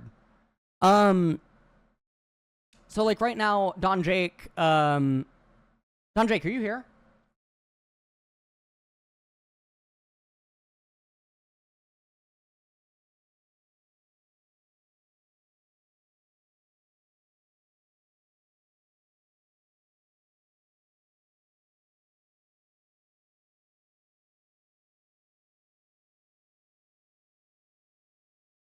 Wait. Don Jake, can you voice?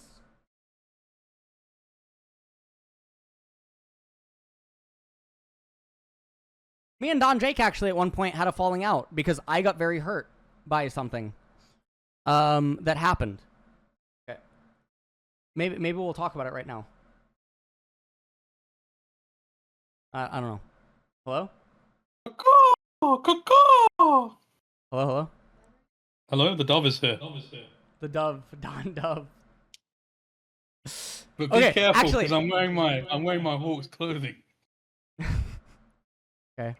I'm gonna need some of these laughs, so thank you. I'm gonna need the serotonin. You're gonna help release serotonin into my body. Yeah, Thank okay. you. Just hawk to me. You're gonna release something else.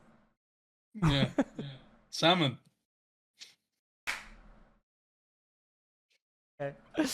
All right, but okay. So actually, all right. So before I ask about the thing that I actually wanted to initially call about, you and I actually did have a falling out at one point. Yeah. Which was over sort of like the thing that I talked about here on the 2023, 2024, 2025, where you wrote something to me once as like an acknowledgement of like my consistency in actions, right? If you remember what I'm talking about. And then there was a period where I was going through extreme turbulence, and I read a reply that you sent me, and then I lost it, and then we didn't talk for a long time. So it was kind of that, which that happened like between us. But then because I felt bad about my reaction, I tried to. Again, much like the fucking the whatchamacallit, like I mean, you know what I requested for you. We don't have to like talk about it or anything, right? But you're like the penis enlargement pills. Yes, exactly. Thank you for that, because it's really helped me. No problem. But yeah, that was like okay. So there was that, right? But then even like what other type of stuff, like.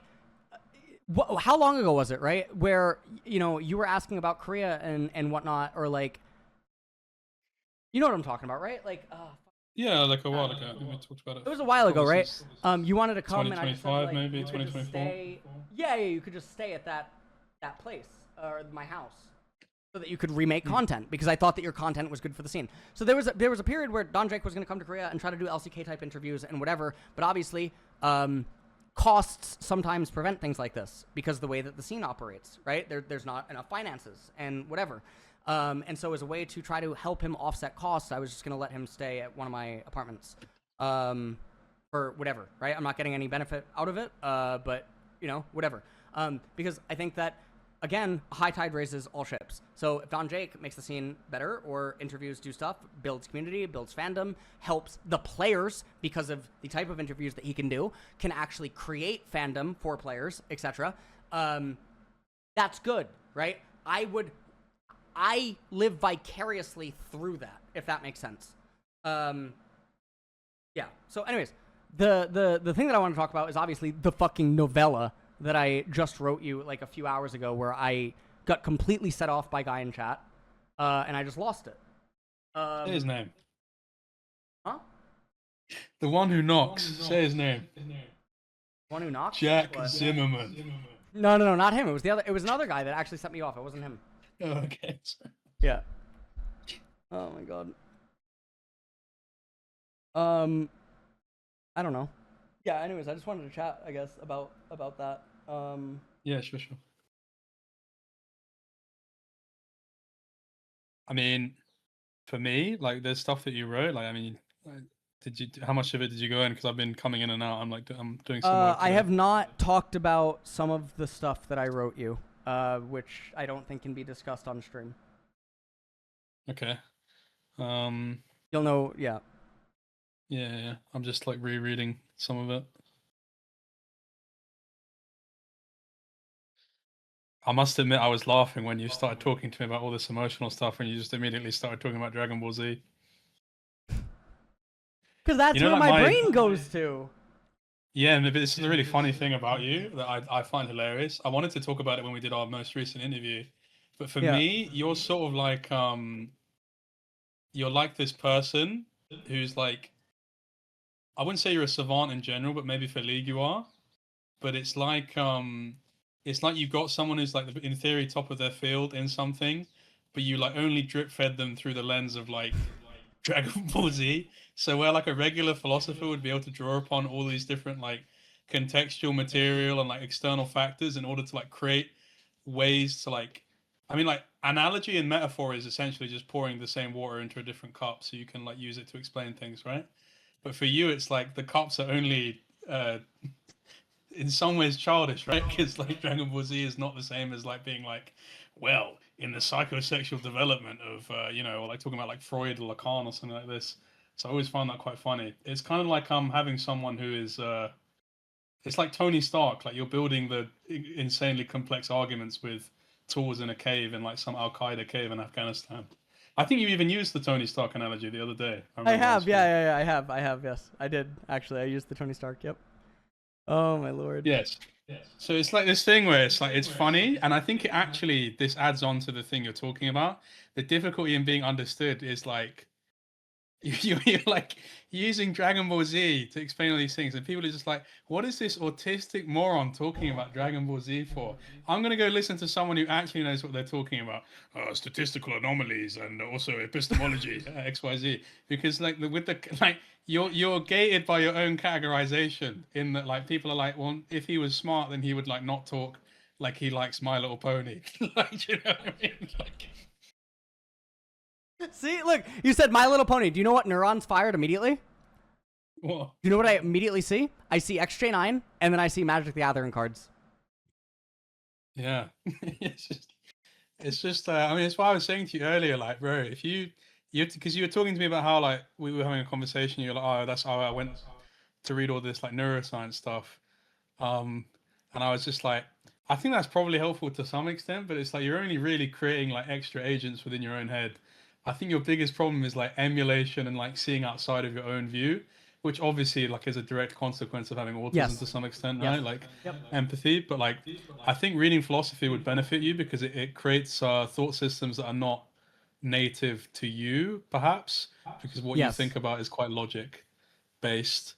But like, for me, in regard, I think one of my biggest gifts in interview, for example, I would say is my background in having read quite a lot of philosophy or just general like literature and stuff like this, because I can always figure out, like, I have a similar thing that you probably do with League, in that when someone says something in a conversation, immediately like a pathway opens up, like an Attack on Titan, where I'm like, cool, this makes me think about this makes me think about this, and then I'm like planning out a route whereby I can get to like the golden nugget at the end of the road, which is like the grain of truth that I want to explore, you know? Yes.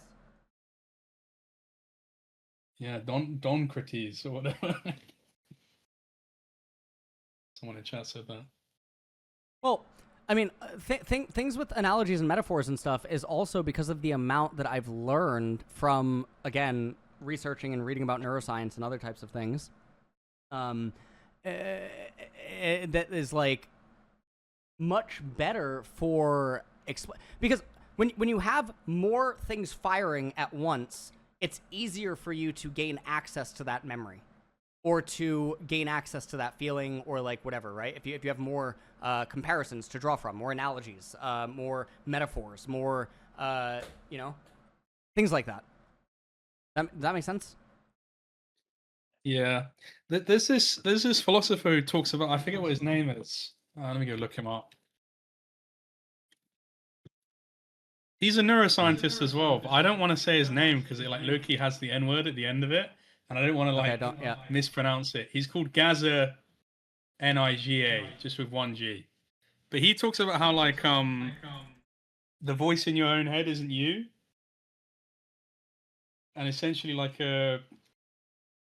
how do I explain this? It's like he talks about how basically like you're late to your own thoughts all the time because your thoughts build a story after action starts. Oh, split brain. Like, he's a cognitive neuroscientist on split brain. Oh, dude, I started watching so many things on split brain research recently.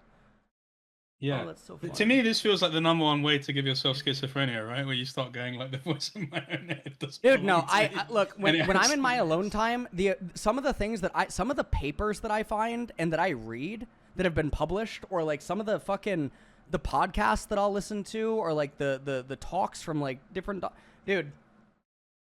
It's weird. It's definitely weird.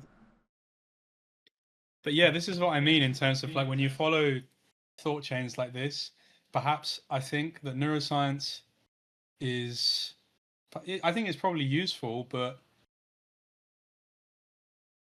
I don't know. Are you familiar with flatland theory, like in used in corroboration with like string theory, for example? Flatland. What? You probably flatland. You probably encountered it to some extent. It's the idea that like when they use it, they basically say like a 2D shape would never understand what a 3D environment looks like. Like you're gated by your own internal phenomenon. Yeah, I just haven't heard it called like this. Okay, yeah. Yeah, so I think in my general advice to you would be in attempting to understand neuroscience, you're potentially to some extent maybe you're the 2D shape trying to comprehend the 3D environment, right? You're trying to find your way to the other end of the, you're trying to find your way to the other end of the balloon, but the balloon doesn't have air in it. Yeah. Well, I'm not a flat earther, man. One of the analogies and stuff that I've also used is that I'm essentially colorblind, and I'm trying to master a way to always be able to identify the color. But it doesn't matter, right? Because you're still just colorblind. You can just make really good guesses, and that's ultimately what I keep improving at and getting better at. But ultimately, at the end of the day, they are still just guesses. I can use like so therapy, much inferment. Right? When you talk about therapy, it's like one of the things I was saying to you is like when you were talking to me earlier, I was like, oh, cool, this is all like super despairing and depressing. But the one positive I took from it is like, oh, you're actually way better at talking about your feelings. Like I remember having conversations with you about your emotions when I lived with you, and it was just like I couldn't get stuff out. Yep. Yeah, it wasn't like it. I wouldn't want to say impossible because that sounds demeaning, but like it would just be like I would just feel kind of trapped in the conversation because I would say all of these things that would be like either emotionally charged or logic based, and it would just be like like bouncing tennis balls off of a wall, like it doesn't really have any effect because it's like difficult to internalize. Whereas like now, if I have a conversation with you, or even what you were saying, even if it's like really depressing, I'm like, cool, you actually are able to like, there's a lot more degree of self-reflection. So therapy would probably be an example of like, you were introduced to a 3D environment that you wouldn't have reached on your own. So I would view neuroscience in some ways as similar. Perhaps there are things and conclusions you can only be led to via that can exist within your own 2D environment, Yeah.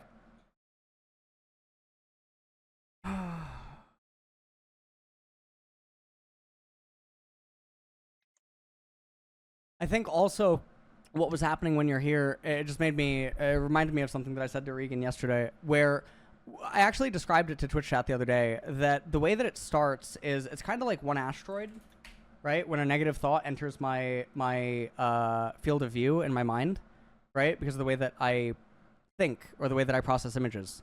Is sort of like this giant wide empty space, and I see lots of images all at once, and the images almost have like a temperature and a hue to them, and it's sort of like I know where to dig or like search or whatever, right? Like in a wide open space. And then eventually what ends up happening is like one asteroid that started out as like negativity ends up becoming an asteroid belt, right? And once it's the asteroid belt, I feel like I'm being bombarded. And so when I'm being bombarded by negative thoughts and I'm seeing them, my body starts responding to almost like a traumatic response, right? Like the other day on stream, I had an actual trauma response.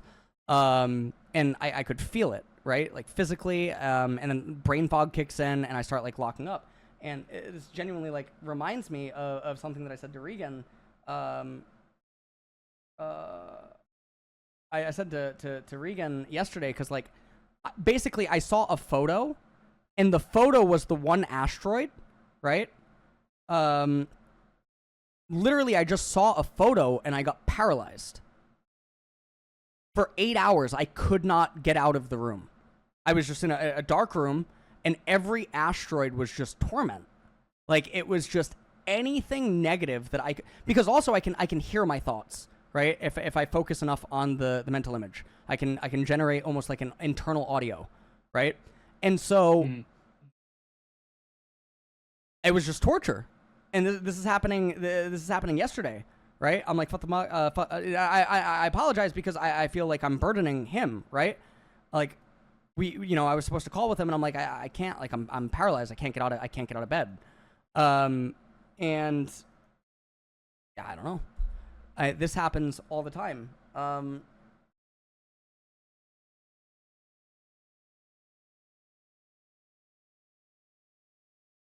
Yeah, I can't really. I don't really. I don't even know what to say because I've never really experienced anything like that. I think I deal with the. I don't know. I think the closest thing that I deal with to this is, and I think what helped me maybe is like I watched this guru, this Indian dude, where he was talking about like I won't mimic how he said it, but that is how it appears in my mind. But he says like you're worrying about something that hasn't happened yet. Like fear is always about something that doesn't exist. Yeah, so one of the things that I was watching from like one doctor is that like to utilize metacognition to take control of the thoughts. Like basically, if I'm in the middle of an asteroid belt of negative thoughts and trauma and stuff, to actively utilize metacognition and then almost like teleport myself out of it to the point where I'm looking at it and then verbalize, like they're like weird techniques, right? That sound almost comical when you say it out loud or like what is described. But sometimes that does help, right? Sometimes you can. Does that not run counter to a lot of what you've experienced as being positive tropisms in terms of growth? Because a lot of what you've experienced that's actually made you better has very little to do with metacognition, even if it might be recontextualized into that format for it to make more sense to you. But a lot of what you're talking about is not necessarily rationally based in logic. It's more like when someone does therapy with you, it can awaken feelings or like untangle things within you that aren't like logically based. It's just like traumatic, So I guess when you're talking about trying to rewire things from the position of metacognition, I would just say, does that not run counter to what you've experienced working previously? Working for what? Sorry. So if you talk about therapy as like being a major force of change for you, right? Obviously, to some extent, some of that will be logic-based metacognition. Like CBT literally is metacognition to some extent, right? Like, or to a major extent in many ways. But a lot of therapy is like, healing that which is within, maybe healing your inner child, stuff like this, right? And if you're making progress towards stuff like that, does that not run in counter to like trying to work out and like rewire your brain from like a logical standpoint? Well, that's so in like one. So I have two different doctors, right? And with one of them, what I actually end up using a lot in therapy is metacognition. Okay. It's almost like I'm like talking to the past image or memories, Yeah. and then I'm thinking about the logical aspect of how it's making me feel, and I'm trying to justify it logically or not. And in doing that and thinking about why I'm thinking about it or thinking about why I'm feeling it, or etc., that's why I think it has led to the thing that you said on Discord, which is that I'm much more cognizant and able to verbalize what Yeah, is which is happening. helpful for sure. Yeah. Yeah. Okay. I think for me, All right, I'm gonna. Yeah. Oh, sorry, no. I don't know if you need to go. No, It's no, all no. good. No. I was gonna start to like wrap it because my throat is like fucking dying and I gotta take my meds again. I have a So, fever like, while I'm for doing me- all it. Like I For feel like me, shit, for but me, yeah. in contrast, I'm someone that Yeah. always, I've never really struggled with the logical perspective on why things hurt. I'm very logical, very self-reflective, and I can Yeah. sit down and figure out things. Doesn't mean that I'm not, I'm consistently quite blind to some things, and it might take external perspective to do it. But I'm always like very like irrational or histrionic in regards to emotions. So anything that's been therapy based for me, or actually, actualized any healing within me, has been getting more in touch with things that aren't like subjectively rational because it deals with the irrational, right?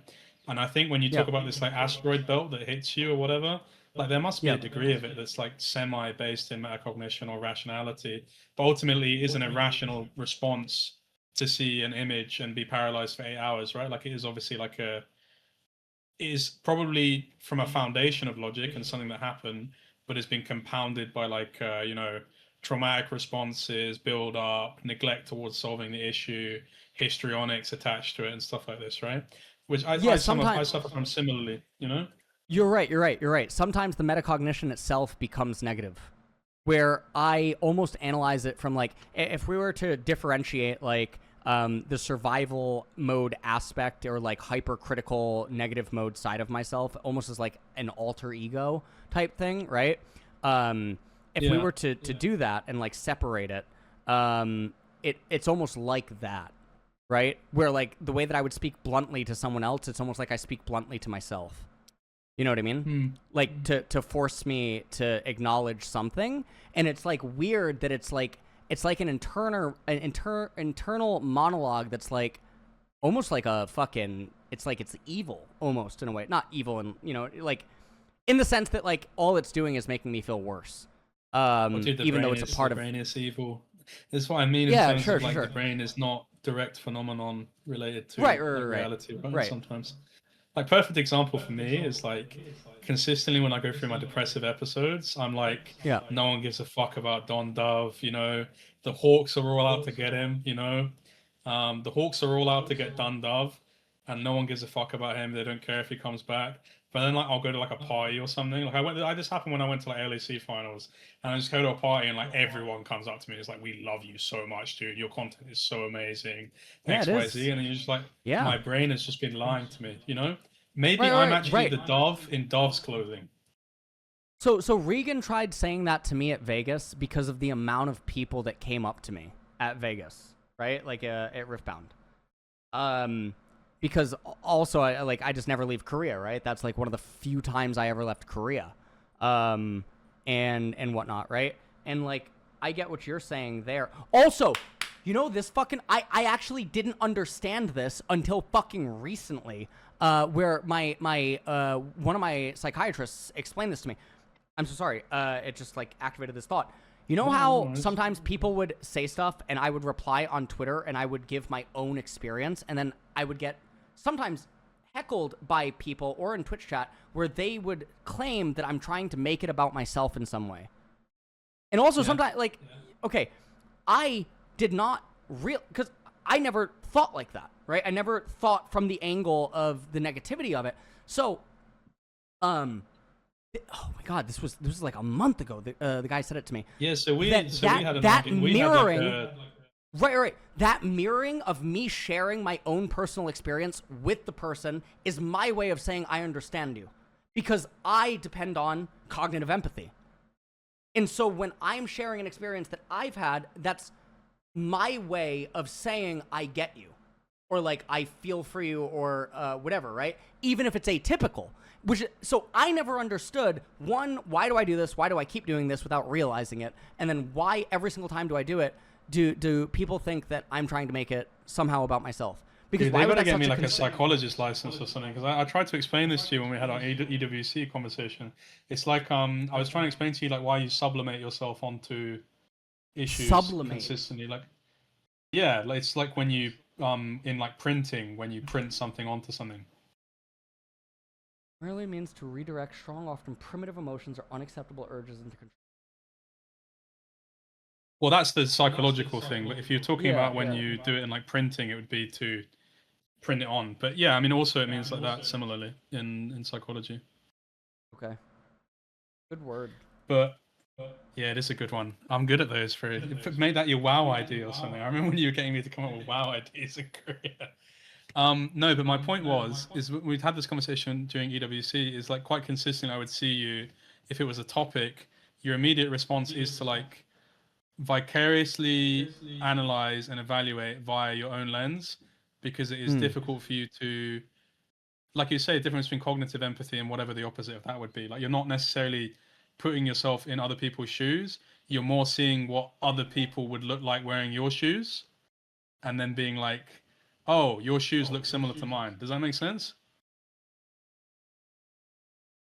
Repeat that again? So empathy, the typical analogy that is used is like, I'm putting myself in your shoes or whatever. Whereas for you, I think it's more of a thing of like, you're putting other people in your shoes, or rather you're saying, hey, these shoes look pretty similar to the shoes that I wear. And I know that yes, because I own that those last shoes. one. That last one. Yes. I generate the image of them, and then I generate an image that is mirroring it that looks so similar. And I'm like, I get this. Yeah. Are you familiar with you should read, this is why you should read Philosophy Man. Are you familiar with a simulacrum or a simulacra? Maybe I've read it, but the pronunciation I haven't heard. Yeah, so Simulacra and Simulation is a book by Jean Can you type it? He's Can you like type a it? French dude.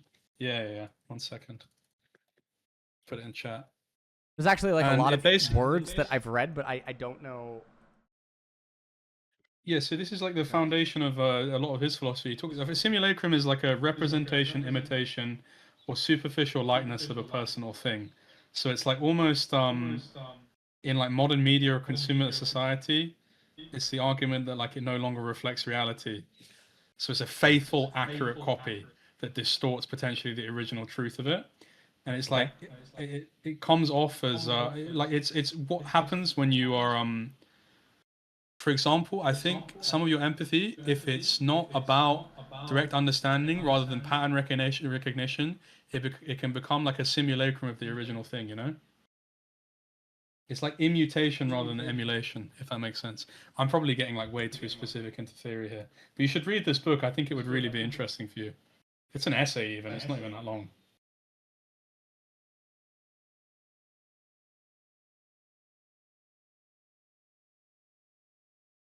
I will be my new.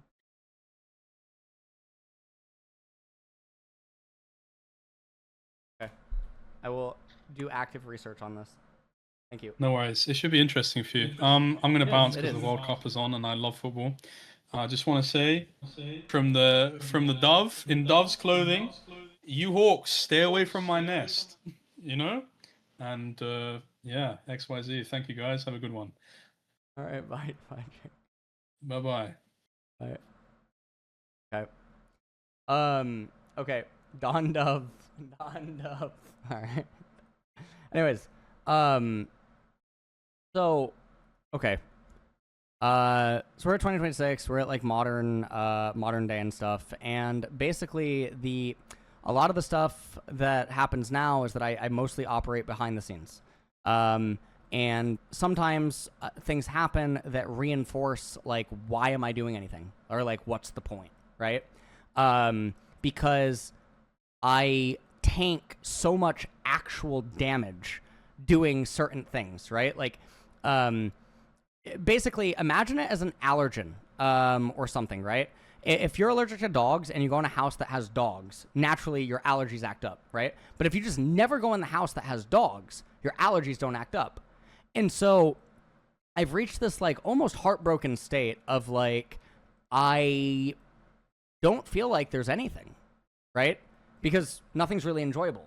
And this is a very fucking frustrating talk when I have something with like a normie and they just don't understand it and I have to say stuff. I have to start getting into some really like dark shit to the point where they clearly realize that they're out of their depth with their understanding of like what I mean by no purpose, or like how dark my thoughts get or go. And I can communicate it and I can be open and transparent about it because, again, I've done it with myself so many times in my own head, or with doctors and whatever, right? But, like, so, for instance, conversations with that coach are not fun. I see it as necessary. I see it as a necessary torture that I have to go through, in a way. Conversations with the guy, Jack Zimmerman, not fun. But again, the same way that I feel almost an obligation, or like a love for the game and the scene and the community and stuff like that, I perceive those conversations as threatening to the very foundation of like what I love, in a sense, right? So there's something, I don't know, there's just something about it, and then obviously it causes damage. Like I showed you guys the message with Regan where I said I was paralyzed for 8 hours. I couldn't get out of the asteroid belt. And sometimes that happens. And I wouldn't even doubt that there are some people that acknowledge that it's a possibility, and so they actively try to induce it. They try to, figure out what they can say, what they, and sometimes it's just totally random and I don't even understand exactly how it happens. And I try to reverse engineer it and think about it like, how the fuck did I get so out of this? And then I have almost never really found anyone that can always, like, here's an analogy for you guys. It's kind of like, everyone watched Stranger Things, right? You're lying if you didn't watch Stranger Things. You know Vecna's fucking world? And you know that fucking scene where Max gets out of Vecna's world? It feels like that, right? I'm sure that there's a way out when I get into the paralysis or the asteroid belt and stuff like that. It's just finding a way out is so hard, if that makes sense. And there's very, very few things that provide me a way out, if that makes sense. But anyways, some stuff is like also very frustrating, and sometimes I think that conversations require great length to be able to explain or understand, or sometimes it also just doesn't even matter how much you try to explain or understand. Sometimes you'll get memed or attacked for it anyway. Sort of like how people still to this day meme the whole cognitive empathy comment. And I can understand it because it's a very atypical way of saying something, but no one actually, whenever I ask them, what am I actually saying in that sentence? Like, I understand that the sentence is very atypical and that it reads really fucking weird. It doesn't read like something someone would say, right? It literally reads like it's fucking out of an anime. To me, that's my way of being so exact with my wording, that it's conveying my emotion, which is ultimately my main goal of language, which is why I use specific words whenever I can, in order to be very exact, because I have a fear of being misunderstood, and yet, ironically, I'm often misunderstood. But that's fine, because I'm misunderstood for other reasons, which is, lack of knowledge or whatever, and yeah. So...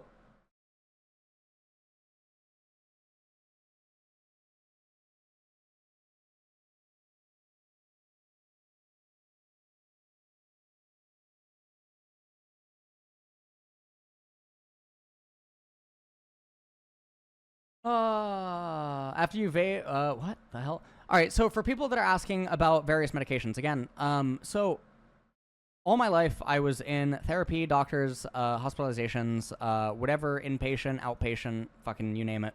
T1 was able to get me into experimental medical type stuff for, my depression, anxiety, whatever.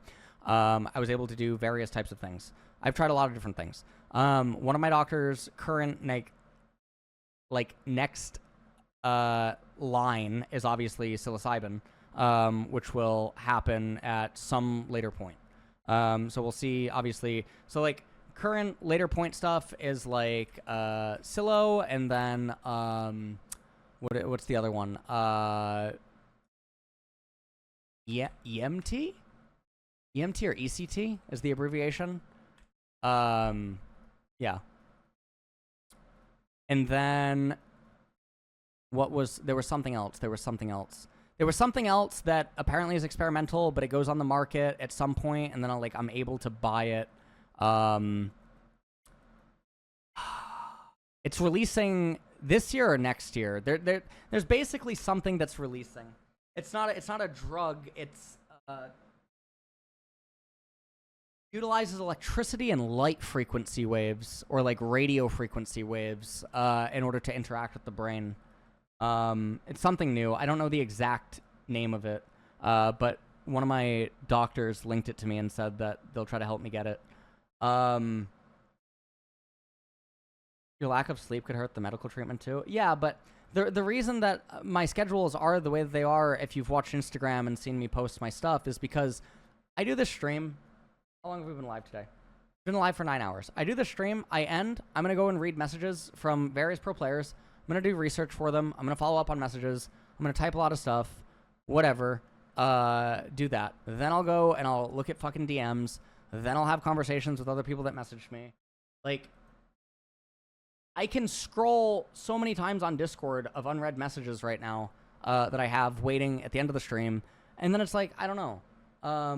And then I have to go test stuff in Practice Tool after for some people. I have to confirm some stuff. I have to re-go through some of the games that were played today. I got to take screenshots, make timestamps, make notes. Like, there's a lot of stuff. Do you feel obligated to do everything now and not just when it fits me? I feel an obligation to keep going even if my leg is broken, because I feel like I don't believe things are going to get better for myself or anything around me. I don't believe it. However, I logically acknowledge that if there is even a chance that it will, then I have to keep going, if that makes sense. I have to, like, involuntarily trigger and activate my old, like, fear fucking whatever. I don't know. I hope that makes sense. I'm gonna get absolutely annihilated as soon as the stream ends. I already know that it's fucking coming. And it just doesn't matter. I'm gonna be, like, it's not a joke when people say, like, oh, Ellis is gonna, after this talk, Ellis is gonna be gone for a month. Because, like, sometimes the damage is, like, just super bad. I don't know. The reason that I interact with everyone is also just because I'm not fucking special. You're all people. So the reason I always respond to tweets, DMs, interact, fucking, if people DM me or whatever, sometimes, yeah, I might actually invoke my awareness of, like, that society thinks that we're not all equal or whatever. So sometimes, yes, I might, if I'm, like, really pissed off or sensitive or whatever, I might just be like, you shouldn't be messaging me. Or, like, I don't know. Sometimes, yes, I will do that. But for the most part, the reason that I engage with as many people as I do, or that I reply to people, or that I do the things that I do, is because, I don't know, in a weird way, I wish that people were more welcoming, but then also in a way, I think that, again, like this effect that I was referring to, I wish that this would happen more, No, being in pro scene really fucked me up with mental health stuff because I realized how fucking toxic. Again, when I say certain things about how people can't know things about certain people, that's what I mean. Like, these 2 years showed me a lot about a lot of people in the scene, and there are some people that I think are, or I don't know, it's like hard. Very hard.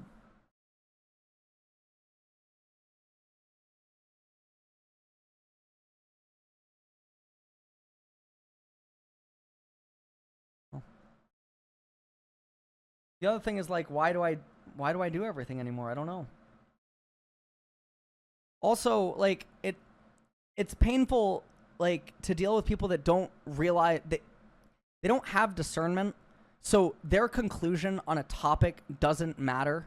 Like, for instance, if I said something, if I said something in 2020 or 2021, Mage's bot lane, right? The logic then is the same logic now. Nothing has happened. Nothing has changed. In fact, it's worse. Mages used to be better. Mages used to be better. Like, freezing used to be good, and now sometimes you see people freeze, but freezing used to be way better than it is now. Way better than it is now. Like, the amount of disinformation that also surrounded things that I would say was just fucking wild. And it would spread like wildfire. And to combat it is like Brandonini's law. Because again, people would rather that I be wrong. Sort of like the coach the other day, right? Where he says like, oh, if you really think like this, you can't help anyone. Like that line that came at like 20 minutes into the talk or something. It was so weird. Because of an ignorance of what goes into, I don't know. You were able to freeze forever back then. Dude, so many things oh my god. The most notable one was Renekton. Well, obviously Morello Leandri, Riot adds me to the game for it, right? Then there's Renekton, where the person goes in and does the weighted stats and concludes that Renekton actually is bad. Then there's like other stuff. But it didn't matter because of all of the damage that was done, because you can't be fucking everywhere at once. And again, it's kind of like let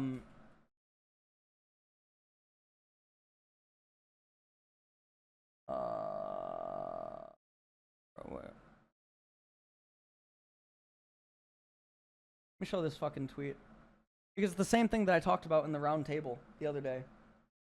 Same exact thing. This person, so this is another example. This person's really mad that I blasted them on Twitter however long ago because they just said some absolutely fucking dumb shit, or they don't bother to think for like 2 seconds. And I'm trying to be like everywhere at once, and this person won't do the courtesy of like whatever. And then Krymer, you guys probably do not know who this is. Now I believe he's heavily invested in WoW, but at one point this was the #1 Katarina player before Cat evolved. So this guy almost went pro in NA a very long time ago. This was the Cat OTP before Cat evolved. And he wrote, "It's crazy how many failed analysts, coaches, influencers, whatever the fuck, have always has something bad to say about you, as if it's something bad towards you will give them any credit." And technically it does. And this is what me and Nemesis and Crowny and a lot of other people used to talk about, because it's, this is actually what I accused Nice of, which is, it's acknowledgement through association, right? Or credit through association. And I replied that it's because it's easier for them to believe that I'm wrong, or people like me are the problem, and since their kind is the majority, naturally it's threatening. Because if someone is mold or something is mold, mold wants a dark place to grow. Anything shining light on it is the enemy, naturally, right? So if autistic retard white guy from South Korea is saying that all these pros are doing, X, Y, and Z wrong, and they're not doing these things right, and, teams aren't doing this right, and, they're not doing, they should be doing this, or, it can demonstrate this, blah, blah, blah, blah. It's easier to just not engage with this, not understand it, not bother with it, and just say, that's it. Or to try to argue semantics, or try to like tone police, or like all these other types of things as if it has any relevancy. I don't know.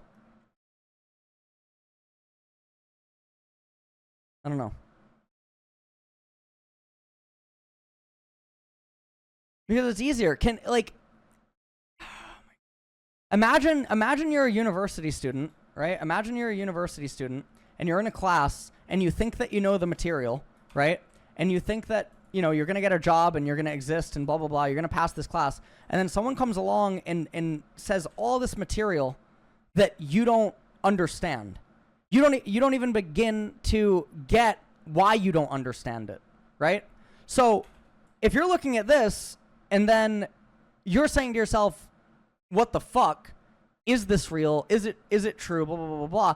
It would be easier to not acknowledge it and just say that it's wrong than to bother trying to understand it, because that's how you go on with your day. I don't know. Dimitri. Was there something?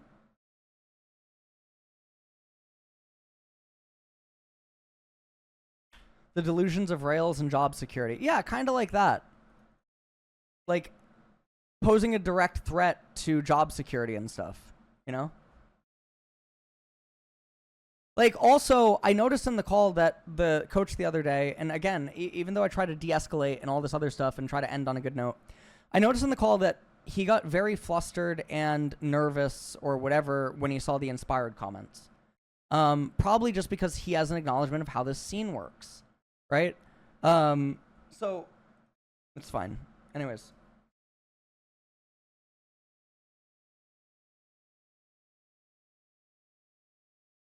A child insults you, do you start insulting them back? But you're not a child, man. You're an adult. Also, you come at me, you provoke me, and then get mad. Like, what are... Literally the thing that I said earlier, I always respond to people in kind. And literally an example of that is look at the fucking Echo talk. Stop trying to cry foul like an idiot. The Echo didn't come at me abrasively or disrespectfully. And so the entire talk went completely different. You have some weird fetishized... If I go to your Twitter, I just have to scroll it to just see the insanity of your Twitter. Fucking options or treatments or new technological breakthroughs or things that I can fucking do. You know? Because it is obvious that like, just looking at the last few years, that my mental decline continues to get worse, right? I bounce back from things slower. I have less energy. I have less everything, right? It is objectively obvious, right? If you just watch the actions, that I am getting worse, that I'm losing the ability to endure, and I'm losing the ability to spark, if that makes sense. So...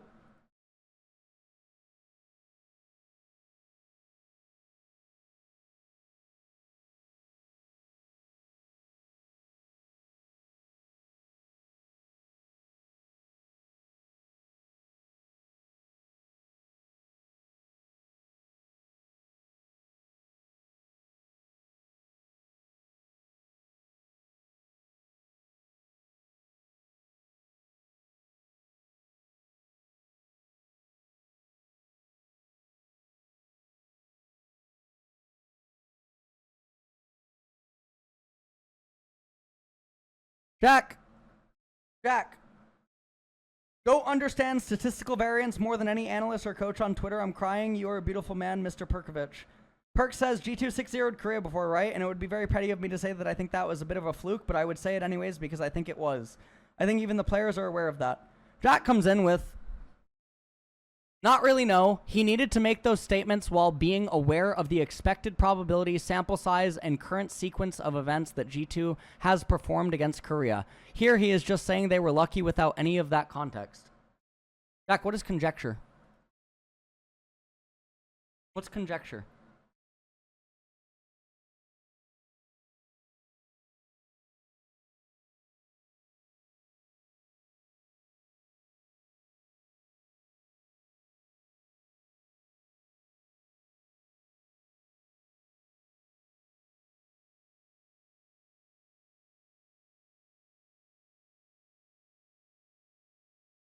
Most of the people in your... I didn't even see this fucking reply.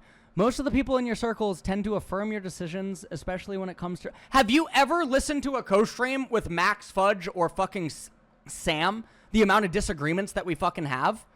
What are we saying, man?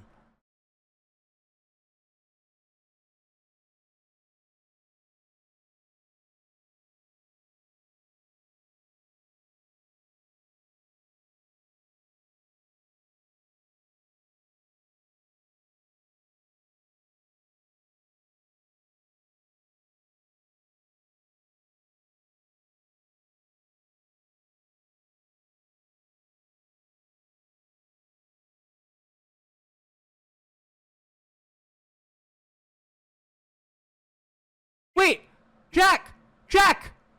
You just literally defined conjecture. Jack, hold on. We might have a breakthrough here. Jack, the person with the smartest takes would be someone with the access to the data, which means someone that's informed, right? Someone that has information. Then you say everyone else is guessing based on information that Riot doesn't give access to, which means that They don't have an informed opinion. Jack, wait a minute. Why did you use conjecture about perks?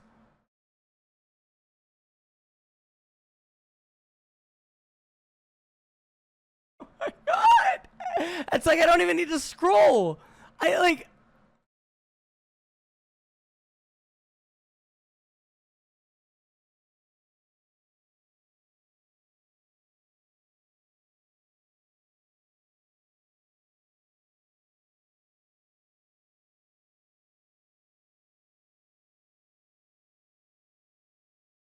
How many times do you reply to me?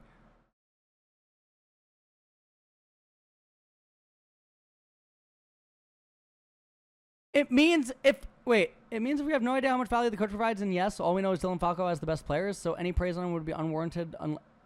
Okay, you defined it. Okay.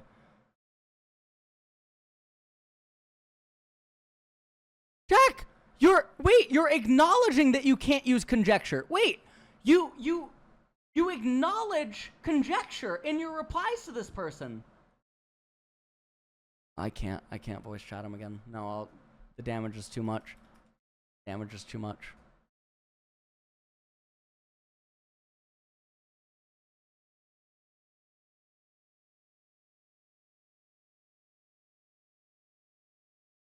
Okay. My general thoughts on the LS convo. Alright, here we go. In general, I didn't really do a good job of conveying my points. The thesis from the LS tweet I responded to was what teams are opting into bad situations 37-20-80 in order to deny grubs, and that teams generally overvalue them. First point I tried to make was that in the moment, Fear has to make the decision on whether to contest or not, and that they think they're opting into a winning situation. From that perspective, the value of grubs becomes irrelevant. They are just an objective that can draw the opposition into a fight for us, so instead of discussing the value of grubs, we should talk about what led them to think yes!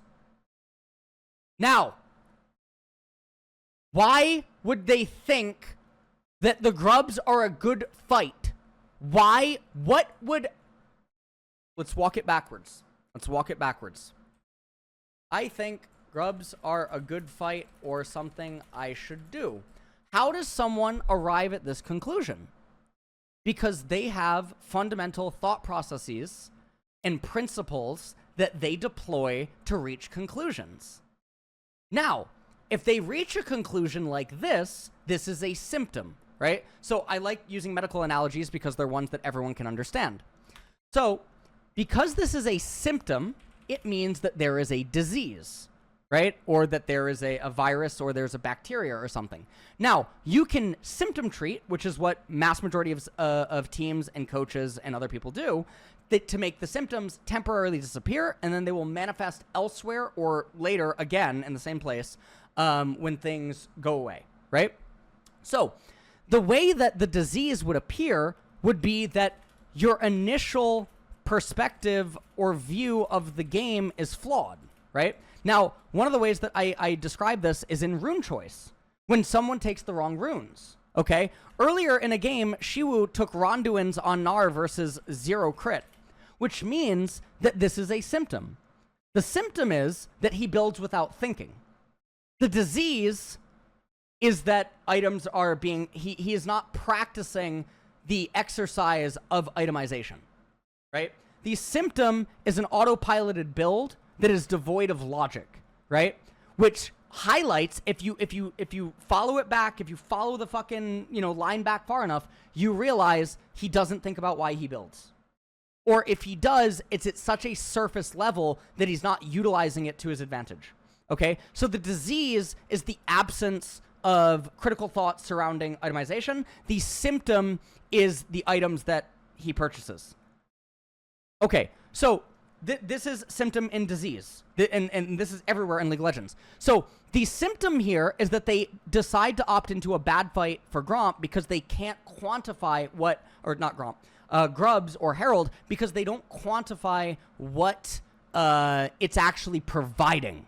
Okay? So how do you treat an inability or an absence of quantification for the reason that you opt into things? The fundamentals. Why do we do things? Right? How much gold does it give? How much EXP? What is it doing for win probability? Right? What happens if we do X, Y, and Z instead? Right? these are the things that allow you to make more informed decisions. Okay? These are the thought process. This is the epistemology. This is the things that when you're coaching, when you're analyzing, when you deploy the science of fundamental thinking, etc. If you go back to LS YouTube videos that are still up, 2014, 2015, 2016, right? These things encompass why I understood so many things about laning before other people, or why when I would do coaching sessions with various pro players, they would get surprised at how I understood lane manipulation, or recall timers, cheater recalls, right? Cheater recalls, how to tell that someone was in a bush because of the auto-pathing of the minimap. So if you clicked a certain way and your avatar, your character, moved differently than the way that it normally should, it means someone's in the bush, right? Things like that. How to infer that something is warded without any vision, right? Which is the iconic Nidalee video. These are the core fundamentals of why we do things, right? And then if you understand these on a really deep level, you can pull from them to develop things like cheater recall, like eco recall, like freezing, like calculated flips, or willingness to entertain variance, right? Voluntary variance, right? We'll just call it that. Things like this. We can start to do things like this in order to min-max whatever, right? We can do better itemization, right? We can do better rune choice. We can do better drafting. We can do all these things if you operate at the game on a pure fundamental level, stripping it completely down.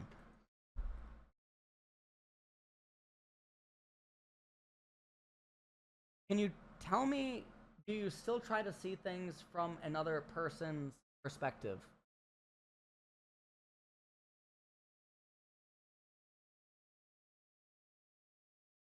Even if I try to see it from their perspective, if it's just blatantly wrong or uninformed, that doesn't change the problem. If someone is too short and can't see over a fence, and they don't know what's on the other side of the fence, and they start saying a lot of things about what's on their side of the fence, or what they predict is on the other side of the fence, but then there's someone tall enough that can see over the fence and already knows everything that's over the fence, then it doesn't matter that I can realize that they don't see over the fence. All that matters is that they can't see over the fence. Good analogy. I'm trying. My brain's firing on a lot of cylinders. We're trying. Holy shit.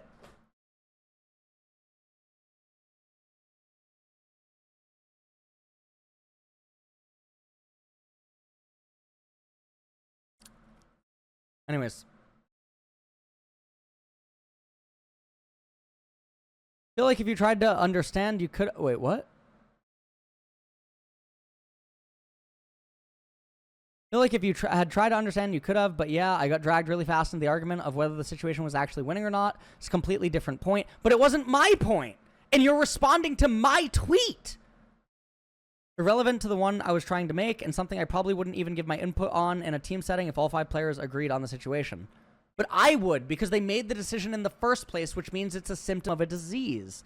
The second point I tried to make was that his analysis on Twitter lacked depth. In my opinion, his thesis was only based on the actual tempo state. Buzzword. What I mean by it is the current position of all 10 champions on the map, not in a specific time frame, etc. of the game, something that I think is only possible with God Vision. But you have God Vision even if you don't actually have vision. Okay? For instance, if you have the exact recall timer on a champion, I don't understand why people don't get this, okay? It is 25,000 units from Nexus to Nexus, okay? So we know this. Okay, so 25,000 units. If a champion has base movement speed of 325, then you do a math equation, which is 325 times X equals 25,000. Okay, now if you are drawing, right, and a champion was, if you last spotted a champion here, then you were able to envision, based on their movement speed, a radius of where they possibly are. We understand this with cell phone towers. Right? if a cell phone pings a cell phone tower, there is a radius from where they're allowed to be. If someone just broke into a house and a helicopter responds within 1 minute, you can calculate the average speed that a human is capable of running, and then you can draw a radius of where they must be inside of. Okay? So you can do all of these things. You don't necessarily need God vision. One of the things, and I know people in chat know that I used to do this, sometimes when people would disappear from Fog of War or they would recall, I used to say the exact timer that they'd show up again on vision or say exactly where they would be. Because you can track their movement speed if you practice it again. No, stop using narcissist. Fuck, that is a dangerous word. It's a serious accusation. It's a dangerous word. Narcissism is a spectrum, and everyone possesses qualities and traits of narcissism. Everyone. Successful people, myself included, many people, they will all possess narcissistic traits, because if you're going to be successful and you're going to be confident, you're going to need traits that overlap with narcissism. That is just a fact. Some people are going to possess traits of psychopathy. Some people are going to possess traits of bipolar or of antisocial personality disorder. Okay? They're all going to possess traits. To actually have the personality disorder means that you possess an overwhelming number of the traits, more than what would normally or expectedly be found in an average person. Okay? So someone displaying narcissistic tendencies or traits doesn't mean they're narcissistic. It just means that they're a little bit higher on maybe that specific graph, something like that. Anyways, I hate it. I hate when people misuse labels. It's so triggering, because there's a lot of damage behind words like that. Those words are very dangerous. Anyways, okay. For example, in in the first situation, Camille and Lee have to decide where to open and what their plan is for grubs. There's a possibility that Shinjiri opens bot and Leona opens bot ramp. Suddenly, the odds for the situation they're opting into changes because it is an entirely different situation.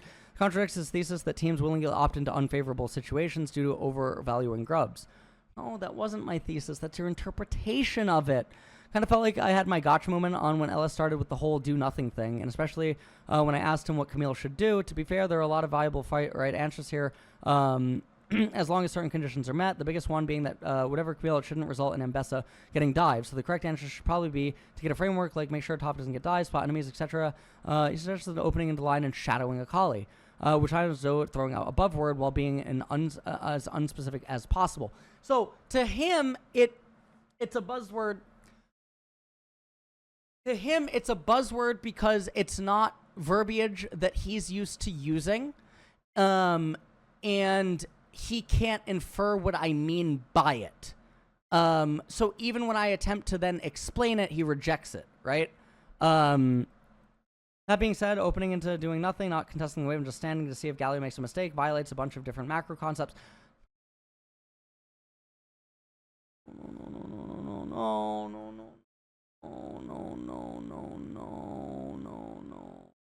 POV used Busho and Inspired's messages to claim they agreed with him, which wasn't really Inspired literally verbatim says I agreed with what you said!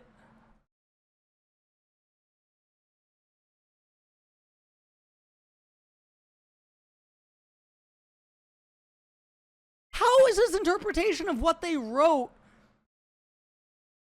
Oh my god. I feel like it was opening so many different points at his point of our combo that might. Yes, I was, because that's what happens when you ask for the whiteboard. I want to review a league sequence, not Sun Tzu, grand strategy, but that's what you have to do to understand why it happens. And they have an aversion to this. Oh my god, they have an aversion to it because it's too much fucking work and it's boring and it's something that they would never want to do. So they want to reject it so that they don't need to learn it.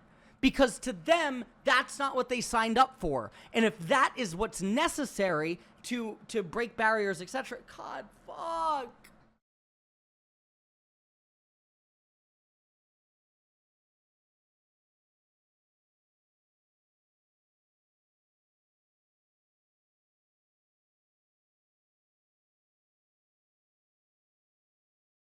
What do you mean, my fans? I never try to weaponize my fan. This is also so weird. How many times do you see me blow up a guy in chat who's trying to defend me in a way that I deem unfair? Like, the guy also just trying to say that this guy's a narcissist. Technically, he's attacking this guy, and I should, the normal streamer response is to, like, celebrate, yeah, my guy in chat's fucking shitting on this guy, calling him a narcissist. No, man, no. Fuck.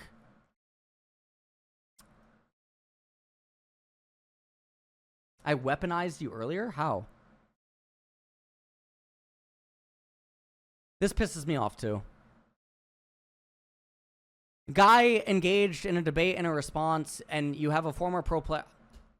This is what they did to me. This is what they did to me. Like, and it's ironic, right? Because it's like what I said earlier, right? When I was doing the thing, that the bottom tier pros are the ones that operate and act like this, right? You would not see Inspired behave like this. Now, I understand that Power of Evil is not a pro anymore, and some people might even say that Power of Evil was a top tier pro. I can't remember many interactions or engagements with Power of Evil, but this is like, oh, is it his player? Oh, okay. I don't know.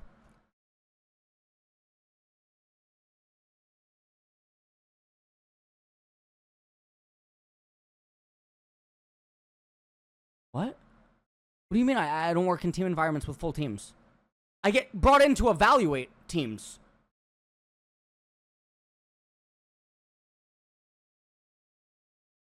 No, they won't. There's literally fucking voice comms of players saying that they're gonna lose and that we shouldn't do it. But then they do it anyway. What is he saying? Man. Dude, there is literally, there's Los Ratones voice comms of them saying stuff like this. Like, what?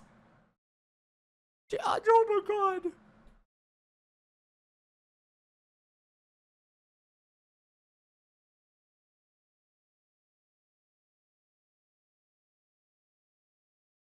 Guy's the best response.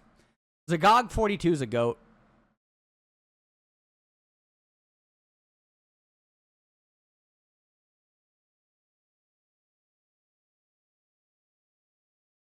Oh my god.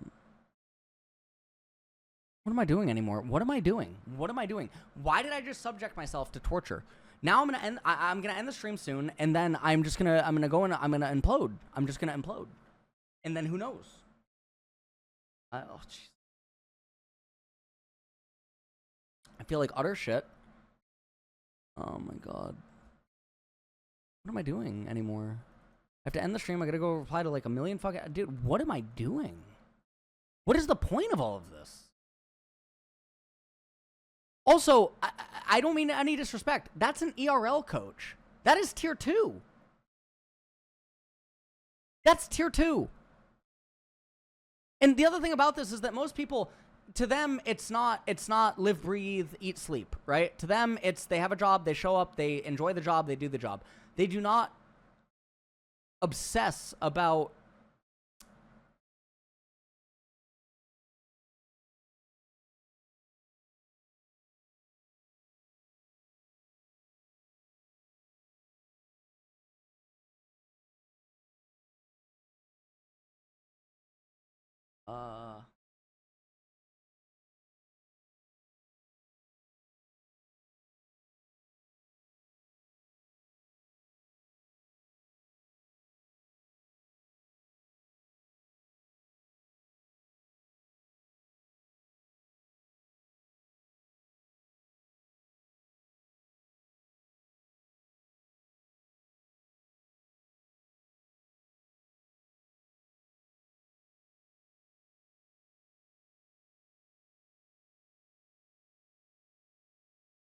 No, it's not.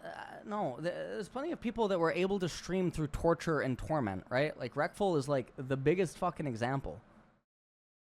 Sometimes streaming's like a defense mechanism, because it's like the bad stuff's afraid. I don't know, it's weird. It's like, it's weird. You know?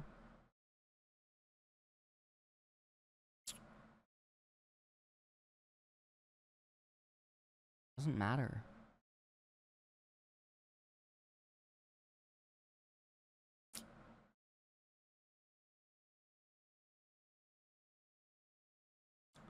Actions always supersede words. Actions always supersede words. Sometimes, though, good people can do bad things, and sometimes bad people can do good things. That's also true.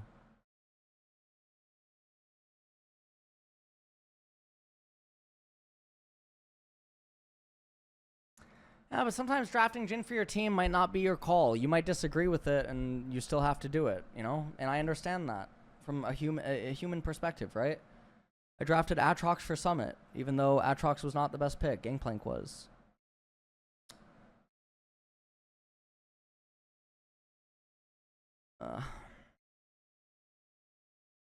My plan for split 3 of LoL Esports.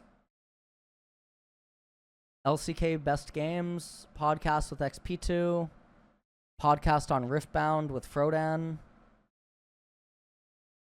Riftbound content, and then keep helping pros.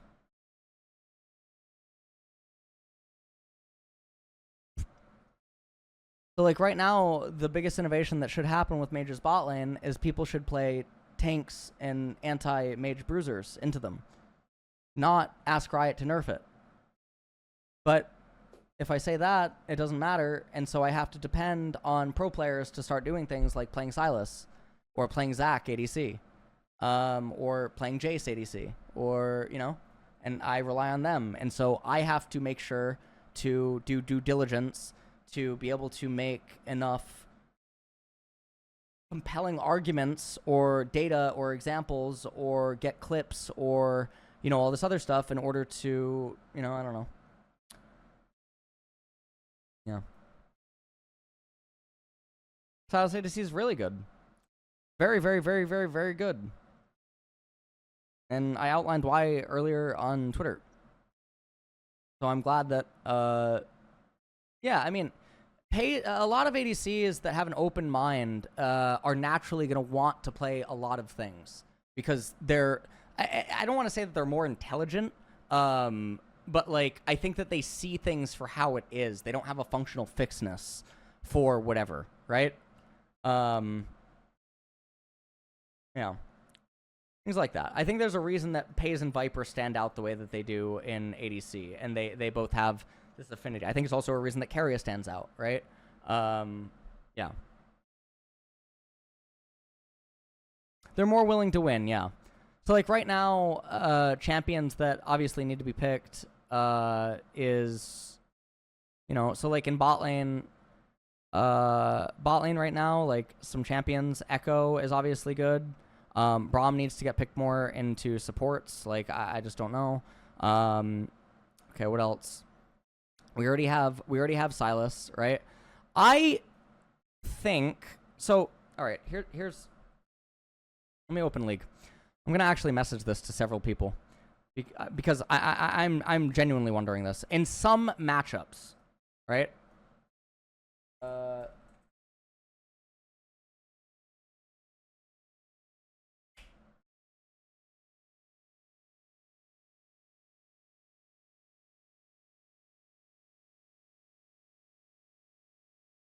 right.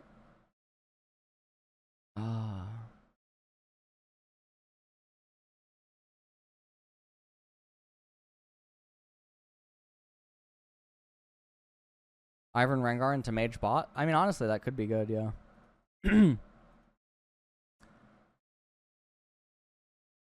Alright, let me show you guys something. Alright.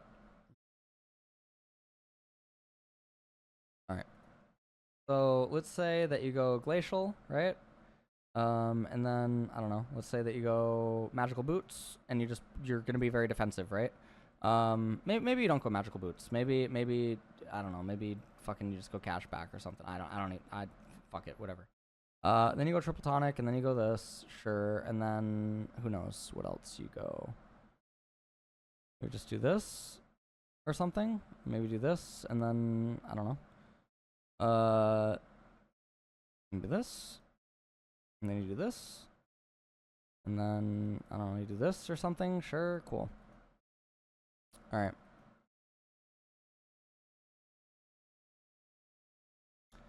So, I wonder if this is legitimate. So Morgana's interesting because she can be flex jungle right now versus certain champions, and she's just not, right? My PC die? No. Okay.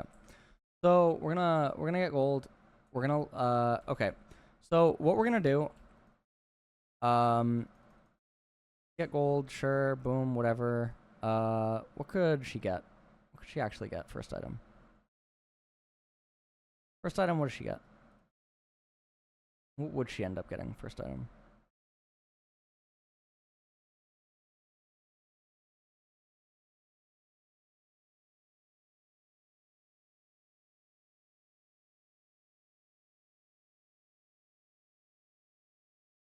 It'll probably be tank. It would probably no. It'd probably be like tank. It'd probably be I mean honestly 20 ability haste for, yeah, 35 ability haste for Q. Honestly it could be Mandate. It could just be Shurelya's. It could just be Shurelya's, it could be Solari. You could just go tank on Morgana. Anyways, whatever. So what we're gonna do is we're gonna go down to bot lane. And this is what we're gonna do. Ready? So when we level up. Alright, so we have 3 and 3, right? Then we're gonna level up. And we have 4-4, whatever. Now we have skill tonic. Right? And in theory, so oh yeah, R. Okay. So we're level 9 and we almost have max points Q and we almost have max points C with 1 point R. And so now at level 10, you have max points Q for maximum value. Because, like, W is not actually doing anything. You're never getting AP. You're never getting AP. It's doing no fucking damage, right? And now your E at level 10. So this is very different than what a traditional support Morgana would do, where they might only have 3 points in Black Shield, or they might only have 2 points or 1 point, right? Something like that. So now you have maximum root duration of 3 seconds at level 10, and then you have maximum E. For 361 shield. And then you have Glacial Augment. W for poke is not valuable because they walk right off it. They walk right off it and it doesn't do enough damage. There's no, like, it's just not a real thing. You have to land the Q and then do the W, and then it's like, what are you actually doing? So Morgana right now completely sucks because her ratios are terrible. She needs too many points in her fucking ability. No, this isn't Morgana ADC. It's Morgana support. So Morgana, the reason that she's not picked is because she is a complete fucking money sink. She's a complete money sink because of how bad she is. Now, in jungle, there is some merit to picking her and stuff. But as support, what if in certain matchups, you can actually utilize the base scaling, because it even got buffed recently, right? Her shield. What if you can actually utilize this for crazy EHP? Like, I barely have any ability haste right now. It's 12 seconds. I wonder if there's merit in certain matchups to being able to just pick Morgana, go W-less, and then max Q and E by level 9.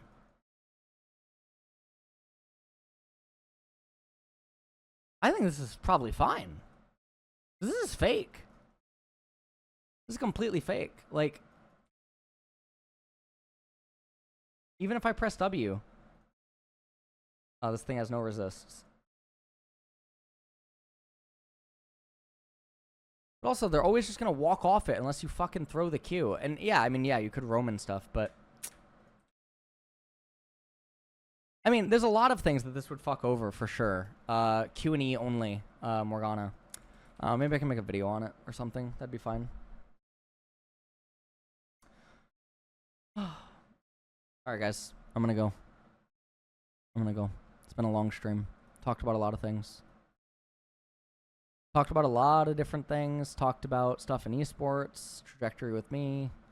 I don't know. I gotta go reply to a bunch of messages. I have a lot of Discord DMs. I have a lot of Twitter DMs. I gotta respond to. I gotta eat. And, yeah. Pretty bad. So, that's all. I don't know. We'll see. Alright. See you guys later. Bye.